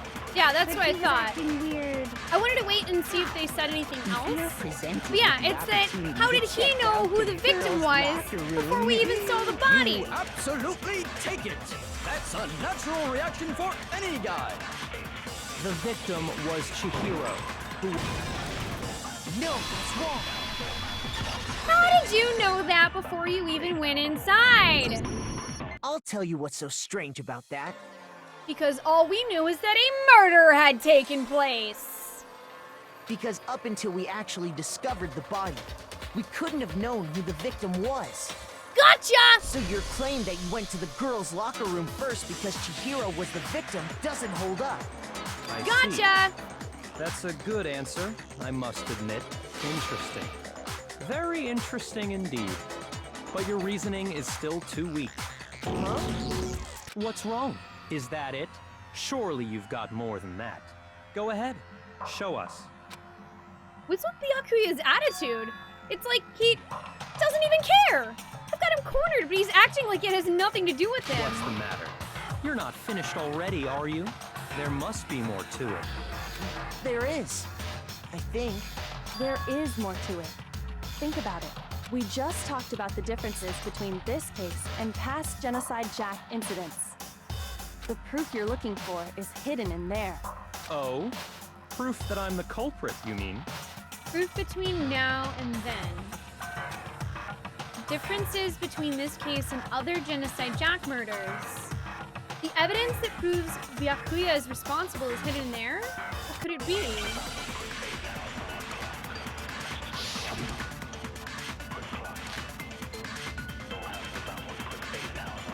What? The difference between the cases? You want me to explain it again? When I want to kill, I use my very own special scissors. And I use those same scissors to arrange the body. But Chihiro was suspended with... It was some kind of rope, was it not? That's right! It absolutely was! Then there must be something very fishy indeed about that rope. Hey, Byakuya, where'd you get it from, huh? I'd never seen that rope before in my life. Yes, you have. No, that's wrong! Yes, you have! Yes, you have! Actually, I'm pretty sure you have seen it before. Actually? Because, you see, that rope, or should I say, that extension cord? What? An extension cord? Byakuya, you've used the extension cord in the library more than once, haven't you? And the same extension cord that was in the library all this time went missing after the murder. And there's no way someone who uses that extension cord as much as you do wouldn't discover that fact. Yup. Yet when we found a box where there was a bunch of dust and you said an extension cord was in there, you sure didn't act like you were missing it. Just saying. And Byakuya must be the one who took the extension cord. I can't imagine any other possibility. That's really what you think? Then your conclusion is something like this? I killed Chihiro in the girls' locker room, then hung her up and wrote that bloody message. No. I intentionally made it look like Genocide Jack was You behind didn't it. kill her there. Is that about right? He's doing it again. He's totally calm, totally unconcerned. As if he's not even involved. Wait, not even involved? What's wrong? I asked you if you think that's what happened. Hell yes, that's what happened. So that's it, right? Byakuya's the killer. I don't disagree with not disagreeing. He kept calling this a game, right? So he'd be totally willing to do something like this to win. Huh. Sorry, but could we hold on just a second? I think we need to talk about this a little more. Huh? Do we really need to? We've already decided who did it.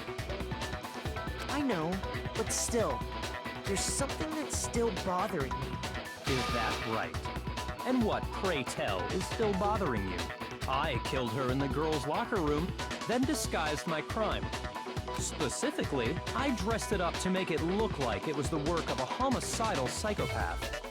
What about all that bothers you? Wait. What was that just now? Something's not right. Chihiro's body was definitely found in the girls' locker room, but does that mean... Can I really just accept what Byakuya said is the truth? No, I don't think so. The scene of the crime, yeah, the scene of the crime was in the boys' locker room. You say you killed Chihiro in the girls' locker room, right? But are you sure about that? Isn't it possible that the murder took place somewhere else? How disappointing. What kind of question is that? Even in the world of disappointments, this is a true letdown. She was Really? found dead in the girls' locker room. There is absolutely no question about that. I didn't say that's not. I'm not contradicting that's where she was found, How could honey. the scene of the crime have been anywhere else? Well, I think it's entirely possible that she was killed somewhere else, then carried there later, along with the rest of the murder scene. The rest of the murder scene? That was awfully specific. Please tell me you have a reason for saying all of that. I believe I do. Hey, Byakuya, did I just take you off guard? When the story suddenly moved to the crime scene, Byakuya, who'd been so confident up until now, maybe Byakuya never even realized that the actual scene of the crime could have been somewhere else. Hey, don't just move on without permission. What do you mean she was killed somewhere else? Come on, Makoto. If there's any chance the murder took place somewhere else, let's see the proof. Evidence that shows the murder took place somewhere else. It was something that was switched between the boy and girls' locker rooms. The carpet.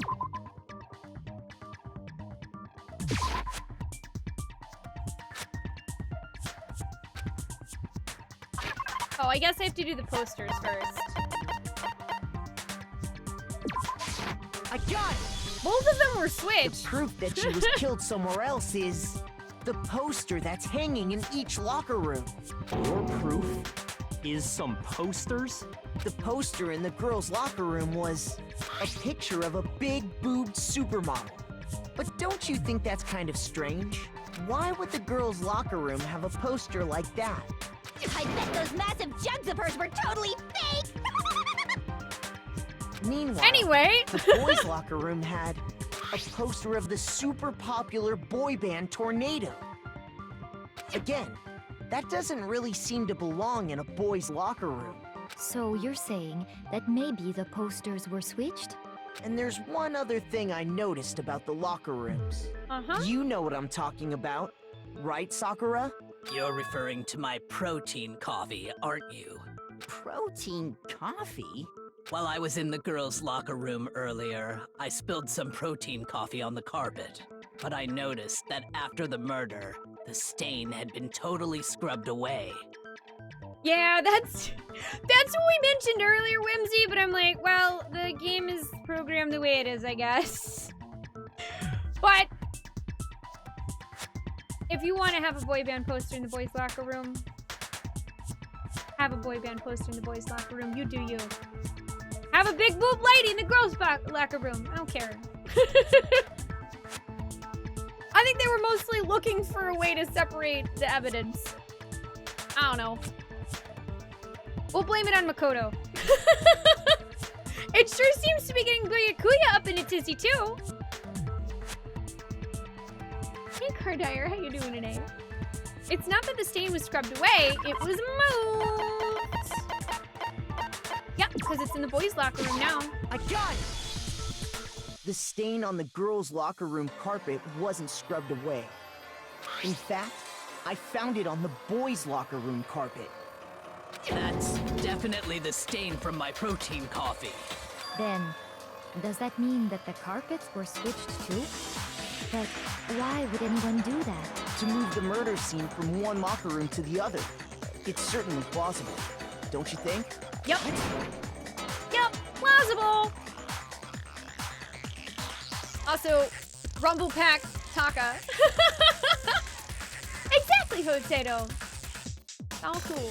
In other words, in order to completely swap the scene of the crime, the bloodstained poster and carpet were moved along with the dead body. By doing this, the killer was able to change the entire room where the murder took place. I can certainly follow your reasoning, but why would the culprit bother doing that? Huh? I don't know, maybe if they were, you know, actually a boy. Why would they go through all that trouble of switching the scene of the crime? Actually, an even bigger question. If the murder did take place in the boys' locker room, then how did Chihiro get in the boys' locker room in the first place? I know this one! To get into the locker rooms, you have to swipe your e-handbook across the card reader device, but Chihiro's handbook should have only allowed her access to the girls' locker room. Unless... She had no way to get into the boys' locker room to begin with. No, Unless she did did. have a way, and I can tell you what it was. Yes! Hero, my I man! highly doubt that. Yes! Don't you dare underestimate Hero! Stop! I'm telling you, I know how she could have done it. Is he right? Could Chihiro really have gotten into the boys' locker room somehow? Hell yeah, she could have!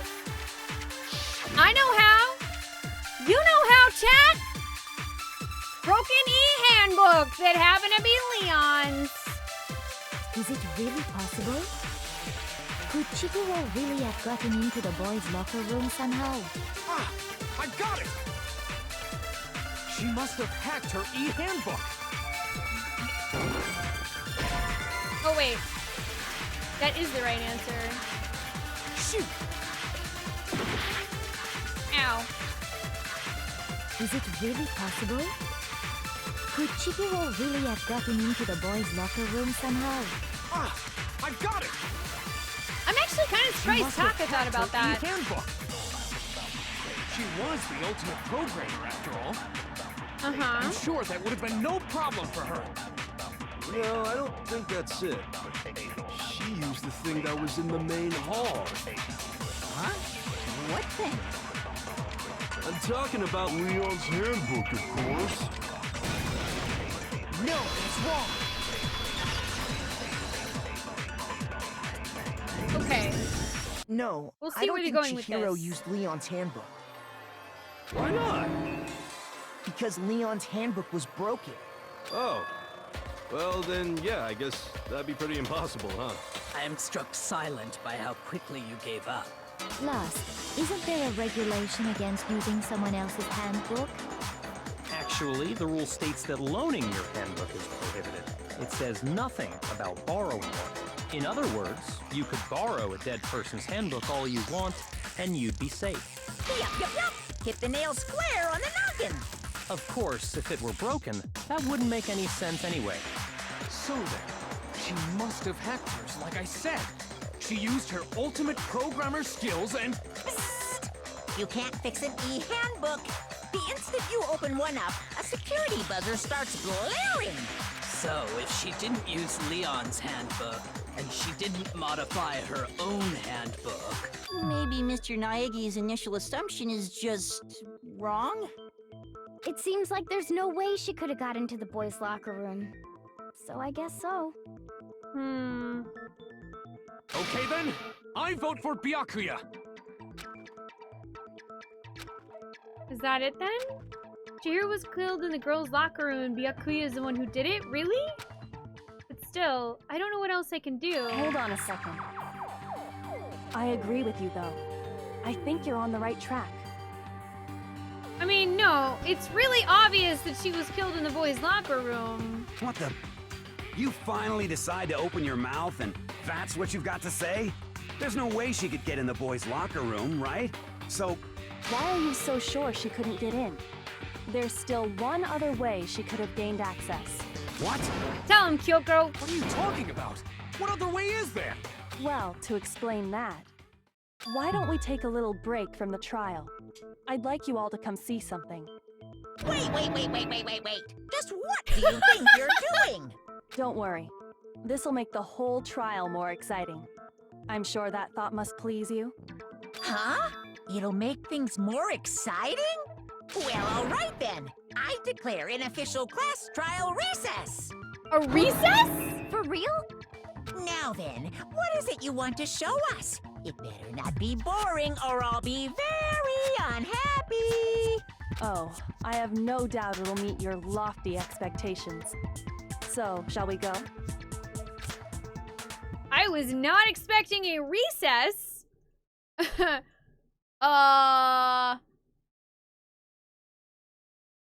Okay. So before I even knew what was happening, the class trial had been put on hold. We had it all with Kyoko in the lead, and where she took us was...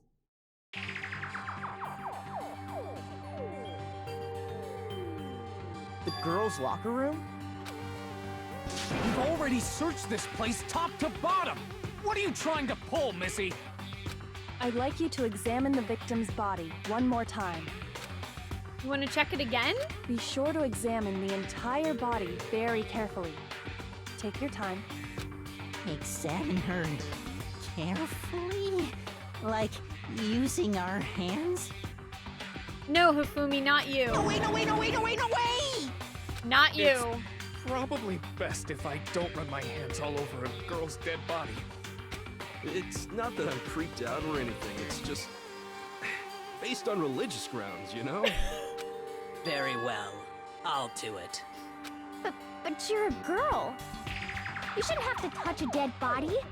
Just let one of the boys do it. No, it's okay. I think Chihiro would rather have a girl examine her.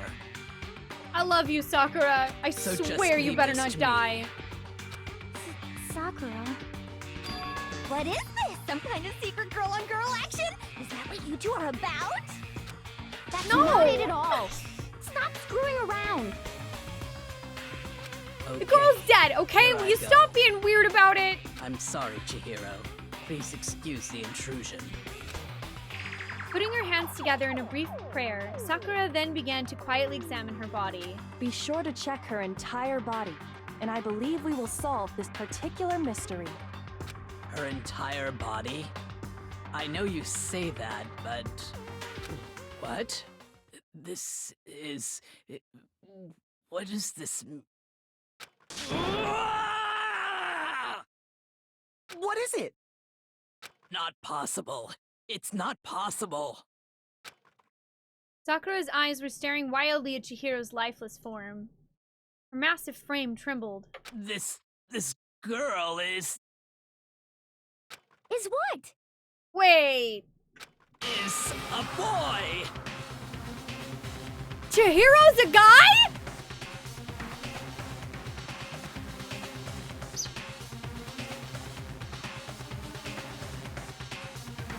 Oh! Okay! Okay! Chihiro's a guy! He certainly didn't share that information with us! He certainly did not, he did not share that information with us.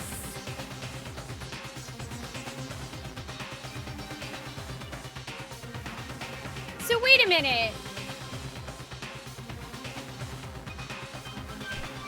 That's why his e-handbook is missing. That's why his e-handbook is missing.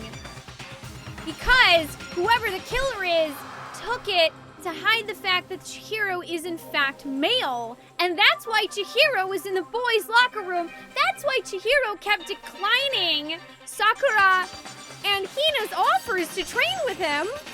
Because he's a dude. Obviously, he wouldn't have gone into the ladies' locker room.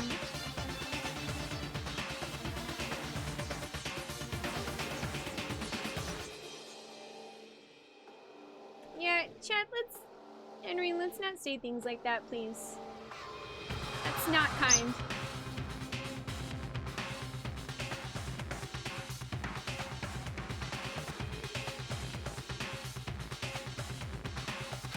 Ah, I see. So she was actually a he. Interesting. Thank you for confirming this fact. Yeah, regardless, whether Chihiro preferred to be referred to as a girl or a boy was completely up to them, and we are fine with either. That's probably why Chihiro didn't tell us. You're joking, right? I wouldn't joke about this. Then it's really true? Chihiro was a guy? Oh, what? You guys didn't know? Heck, I knew that right off the bat. Chihiro Fujisaki was totally a guy. He was a cross-dresser? Oh, I'm really on fire! I wish I had killed him! Okay, now Genocide Jill has the hots for Chihiro. Okay. Moving on past Genocide Yoko Jill. wanted to show everyone, huh? Interesting. In fact, that would explain it. That would explain it perfectly. If Chihiro felt more comfortable being identified as a female, but her ebook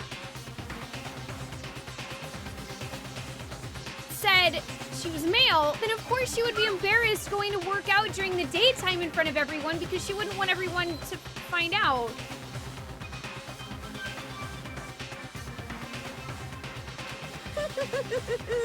Yes, that certainly does make things much more exciting. Which is sad, man. I wish Chihiro had felt comfortable enough to be herself to us. Regardless of, wherever she falls in whatever scale. It's sad that she wasn't able to trust us with that. Now but let's she did ride barely this know wave us. of excitement back to the courtroom and get back to the trial. Ahem. I do apologize for keeping you waiting. Now then, let's resume the class trial. I'm not the best, Whimsy. People are people, and I just like people. It doesn't matter, you know. None of that really matters to me in just seeing a person. What matters, it's relevant to the game, is that it seems like this is likely that Chihiro, it's likely that Chihiro had a ebook that got her into the male locker room, and thus she was embarrassed because she identifies or prefers to appear as a woman, and so she didn't want everyone to find out, so she went at night where no one would know. It does seem likely that Monokuma would probably be a jerk about it, and yeah. If so, man, that really makes me hate Monokuma. We've all just learned of the shocking revelation that Chihiro was actually a boy. Let's pick up from there. Yes, well, I don't know his reason for hiding it, but the fact is, Chihiro was not a girl, but a boy. Yeah, I mean, I want to focus on the game itself. Because yeah, we are inclusive of everybody.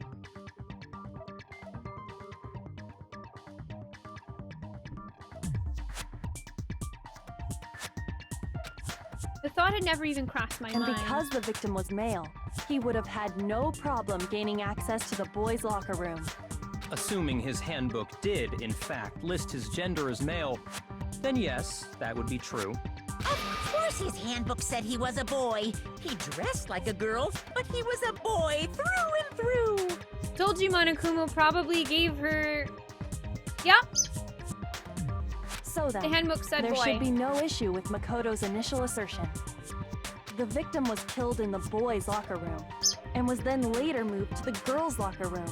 And the killer could have easily used Sayaka or Junko's handbook to get into the girls' locker room. Yep, so it didn't even matter that Leon's was broken. So Chihiro really was killed in the boys' locker room?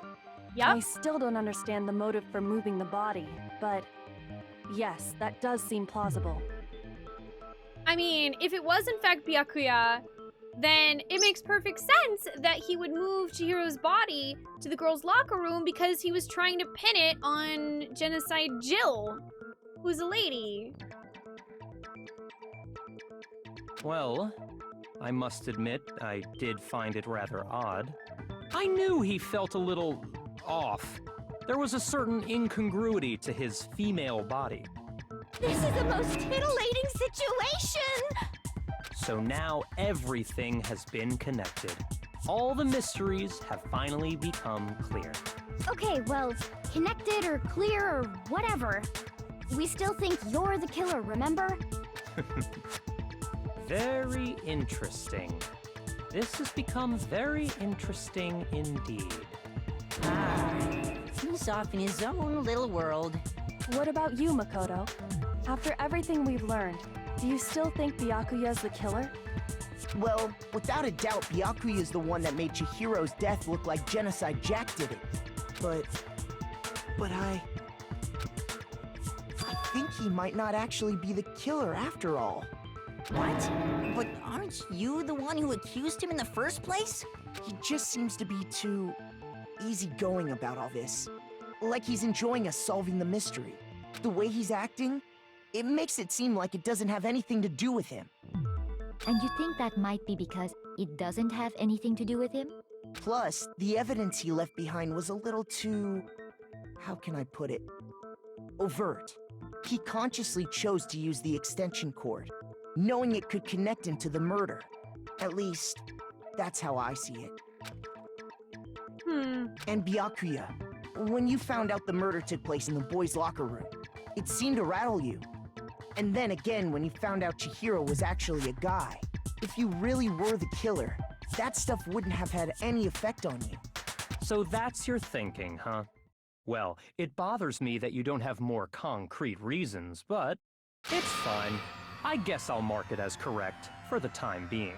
Mark it as correct? He's right. I am not the culprit. I just happened to come across the corpse in the girls' locker room and decided to alter it. Why would you do that? Are you fucking with us right now? No, I am not effing with you right now. I'm telling you the truth. Well, I find it very hard to believe. Go ahead. Find it very hard to believe. You're free to be executed along with the rest of us. If you're really telling the truth, then why? Why do you do that to his body? I mean, why would you want to make us think that it was someone else that it wasn't? My reasons hardly matter right now. Uncovering the culprit is much more important, wouldn't you say? Now then, if it wasn't me, who was it?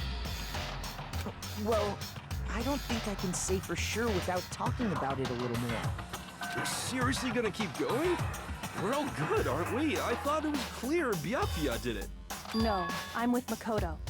If there's any doubt whatsoever, we need to explore every possibility. Because if we're wrong, we all die here.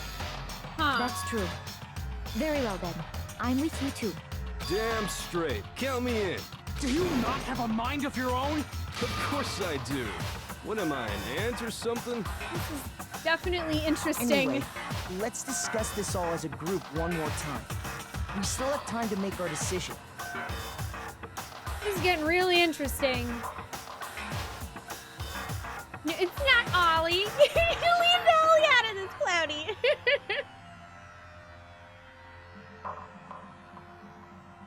That's very true. The only other person that saw Chihiro was Celeste. Our lives are all on the line. Excellent. Then shall we resume our game of hide and seek? But if Byakuya didn't do it, then who's the real killer? Who murdered Chihiro? There's one thing we can be sure that we know about the killer. The killer was able to gain access to the real murder scene, which means... But yeah, that's the thing, it has to be a guy, right? You would need a boy's handbook to get in. Since Leon's handbook is apparently broken, the killer would have had to use their own. In other words, it had to have been a guy. But that's still not enough. I need to find some more clues.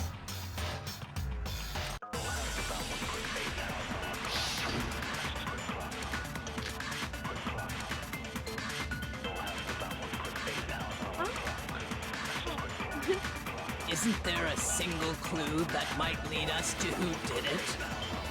Well, clues are one thing, but did nobody get a look at the killer? I'm sure if someone saw the killer, they would have said something by now. Perhaps someone saw the victim at some point. Even that might be enough for now. Yeah. All we need right now is any kind of new info. Oh, dang it! Shoot! Keep hitting the wrong one. Isn't there a single clue that might lead us to who did it? Well, clues are one thing, but did nobody get a look at the kid? I'm sure if someone saw the... Perhaps someone saw the victim. Yeah. All we need right now is any... It's over. It's all over. You want to know who saw the victim? The killer. And only the killer. Okay, here it is. No, that's wrong. Here it is. No, I'm playing on the normal, whatever the default I normal believe mode is. someone even else Narwhal. did see the victim before he was murdered. What do you think, Celeste? Now that you mention it, yes. I did see him. Huh? Really? Oh, but I suppose only Makoto knows about this. The rest of you had no idea, did you? That is why you're all making such ugly noises. Whatever! Just hurry up and tell us! It was last night, right before nighttime. I saw Chihiro in the dormitory warehouse. I saw him stuffing a track jacket into a duffel bag. And then, I assume, he headed off to exercise. A track jacket and a duffel bag? But we didn't find anything like that at the murder scene. It seems likely that the culprit destroyed them to get rid of any evidence. And that is when he said something that struck me as rather odd. Well, I'd better get going. I'm kind of in a hurry. Chihiro told me he was in a hurry. But why would he be in a hurry? Only if someone were waiting for him, I should think. So, Mr. Fujisaki was on his way to meet with someone, and then they were going to work out together? But Hina and I had invited him to exercise with us plenty of times, and he always declined. Probably because he was afraid you'd find out the secret he was hiding, right? Which means that conversely, he must have trusted whoever he was meeting with very much. Enough so that he was willing to risk his secret being revealed. What a marvelous friendship! The point is, whoever he met up with is the culprit, right? So we just gotta figure out who it was. But knowing what we know, I can't even guess. No. You already have what you need to make the connection. Huh? You know who the killer is. But I don't want it to be that person, Kyoko! Seriously? Who is it? Who's the killer? I don't want it to be this Think person. back to the track jacket and duffel bag the killer disposed of. Focus on the details of these items, and it should become obvious who was waiting for him. Are you sure about that? You really think we can figure out who did it based on two pieces of evidence that we don't have? Why? You want to track down some fingerprints or something? Even if we had the equipment for that, we wouldn't know how to use it. As was noted, the evidence is already gone. There's nothing to get fingerprints from. Maybe, but we can make certain inferences if we just take the time to talk it out. Easy for you to say, but fine. Celeste, did you notice anything special about the bag or jacket? The bag was just a normal duffel bag from the warehouse. Uh-huh. All the bags in there are the same, so I can't imagine what would make that one special. Well, if I remember right, there was a decent variety of tracksuits to choose from. Do you think there might be some connection between the culprit and Chihiro's jacket? Perhaps. Let's explore that and talk a bit more about the jacket he took. Okay. Does Chihiro's track jacket really hold some clue about the killer? Somehow. It's really hard to believe.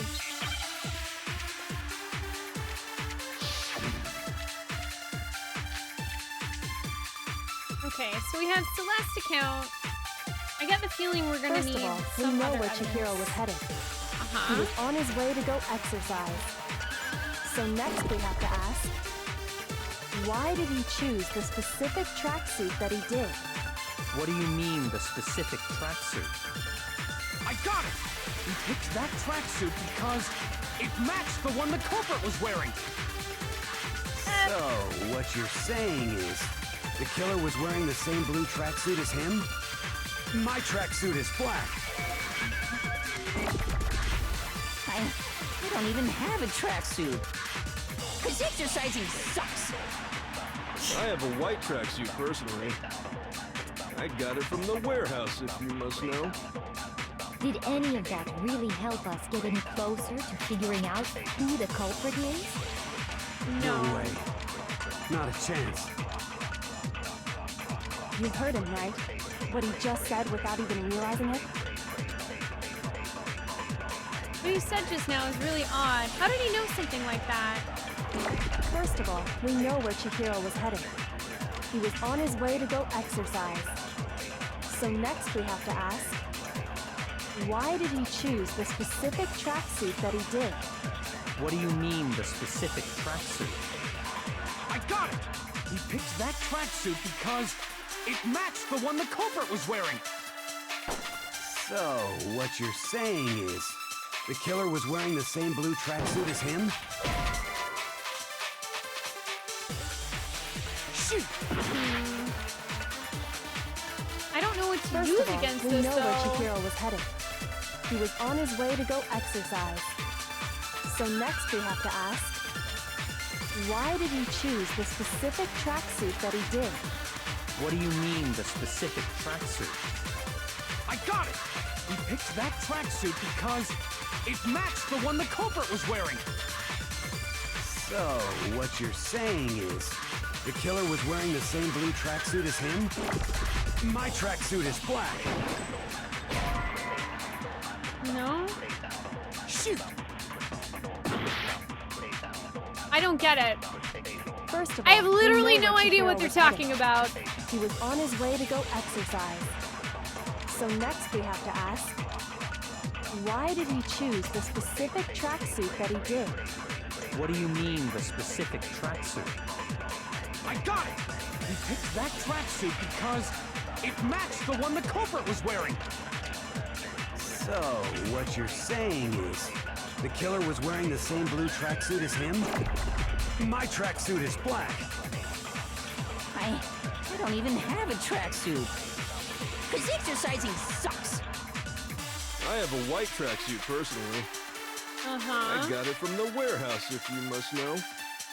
Did any of that really help us get any closer to figuring out who the culprit is? No way. Not a chance. You heard him, right? What he just said without even realizing it?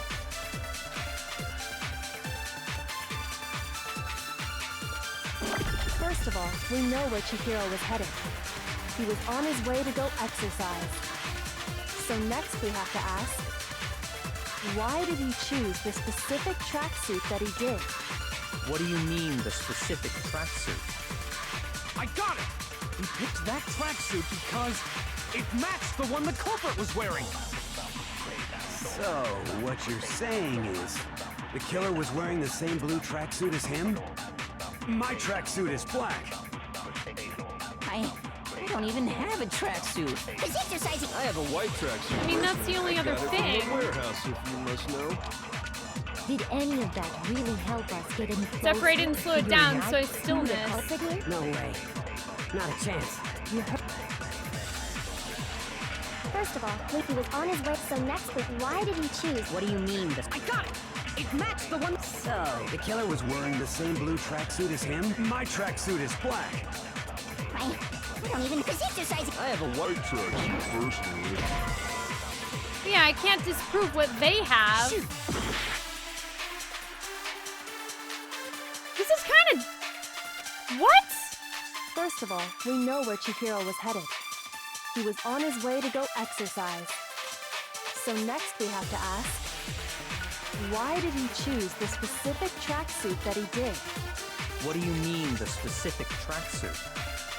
I got it! He picked that tracksuit because it matched the one the culprit was wearing. So, what you're saying is, the killer was wearing the same blue tracksuit as him? I guess? No, that's wrong. It just seems silly. Hold on a second, Mondo. What did you just say? That seemed, I don't know, that seemed really weirdly worded. That seemed weirdly worded, but okay.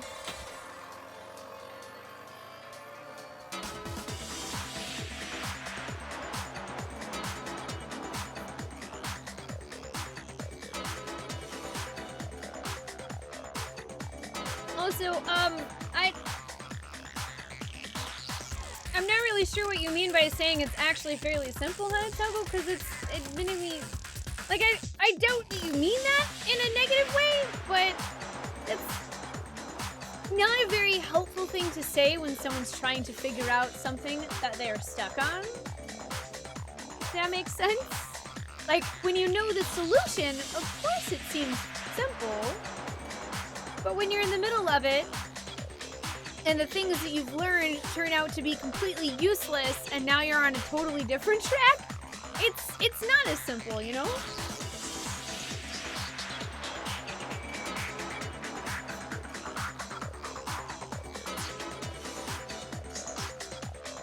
Yeah, it was more the bullet that confused me.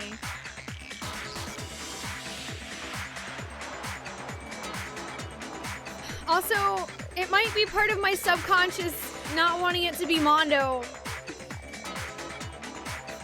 Because he's kind of the only other candidate at the moment. Huh? What'd I say? When Celeste testified a few minutes ago, she said...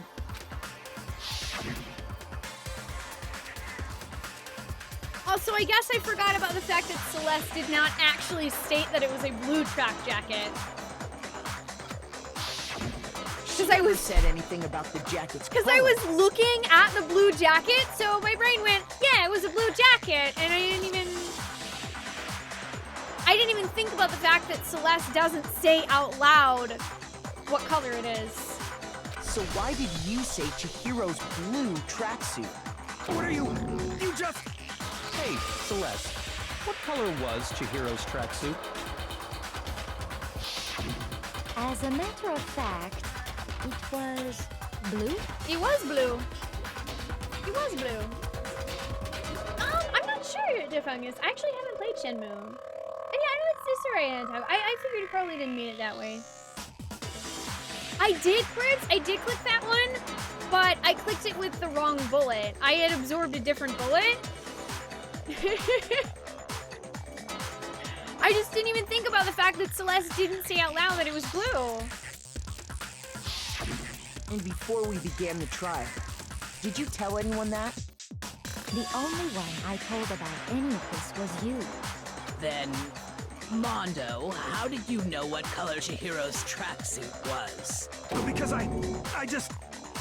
I'm sure he saw the clothes at some point in the investigation. No, he didn't, Taka. No, that can't be it. The bag and clothes were surely disposed of by the time we began our investigation. Then the only reason he could have known what color the tracksuit was is if he saw Cherry with it before he died! That's the only possibility! Cherry? Are you talking about Chihiro? Now I'm just bummed out. So, how about it? Did you see the tracksuit or didn't you? Just by chance. I just happened to see it last night. Liar. He walked past me, and he was carrying the tracksuit in his hands. No, that can't be it either. Liar. According to Celeste's testimony... Liar! You've broken my heart for the last time, Mondo! You've broken my heart for the last time! How could you? I actually liked Mondo!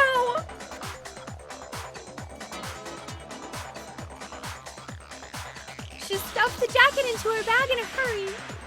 It was almost like she was trying to hide it. And just like that, she was gone. When Celeste noticed it, Chihiro made a point of making sure the jacket was completely in the bag. If you just ran into him briefly, you couldn't possibly have seen what color the tracksuit was. It would appear you've dug your own grave. Perhaps. But you handed him the shovel, didn't you? That's why you said what you did. Focus on the tracksuit and it'll be obvious who he met with? What a bunch of nonsense. Ah, now I understand. It was all one big bluff, wasn't it? Your true intention was to draw a slip of the tongue from the culprit. That's why you said you knew who did it, to put them on edge. That's right. However, Mondo was my target all along. I had my suspicions about him from the very beginning. Man!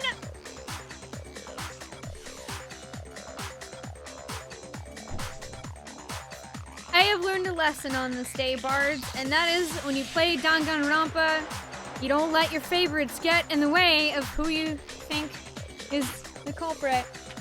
Because I actually did vaguely think, based on Mondo saying like that about how Chihiro kept saying that they wanted to get stronger.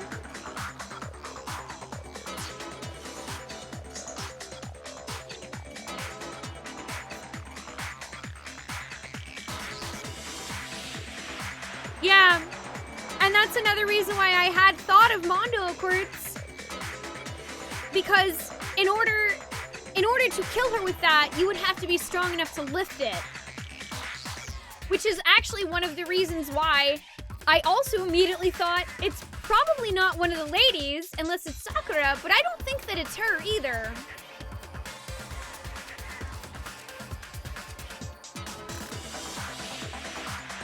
But why?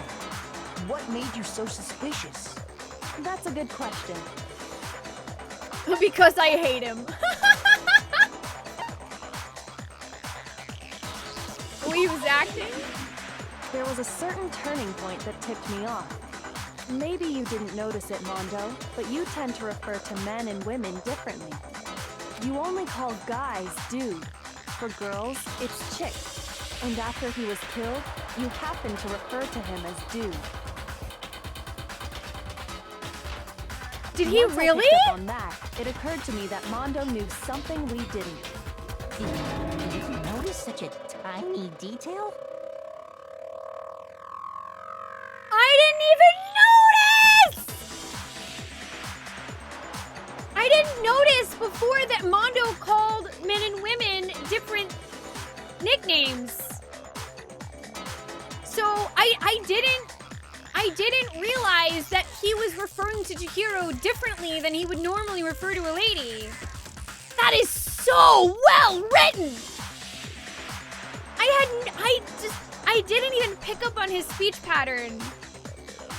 I just thought that he called everyone dude.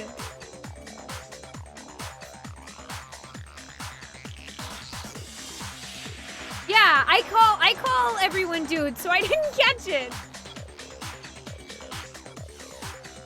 No, I do, like, I totally believe that he called Chihiro dude. I just didn't even recognize that that was different than what Mondo would normally say. Also, Insane Man, have a great night. Thank you for joining us, by the way. You sleep well. Man, oh, dude. She's a witch! You're positively frightful. No, I'm not the frightful one. I gotta get better at taking notes. Not nearly as frightful as someone capable of murdering a friend. That too, Mondo. That too.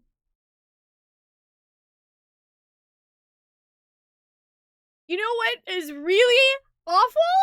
Now I'm starting to wonder what happened to your brother, Mondo.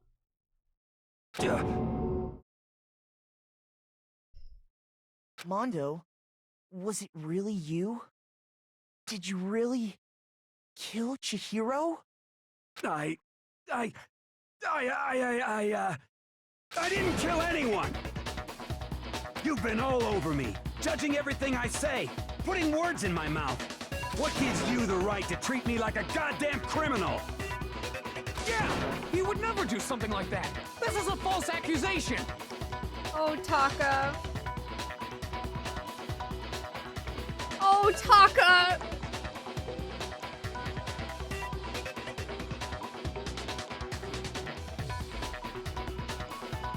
He just became BFFs with the guy. Oh no.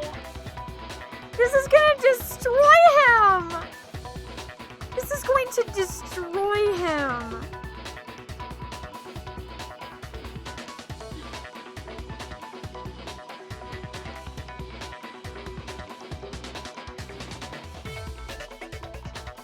Hey, comrade, how are you doing, by the way? And I don't know if it is. Yeah, that's the thing is like, it's one of those things where I feel like maybe there was a slight chance I could have picked up on a speech pattern. Because I do love language.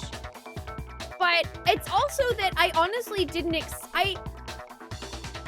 not to say that I was actively thinking, this game's not going to be that detailed. But I didn't know to what degree of detail they were gonna make this. And now that I know, I am going to be looking for things, which I'm sure is how they've designed it, to introduce you to looking for those smaller things. That's just very well written, and I appreciate it.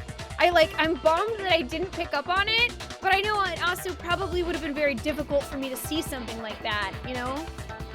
That's just so good. Yeah, definitely. A+ on attention to detail. It's true.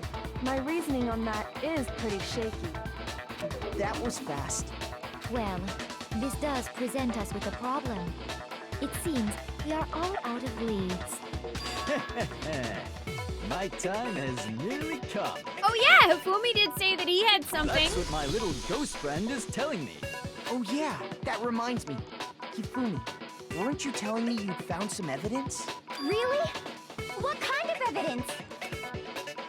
Actually, now that I'm thinking about it here calmly, it might not be all that relevant. Please just say it. Jeez, does your confidence just get up and walk away? It's fine, man. Just tell us. If you really insist, then... here it is. What do you have there? It happens to be an e-handbook. I found it laying on the ground, so I scooped it up. You found it on the ground yet, right? It must belong to... It's gotta be Chihiro's. Because Chihiro's was missing. Chihiro's handbook was missing from the scene of the crime, right? For a fact. For a fact indeed. I was totally sure I'd found it. Then it must hold some clue about the culprit, right? Well, that's what I was hoping. But it's busted. It won't even turn on. I imagine the culprit broke it to get rid of any evidence after the murder. That's odd. I didn't think the handbooks were quite so fragile. You're right. They're not. They're totally waterproof and shock resistant. It would take an awful lot to break one. And yet there are two that are broken. And yet, this one does appear to be broken, as is Leon's, sitting useless in the main hall. For all your confidence, that is a remarkably high failure rate. Do you think there might be some kind of mystery in there somewhere? How precisely did the handbooks get broken? That's a great question, Monokuma. How did the handbook break? I mean, it's got to be by hitting its weak point. Because that's what Monokuma said. That the handbook has one weak point, didn't you? Yeah. You remember that? Yes. Yes. Yes, I do, Monokuma. Yes, I do. I have it right here in my handy-dandy notebook. I have it right here in my handy-dandy notebook.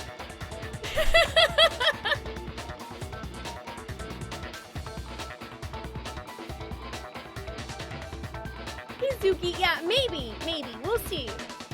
I'm playing this one, and we'll see how I like it, if I want to play the rest.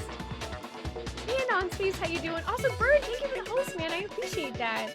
Welcome on in, everybody. Hi, we're actually on 10-minute follow early mode because we're playing Danganronpa blind, and it's one of those games you have to play blind, otherwise it's not nearly as fun. But welcome. I hope you guys are having a good time. Also, go follow Bird because he's awesome and speedrun stuff, and also has bird emotes like me. Best of luck with Dang It, Grandpa. Thank you. I need it. I don't know if you played this one, Bird, but I just massively got who the murderer was wrong, and now I feel like an idiot. I get the feeling that's gonna be me during this entire game. But it's fun. Sure, maybe I let that slip, but I never told anyone what the weak point actually was. But if the handbook is supposed to never break, and 2 of them broke in quick succession, then we can only assume that someone's figured out its weakness. Yep.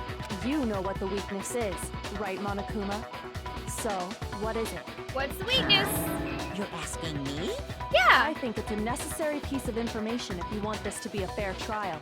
But if I tell you, and someone else decides to copy it, that would be very not good. Ah, come on. You know it'll make it more entertaining anyway. Just tell us already. Why would we want to break our own handbooks? Oh well, I have a weakness for pushy demands. But you're sure you won't follow their example? Sure. Then allow me to make a special announcement. The weak point of my cutting-edge e-handbook is... when it's exposed to high temperatures for too long, it will suffer a meltdown and totally break! Hey, Mondo! Hey, Mondo! Mind if I see your e-handbook? Also, can I see Taka's? I flippin' knew it! You knew it? Yeah, because I found the handbook laying on the floor of the sauna. The temperature in the sauna can reach over 200 degrees. Strange how you don't get burnt, huh? It's because as your sweat evaporates, it creates a cooling layer of air around your skin.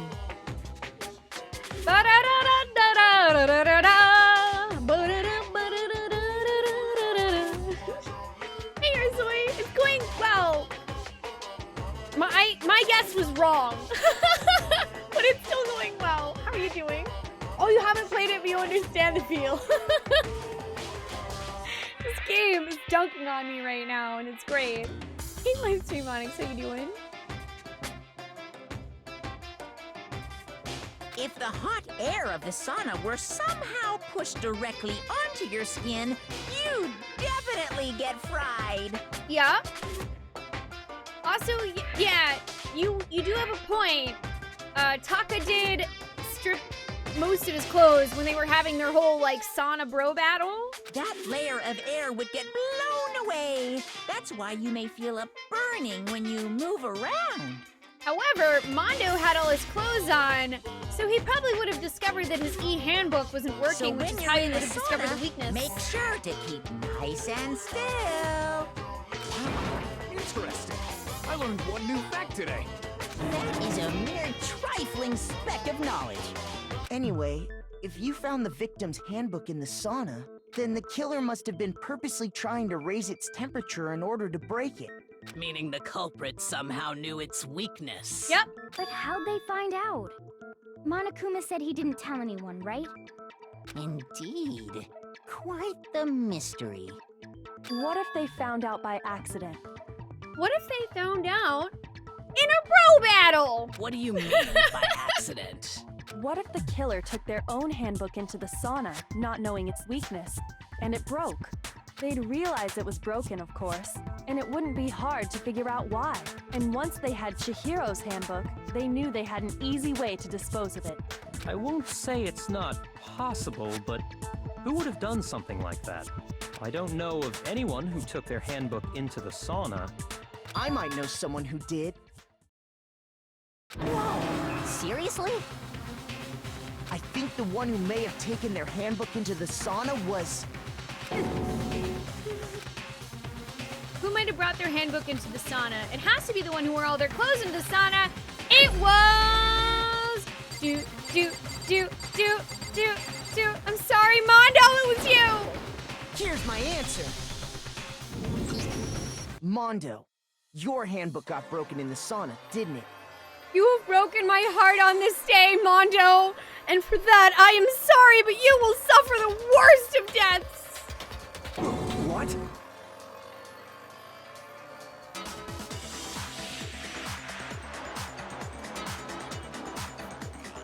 Why? Why do you keep accusing him? Mondo and Taka had an endurance contest in the sauna not too long ago, remember?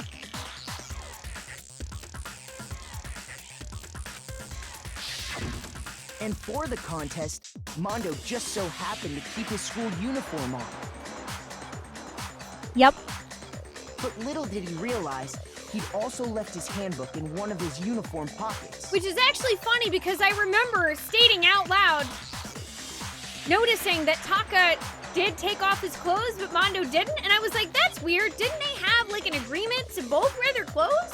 And I'm like, well, all right, I guess, sure. But I did recognize that Mondo did wear his clothes.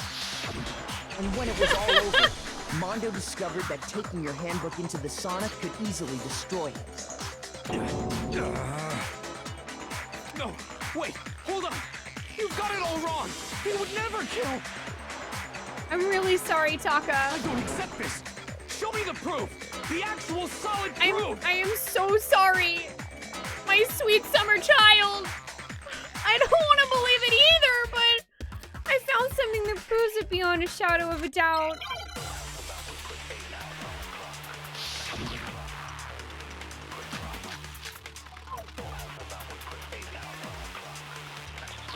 Let's test Makoto's assertion. If what he says is correct, then Mondo, you broke your own handbook. In other words, if Mondo's handbook is actually broken, then that proves that what Makoto said is right. Well, my goddamn handbook works just fine. See? Look! Makoto was wrong after all! Mondo wouldn't hurt a fly!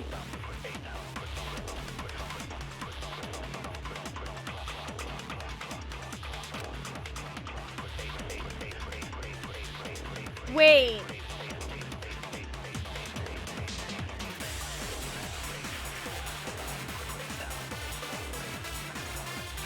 Let's test Makoto's assertion. If what he says is correct, then Mondo, you broke your own handbook. In other words, if So does that Mondo's mean he has handbook Leon's is actually handbook? broken, then that proves that what Makoto Does that said mean he is has right. Leon? Well, my goddamn handbook works just fine. No, that's wrong.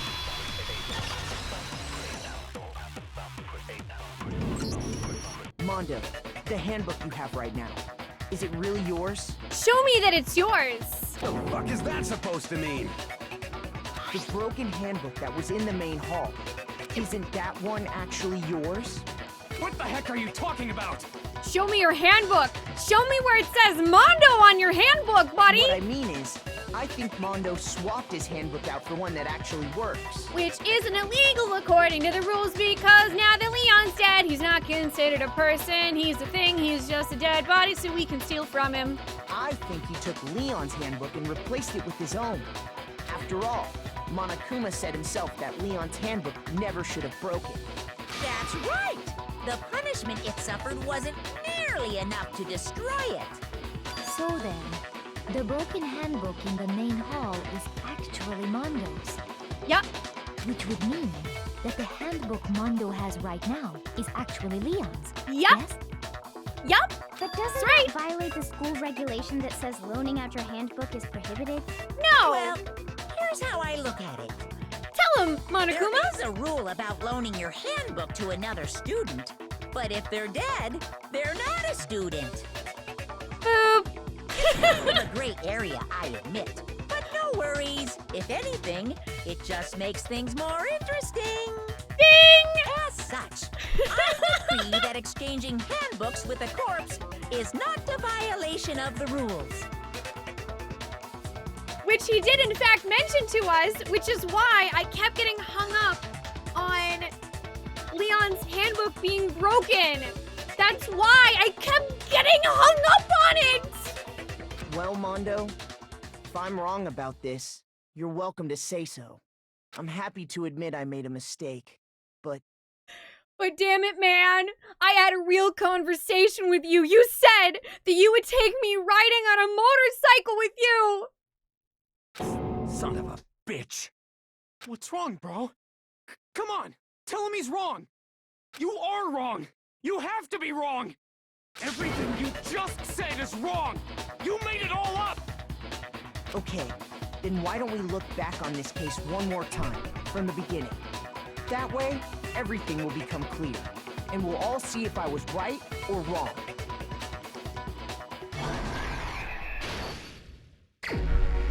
Alright, comic time.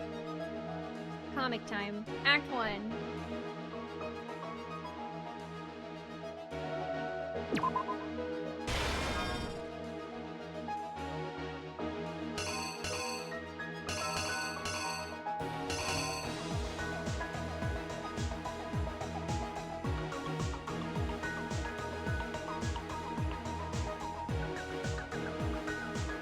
Wait. Yeah, this one. Gym bag.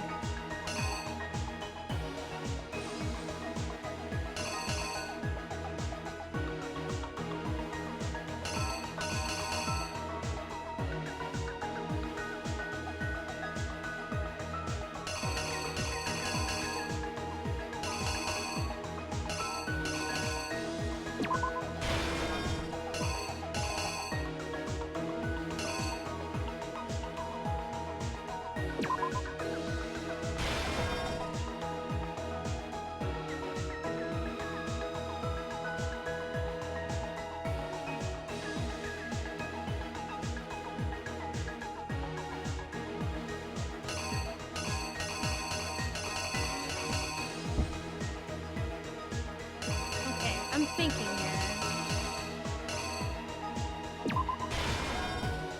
Guess that one? Yeah, because he has the dumbbell.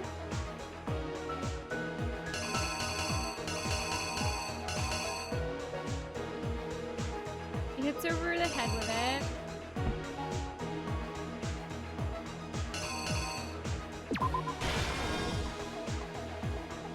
Oh wait, that can't be yet. Can't be there yet.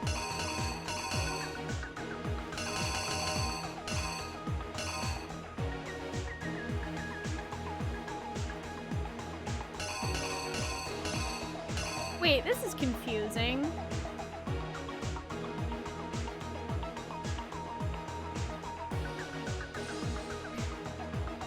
The comics are really confusing. So she's putting her bag up, la la la, in the lockers.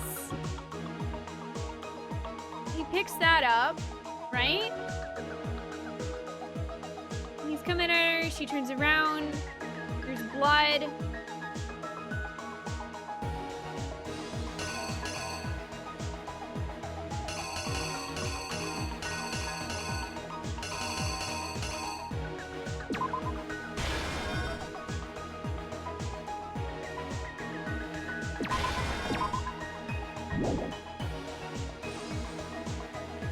Oh, that must be the poster.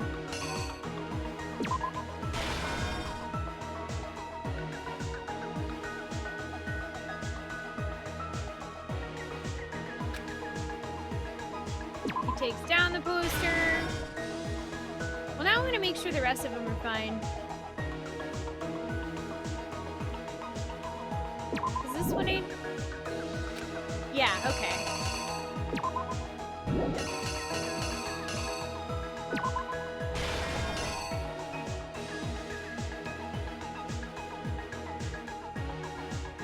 I'd rather be sure about it.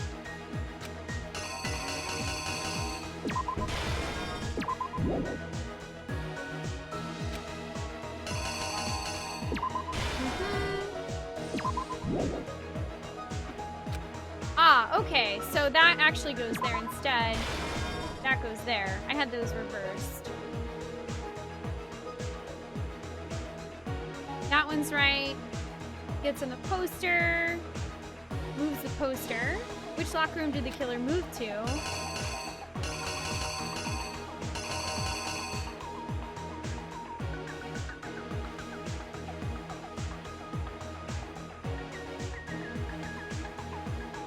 Yeah, this is confusing because, like, one of them has the in symbol and, like...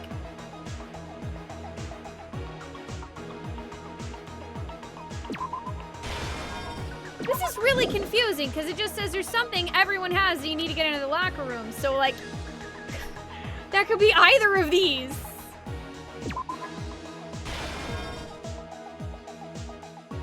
I'm gonna assume that one because it's actually being used. This is moving to the girls' locker room.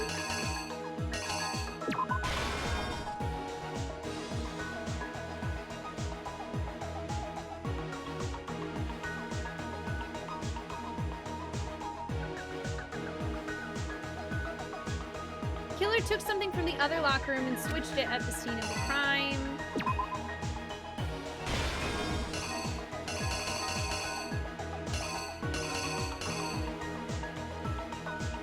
Puts the poster up. Oh, wait. What?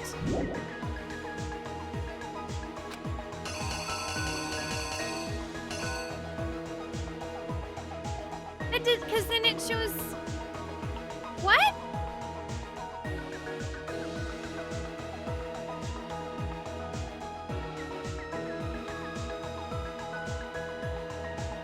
What?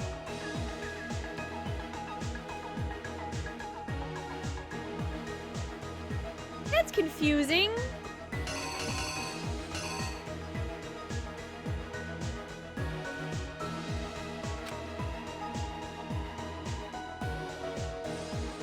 I guess the bloody barbell?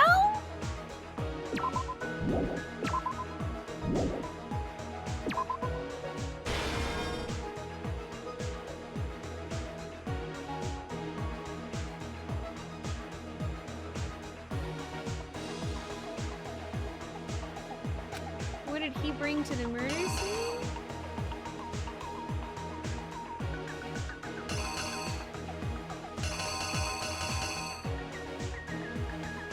Brought that. What did he use to disguise what had happened?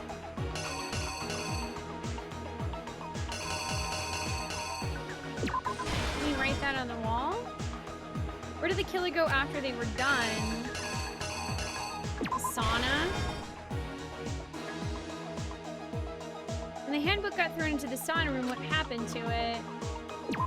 Just landed on the floor.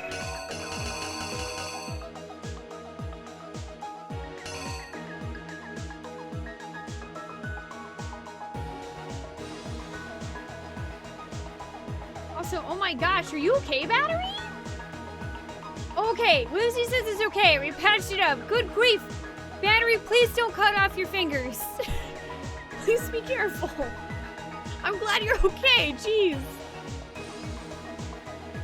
Okay, so... sees the duffel bag, goes into the boys' locker room, picks up the dumbbell, gets blood on the poster, picks up the poster, goes to the ladies' locker room, drops off the bloody dumbbell, as well as, obviously he switches the poster and stuff. And then we also see Byakuya bringing this in, tying it up, writing the thing. The real killer goes to the sauna and drops off that thing there. Here's exactly what happened. I think this is what happened. Let's take a look back to before the incident. Last night, Celeste saw Chihiro in the warehouse, correct? At the time, she was apparently stuffing something into a duffel bag. Blink! That something was a blue tracksuit. You can confirm this, right, Celeste?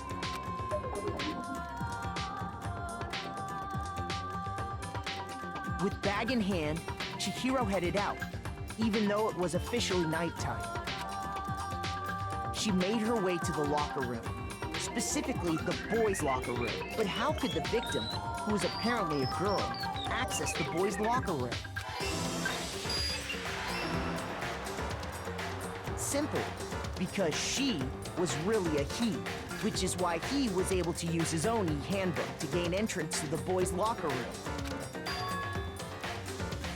Once inside, he met with someone there. And the person he met was the one who killed him. It seems likely that the killer grabbed the nearby dumbbell, approached the unsuspecting Chihiro, and attacked him.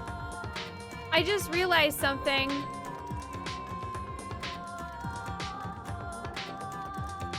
You remember what I said earlier about worrying about what happened to Mondo's brother? I think I know the secret. I think I know the secret that Mondo didn't want anyone to find out.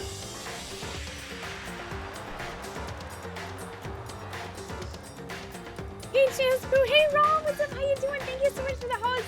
Welcome on in, everybody. Hi, I'm Spoonee. We're playing Danganronpa. We're just coming to the end of Chapter 2's trial. And we are at the comic book part.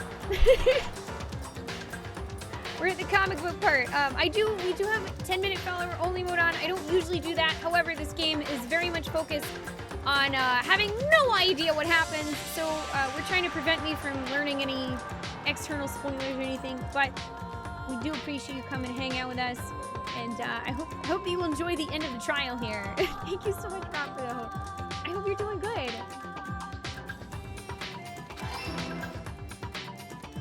And that's where the bloodstains on the poster and carpeting in the boys' locker room came from.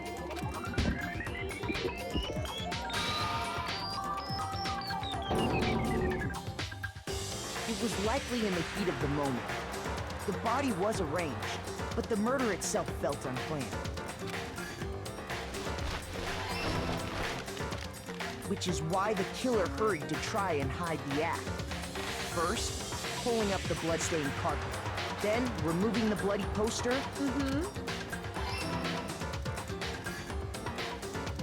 And finally carrying the corpse into the girls' locker room. A girl's handbook was necessary to get into the locker room, of course. But this alone doesn't prove that the killer was necessarily a girl. After all, Sayaka and Junko's handbooks had been placed in the main hall. True story. Using one of those, a boy could get into the girls' locker room without much problem.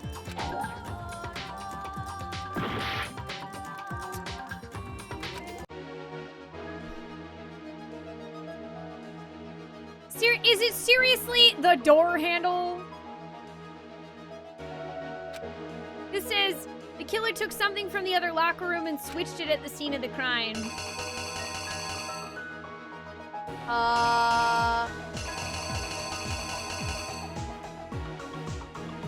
What?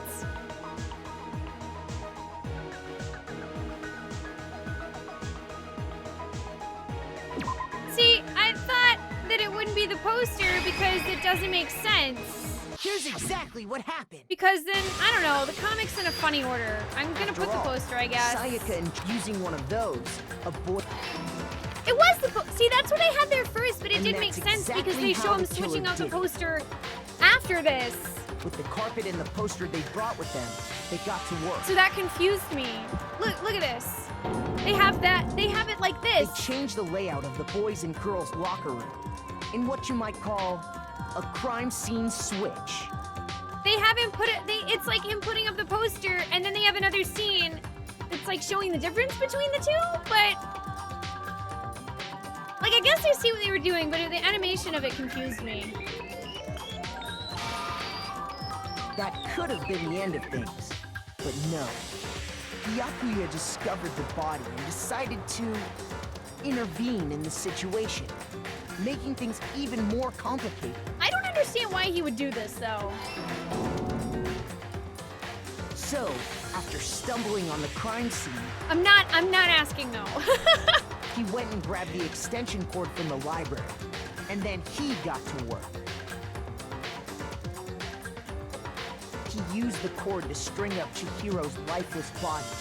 It's fine, no, sorry. I mostly just don't want people to have a real answer.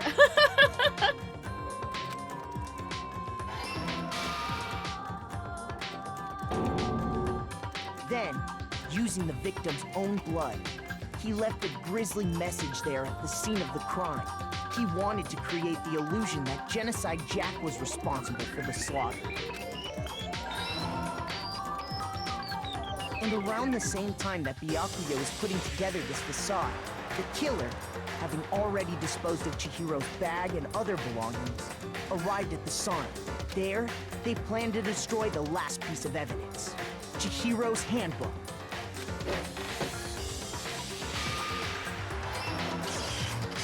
And just as the killer expected, the steamy sauna was enough to ruin the electronic gadget. Yep. Somehow, the killer knew that the handbook couldn't stand up to the heat of the sauna.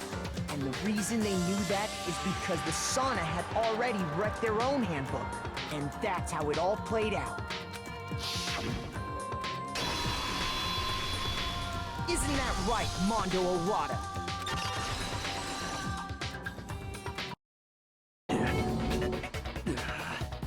I'm so bummed about this. Thank you for the good luck, Neo Shadow. I hope you're doing well. Because he was really strong on God. Wait. No. This can't be right. I know, right? Not corn hair. He was gonna take me on a motorcycle ride, Jazz. Where's your evidence? Yeah. Where's your evidence?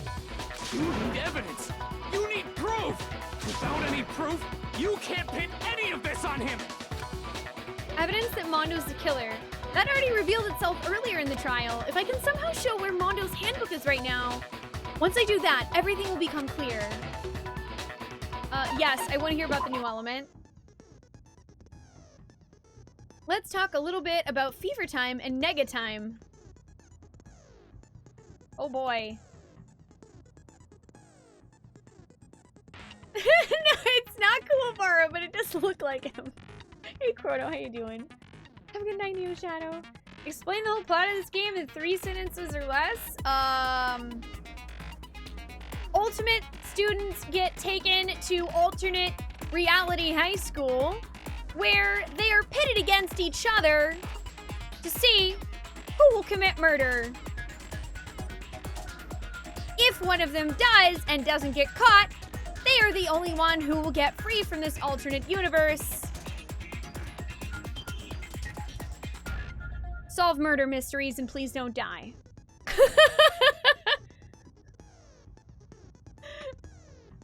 Let's talk a little bit about favorite time and nega time. During a bullet time battle, if you press the RB button, okay, fever time will activate and the tempo will be forced to its max. At this point, even if you push the buttons at random, you won't miss. So you can push AY however you want to destroy the opponent's verbal assault. But this only lasts until your focus gauge runs out, so make the best possible use of your time. Of course, it wouldn't be fair if only you got access to this special time, right? So we've also prepared something called nega time that your opponent can use. If the opponent activates nega time during the bullet time battle, your tempo marker will disappear, making it quite a bit tougher to hit the buttons in rhythm. If you were to activate fever time at this point, no, never mind. I'm sure nothing would happen. I don't know what I was so worried about. Unsurprisingly, if your action difficulty is set to gentle, the opponent won't use nega time. Well, that's not me, so we're gonna get stuck with it. Hey, Bloga, I'm doing good. I'm gonna try to... Show me some my evidence. body. You're wrong. I won't listen. I refute you. False. Show me some evidence. I won't listen. False. I refuse to vote. Show me some evidence. You're wrong. I won't listen. I refute you. False. Show me some evidence. I won't listen. False. You're corrupt. Show me some evidence. This should prove it. I don't know how I just did that, but whatever. If my thinking so far is right, Mondo must have replaced his broken handbook with Leon's. In which case, we can just check each of our handbooks right now. Once we do that, we'll... You don't gotta do that. Huh? Yeah. Are you admitting it, Mondo? I did it. I killed him.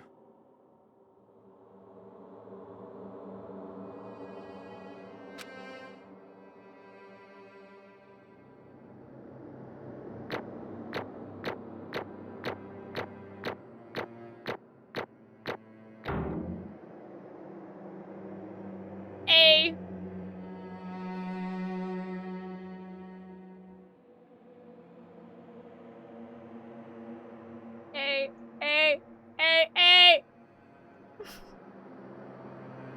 By the way, our final score, 1,013 points. We got an A.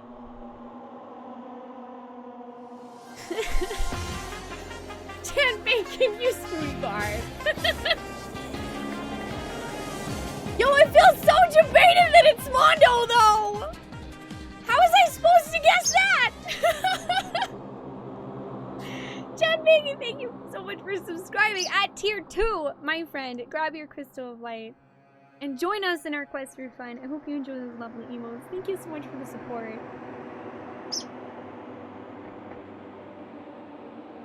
Ah! Oh, wait, sorry. Oh, hang on. Hang on, Ram. I got you. Hang on. I got you, Rom-Com. I got you.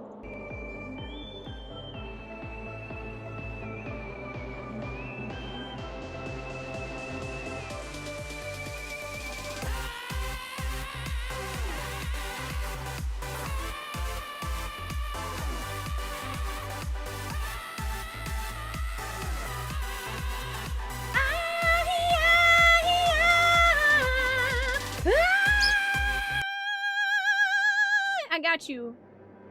I got you covered. Let's switch back to this one so you can see everything.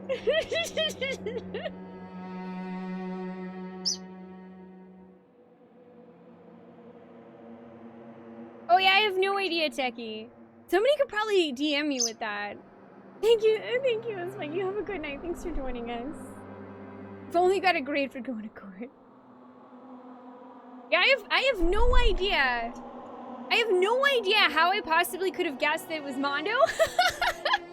But still, I feel like it added to the fun with me needing to like up front tell you guys who I thought it was. Thank you, Chad. I appreciate that. Thank you for the sub. And thank you for the challenge.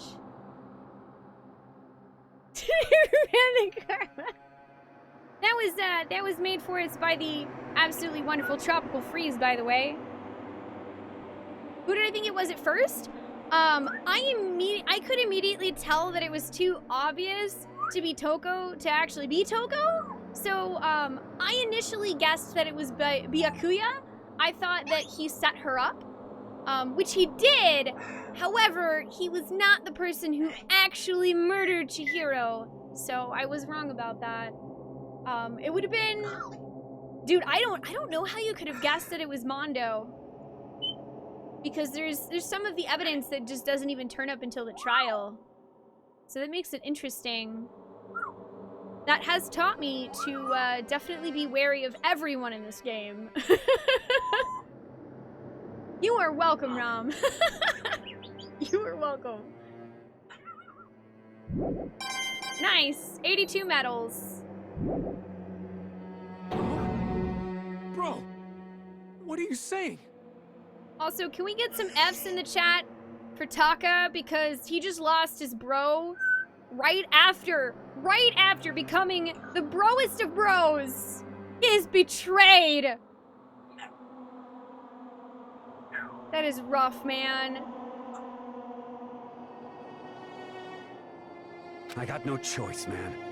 After hearing all that, I gotta just give up.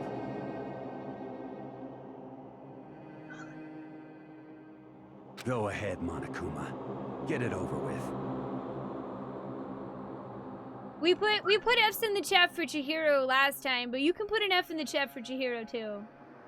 I did, yes. I did mention that Taka and Mondo were the most likely to be in the boys' locker room, and I do think that part of the reason why I didn't want to believe like I just put it out of my mind, was that I really didn't want it to be Taka Armando.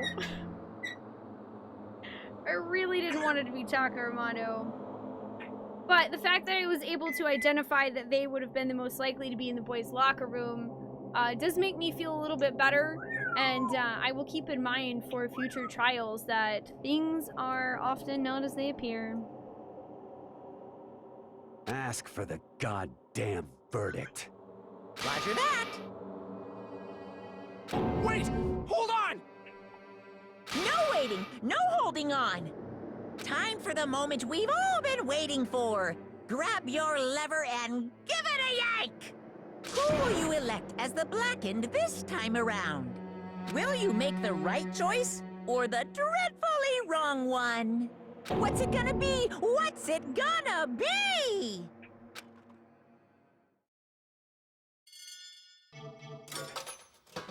Who's found guilty?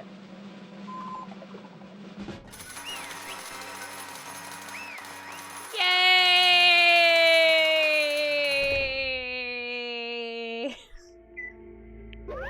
What? I really wish that I had followed my instinct, though, and wondering how it could... Like, a lot of things pointed to be Akuya, but I wish I had listened to myself and thinking, I don't know if Byakuya could lift the weight to hit her over the head with it. Man, I wish I had listened to myself about that.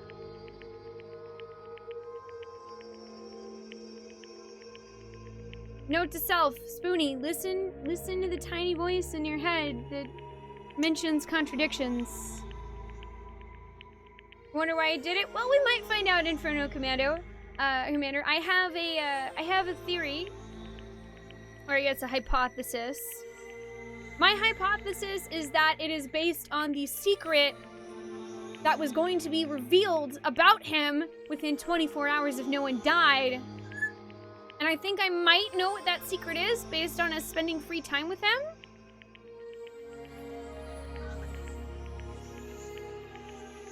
Hopefully, I don't know. On one hand, I hope we find out, and on the other, I really hope I'm wrong, so... Yes, it is so! The Blackened that killed Chihiro Fujisaki was... Mondo Owada!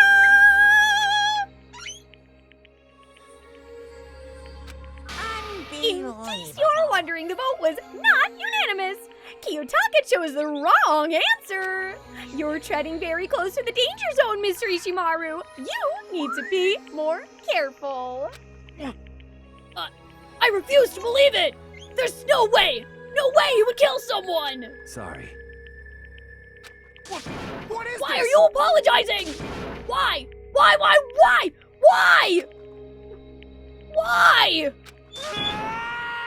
Why did you do it? Now then. Well, it looks like Mondo's taken a vow of silence, so allow me to explain on his behalf.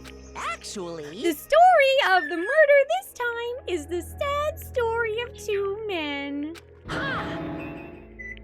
Oh, but for anyone who doesn't really want to hear it, you can hit the B button to fast forward the text. No, we're not gonna do that. Anyway, there was once a young boy, and his name was Chihiro Fujisaki. He had an extreme inferiority complex regarding his own lack of strength. You're so weak even though you're a boy! He'd heard things like that as long as he could remember, and he couldn't overcome his weakness.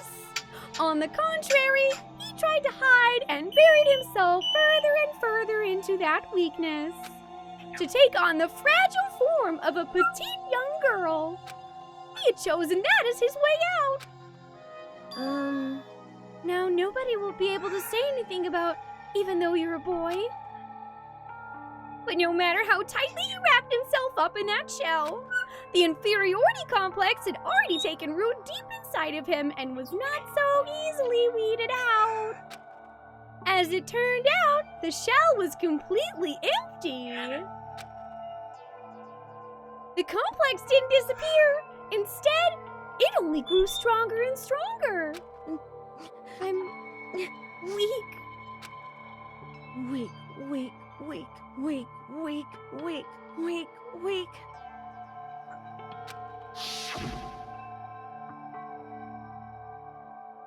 the killing game had begun here at the school, he had no choice but to accept this fact.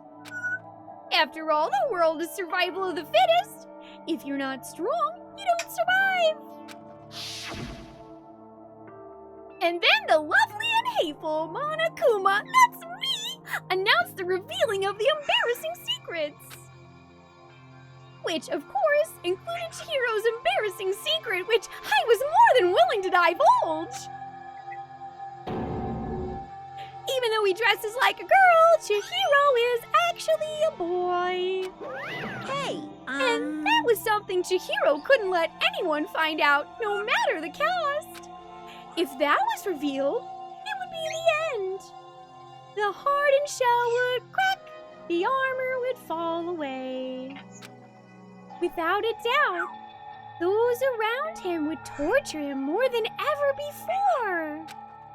Everyone figured being thrust into such a dilemma must have sent him spiraling into despair. What? And yet... I'm sorry. Sorry, I don't really want to talk about it right now. But I also don't want to leave things the way they are. So maybe I can talk about it later. After I try my best to become strong. Then I can tell everyone.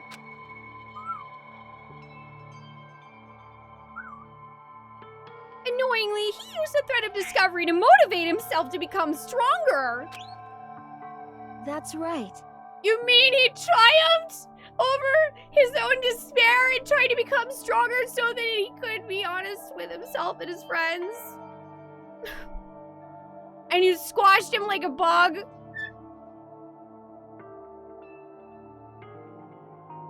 I want to change. I'm gonna get stronger and accept who I am. Strong enough so that when somebody says, even though you're a boy, I'll be okay. I'll get better. With that thought at the front of his mind, he resolved to take immediate action. And so,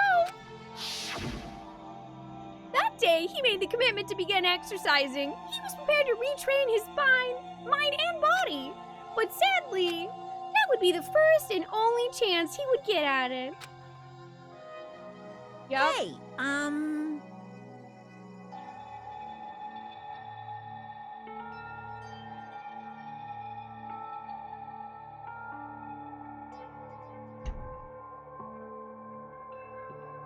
Yeah, it is messed up. It is messed up. We loved you the way you are, Chihiro. The way you were. It's okay to be you. Screw anybody who was ever mean to you for that.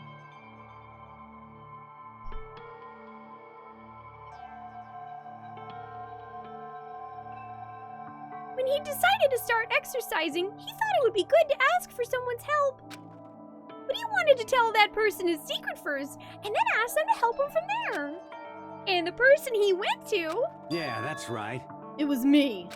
Yep, it sure was! The biker gang fella had been painfully clear about how important his manly promises were. So Chihiro probably figured that even if he confided in Mondo, his honor would make him keep the secret. Plus, Mr. Macho Mondo is the very symbol of a strong man that Chihiro had always aspired to. Maybe talking to Mondo about it will help me give some courage. So, he went and asked Mondo to help him become strong. That was his aspiration. And he thought that only with Mondo's support would he ever be able to come close to that. Correct. So then, that must be why Mondo did what he did, to keep the promise he'd made to Chihiro. Huh? Did what he did? You mean, that's why Mondo carried Chihiro from the boys' locker room into the girls' locker room? Indeed. Yes, that's exactly what I mean. Wasn't that to cover up what he'd done? Certainly. That could have been part of it, but I don't think it was the main reason. The real purpose was to keep the promise between men he'd made to Chihiro. But how does moving the body keep a secret? Because if everyone knew he had been killed in the boys' locker room, then everyone would have been arguing about how she got into the boys' locker room, right? Once that started up, at least a few of us would have immediately begun to suspect his identity. So, he tried to protect Chihiro's secret by putting him in the girls' locker room and stealing his handbook. See? And Mondo did all that to keep the promise he'd made to Chihiro, who he'd also killed?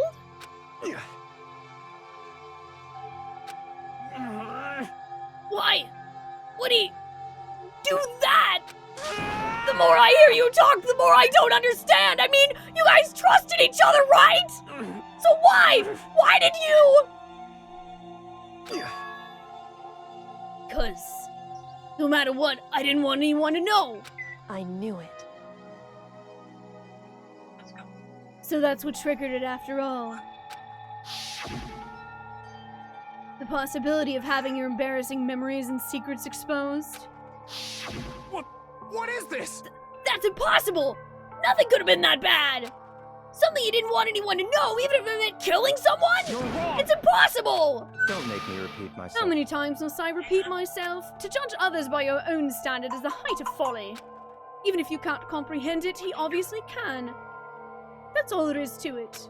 Well, while we're on the subject, why don't I tell you? That embarrassing memory, that secret he didn't want anyone to know. Hey, You know what Mondo did? He killed his own brother. Hey, chat. You know what I was worried that Mondo did in his past? I was worried that he killed his own brother and that was the secret he was hiding. And I was right, and I am sad now.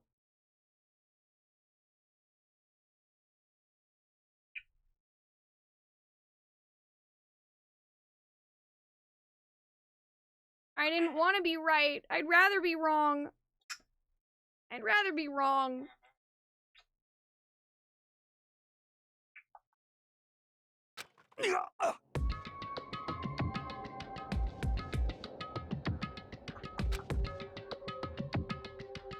Was it at least an accident?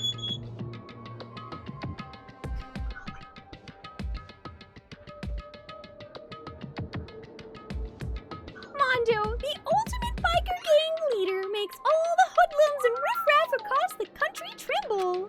But the only reason he had the chance to join a gang in the first place was because of a certain someone. Mondo's older brother's name was Daya Owada. Mondo had nothing but respect for him. It was because of Daya that Mondo ever even got on a motorcycle. Mondo's brother was his only family growing up. He was the only one Mondo could trust or respect. He wanted to measure up to his big brother, so he imitated him in everything he did. Mondo was the epitome of the starry-eyed kid brother. Meanwhile, the charismatic older brother had put together a local motorcycle gang. And before anyone knew it, it had grown into the biggest biker gang in the country. Daya, the older brother, #1 in the gang. And his #2, his younger brother, Mondo. In the beginning, everything was peaches and gravy. But when Mondo started to think about how he would have to take over the gang from his brother someday, his brother's greatness, his reputation, began to gnaw on Mondo's very soul. The kid's gonna take over for Daya, huh? Daya created this gang with his bare hands. Mondo's just along for the ride. Can someone like that really be our leader? All that do is make the gang look bad. Almost every day, Mondo heard the gossip and whispers of the other members of the gang. Which is why... I just... Gotta get stronger. Stronger than Daya. Once, just one time. No matter what, I gotta win. Don't fuck with me. I don't care what it takes, I gotta come out on top. And on the night of his amazing brother's retirement ceremony, Mondo challenged him to a street race. But during the race, tragedy struck. The kid brother pushed ahead with reckless abandon, eager for victory, and dashed into oncoming traffic. But suddenly...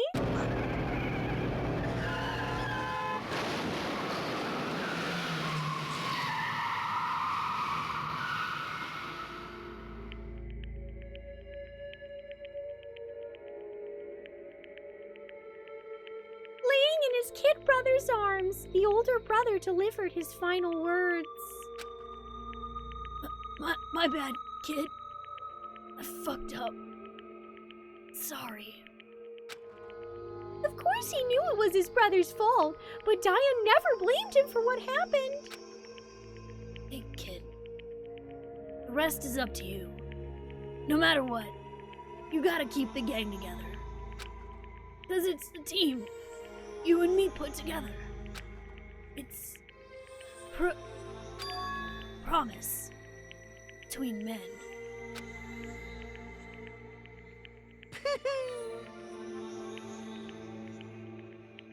He decided to hide the truth of what happened from everyone else in the gang, in order to keep the game together and keep the promise to his brother. He could never admit to anyone that it was his own weakness that had caused the accident. And as a result, the team was made even stronger under the banner of the kid who'd bested his big brother. Dai was gonna lose to his kid brother, so he got stupid and got himself killed. How could you let people say that about your brother? Like, it is Mondo's fault. He obviously didn't actively murder his older brother, but it was his own recklessness and stupidity that got his older brother killed.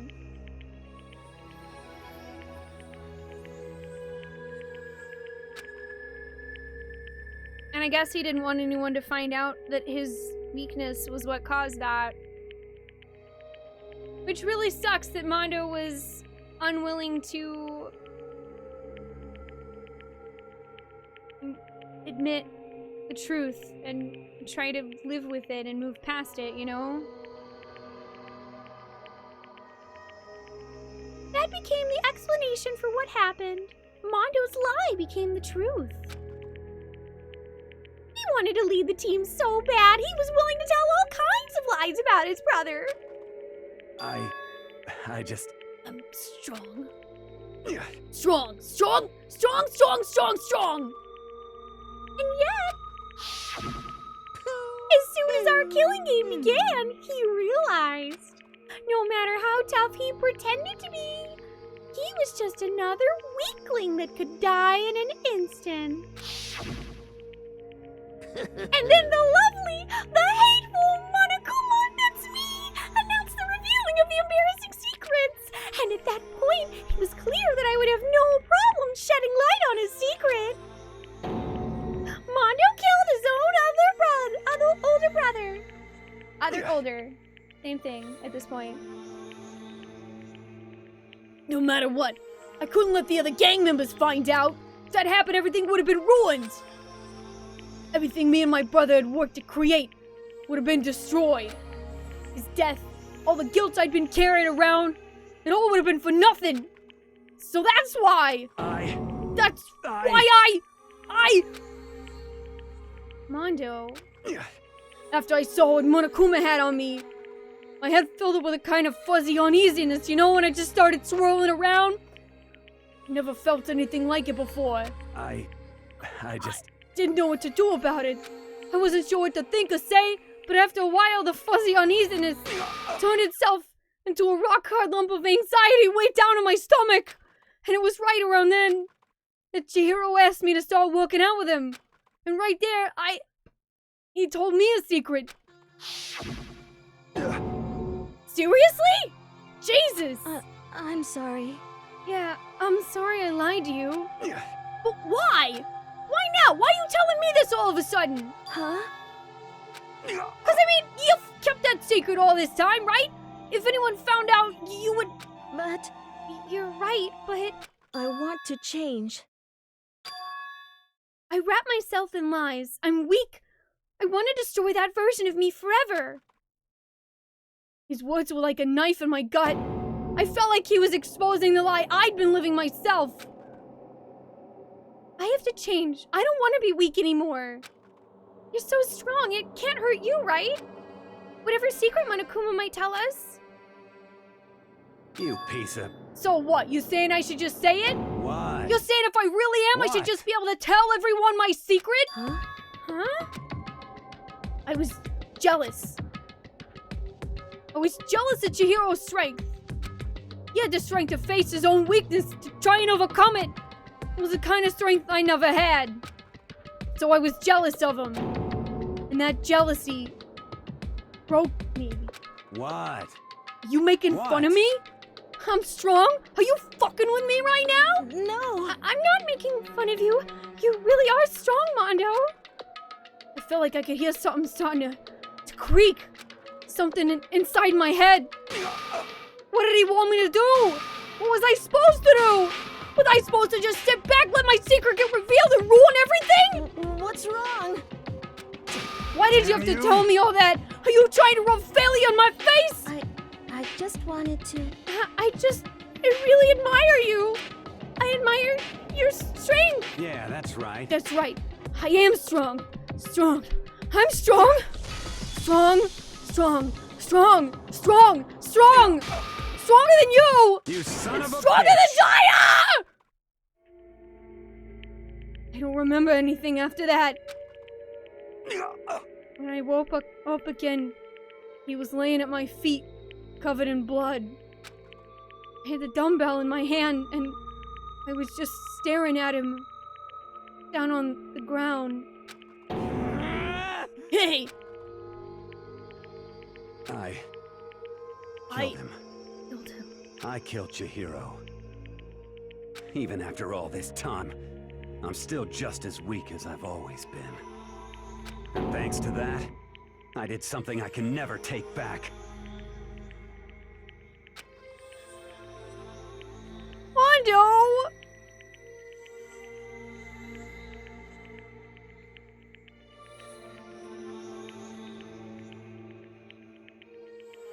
This sucks. This freaking sucks!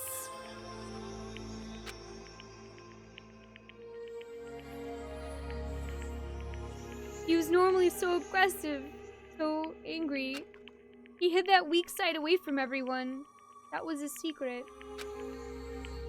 A weakness like that lived in a heart like his, and it turned him cold-blooded. God damn it. And of course, look who's laughing at his despair!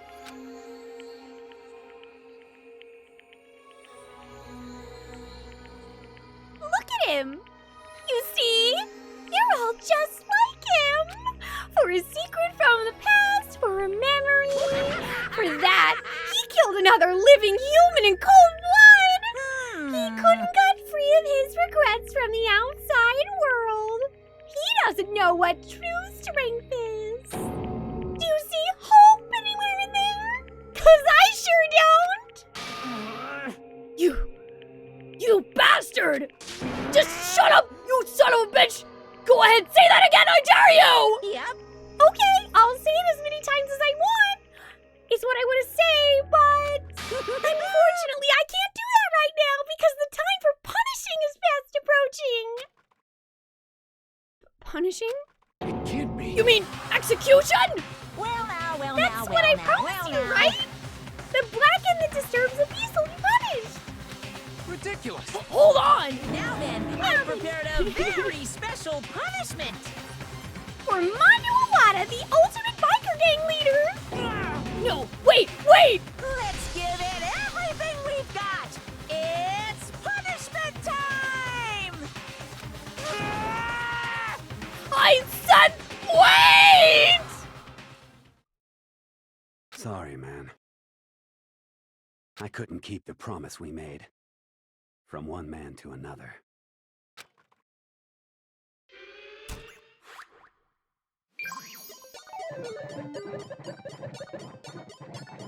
Mondo has been found guilty. Time for the punishment. Oh gosh, I don't even know what his is gonna be.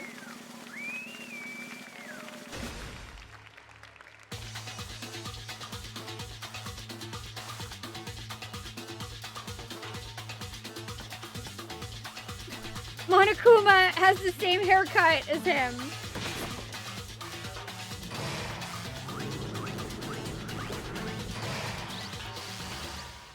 A cage of death?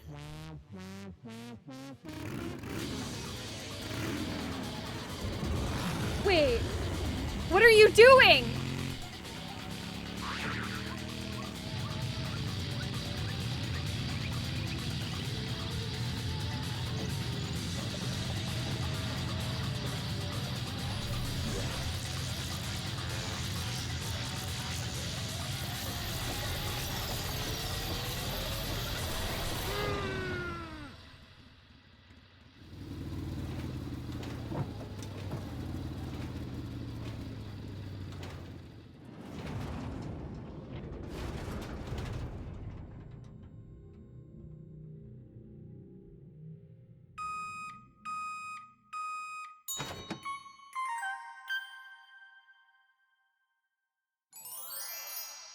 Oh god, that's what the pick! Oh my god, I'm gonna hurl!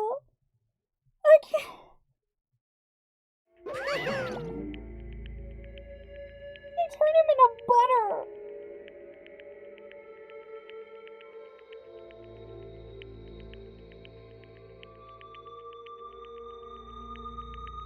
They turned him into butter!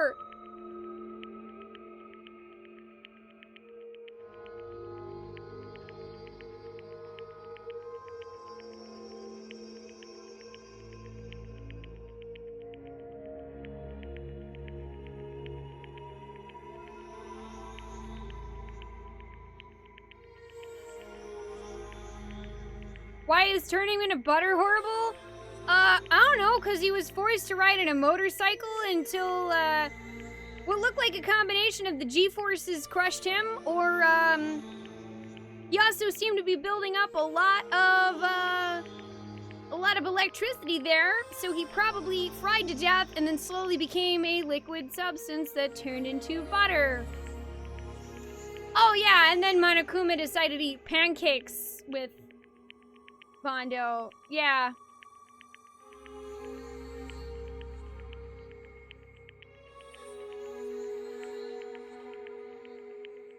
Cool, I never want butter again.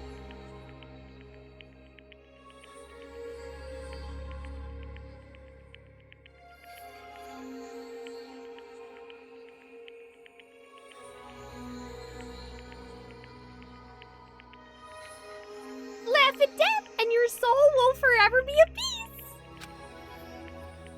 It can't be! My brother! Another murder and another execution. I want to feel again. Everyone's lives are taken so lightly here. I feel like I might be going mad. Maybe I'll just let it happen.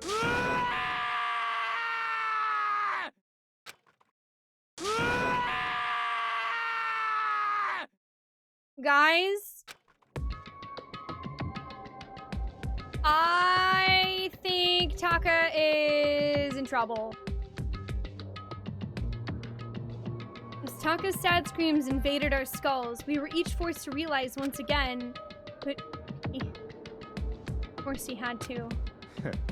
What a disappointment. This is the end of the game. Byakuya? What is this? You're completely insane, you know that? A game? One of our friends is dead, do you realize that? Naturally. Of course I do, because this game is life or death. Hey. I don't have anything to say to you. I don't have a response, except that... However... I just don't understand why. Why did you go out of your way to disguise Mondo's crime? What? Why? Isn't it obvious? Because it made things more interesting. His voice was calm, emotionless, like the voice of death. It chilled me to the bone. Last night when the murder took place, I was in the library as usual. Honestly. So you ignore the nighttime rule too?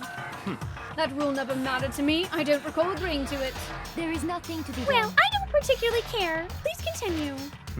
The night grew late, and I decided to return to my room, which is when I stumbled upon him. I spotted Mondo coming out of the girls' locker room. After he'd gone, I looked inside and saw the corpse. What? You mean you actually witnessed the murder? He was such a fool. He didn't have the slightest idea that I'd seen him. Wow. So you're saying you knew who the culprit was from the very beginning? That's right. Indeed. But if that had been the end of it, how boring would that have been? I mean, what a waste of time to have the answer revealed right at the beginning. Which is why I decided to lend a little helping hand. I thought it would liven things up. You did all that to liven things up? I see. Yeah, well, I guess it was right about Byakuya laying evidence. I just didn't realize he was laying evidence to mess with us despite him not being the killer. Okay. Cool, now I can't trust anything.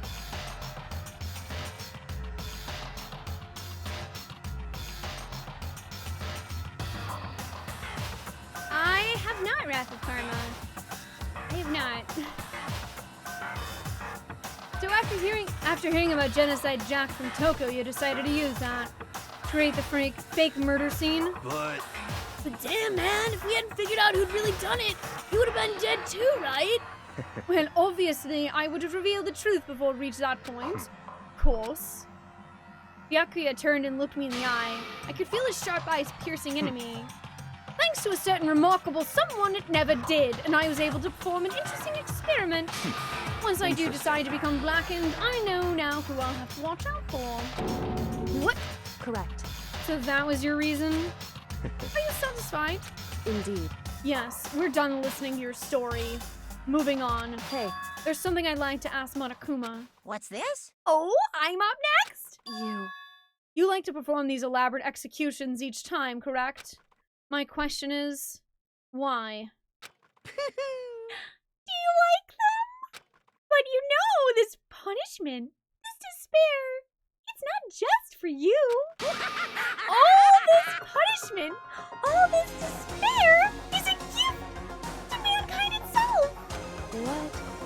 You're over-exaggerating. I am not over-exaggerating. These punishments are meant to transform all hope to despair. Damn. What do you mean? Mean? Mean? Mean? What the heck? Mean. Good grief! I don't understand why you have to pick apart every stupid little thing! Well, whatever, it doesn't matter. In the end, I'm going to stand alone as the victor, and then everyone will be revealed to me. Everything. Ooh, how exciting! Ah, the noble son of a noble family! Truly, you understand me! I think this is the start of a terrifying friendship! That's enough. Shut up. I would never stoop to the level of a childless criminal like you. Let me just say this. After I have achieved complete victory, you're up next. Oh my gosh, she's threatening him. Celeste, excuse Spoonee Bard.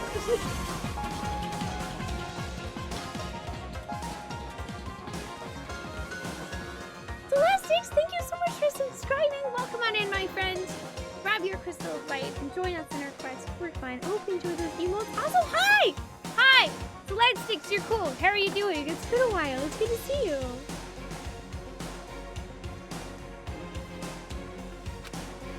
I'm going to find you and kill you, understand? In the name of my family. In the name of the Togagami family. For which victory is a foregone conclusion. You're getting all riled up. So cool! It's like you're the main character of a video game or something. No trash mob for you! I swear, whatever it takes, I will kill you. Temper, temper. Sounds like someone needs a nap.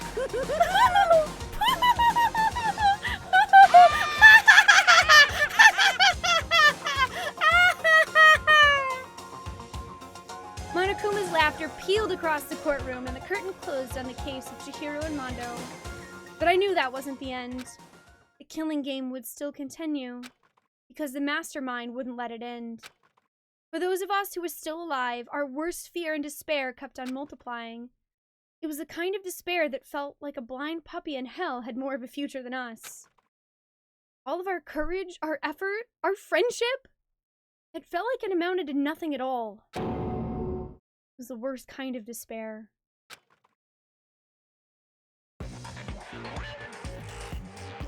Well, anyway, like I was saying... Oh my gosh!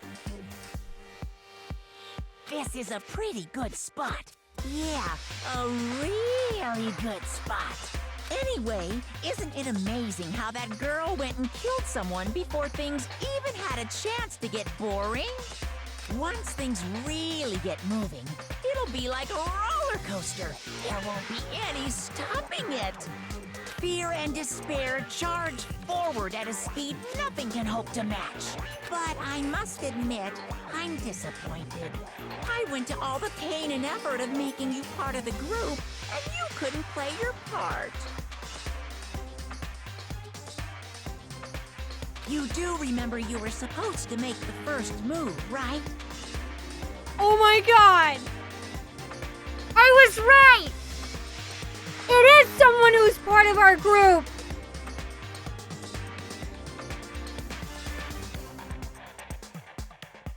Oh no! Oh no! Oh no, you guys!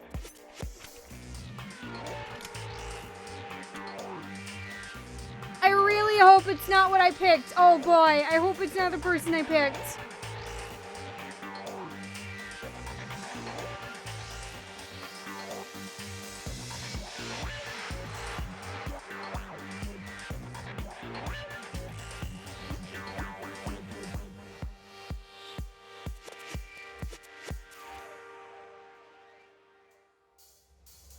Well, no biggie.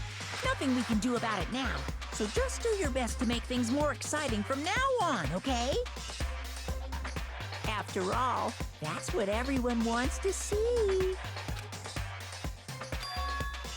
There's one thing I'd like to ask you. As long as you don't want to know my measurements, fire away.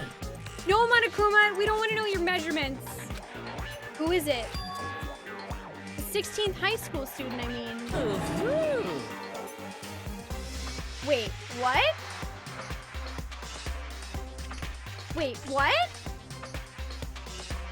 Hang on, what?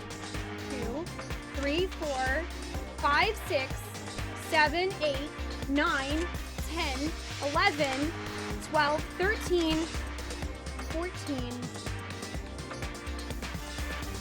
Wait.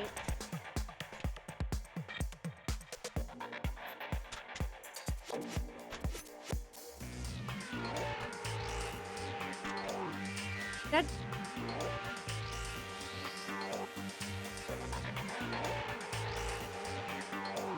There's only 15 of us.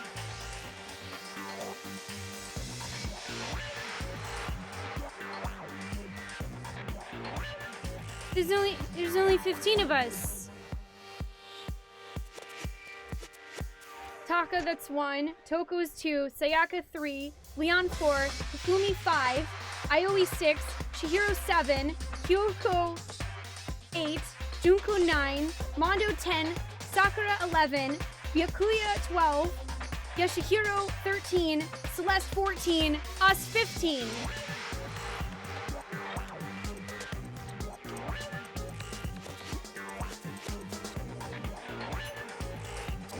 My, you really took me by surprise there. I know I said you could ask anything, but...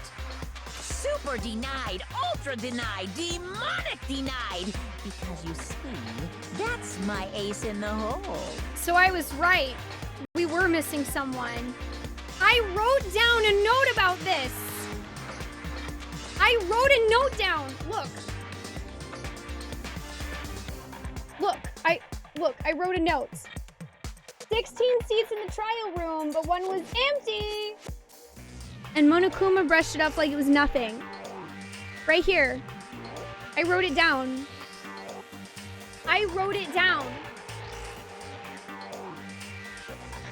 Ultimate Bard Note Taker. I am the Ultimate Bard Note Taker, and I will not be taken by your 16th student. So I'm gonna make a note that says there is 16 16 students. Confirmed. And nobody be dumb enough to reveal that, right? No matter how close they were to their friends.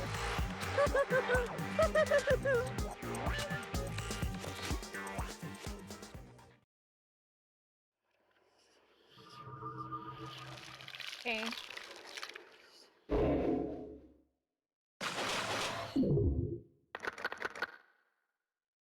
We're down to 10 students right now. I also wrote down a note, working with a student, question mark. You received the crazy, oh boy, I got his jacket. Hey, you guys were saying you wanted Mondo's jacket, right? I said I wanted Mondo's jacket, right? We have his jacket. Yay, we have his jacket, yay. Yay.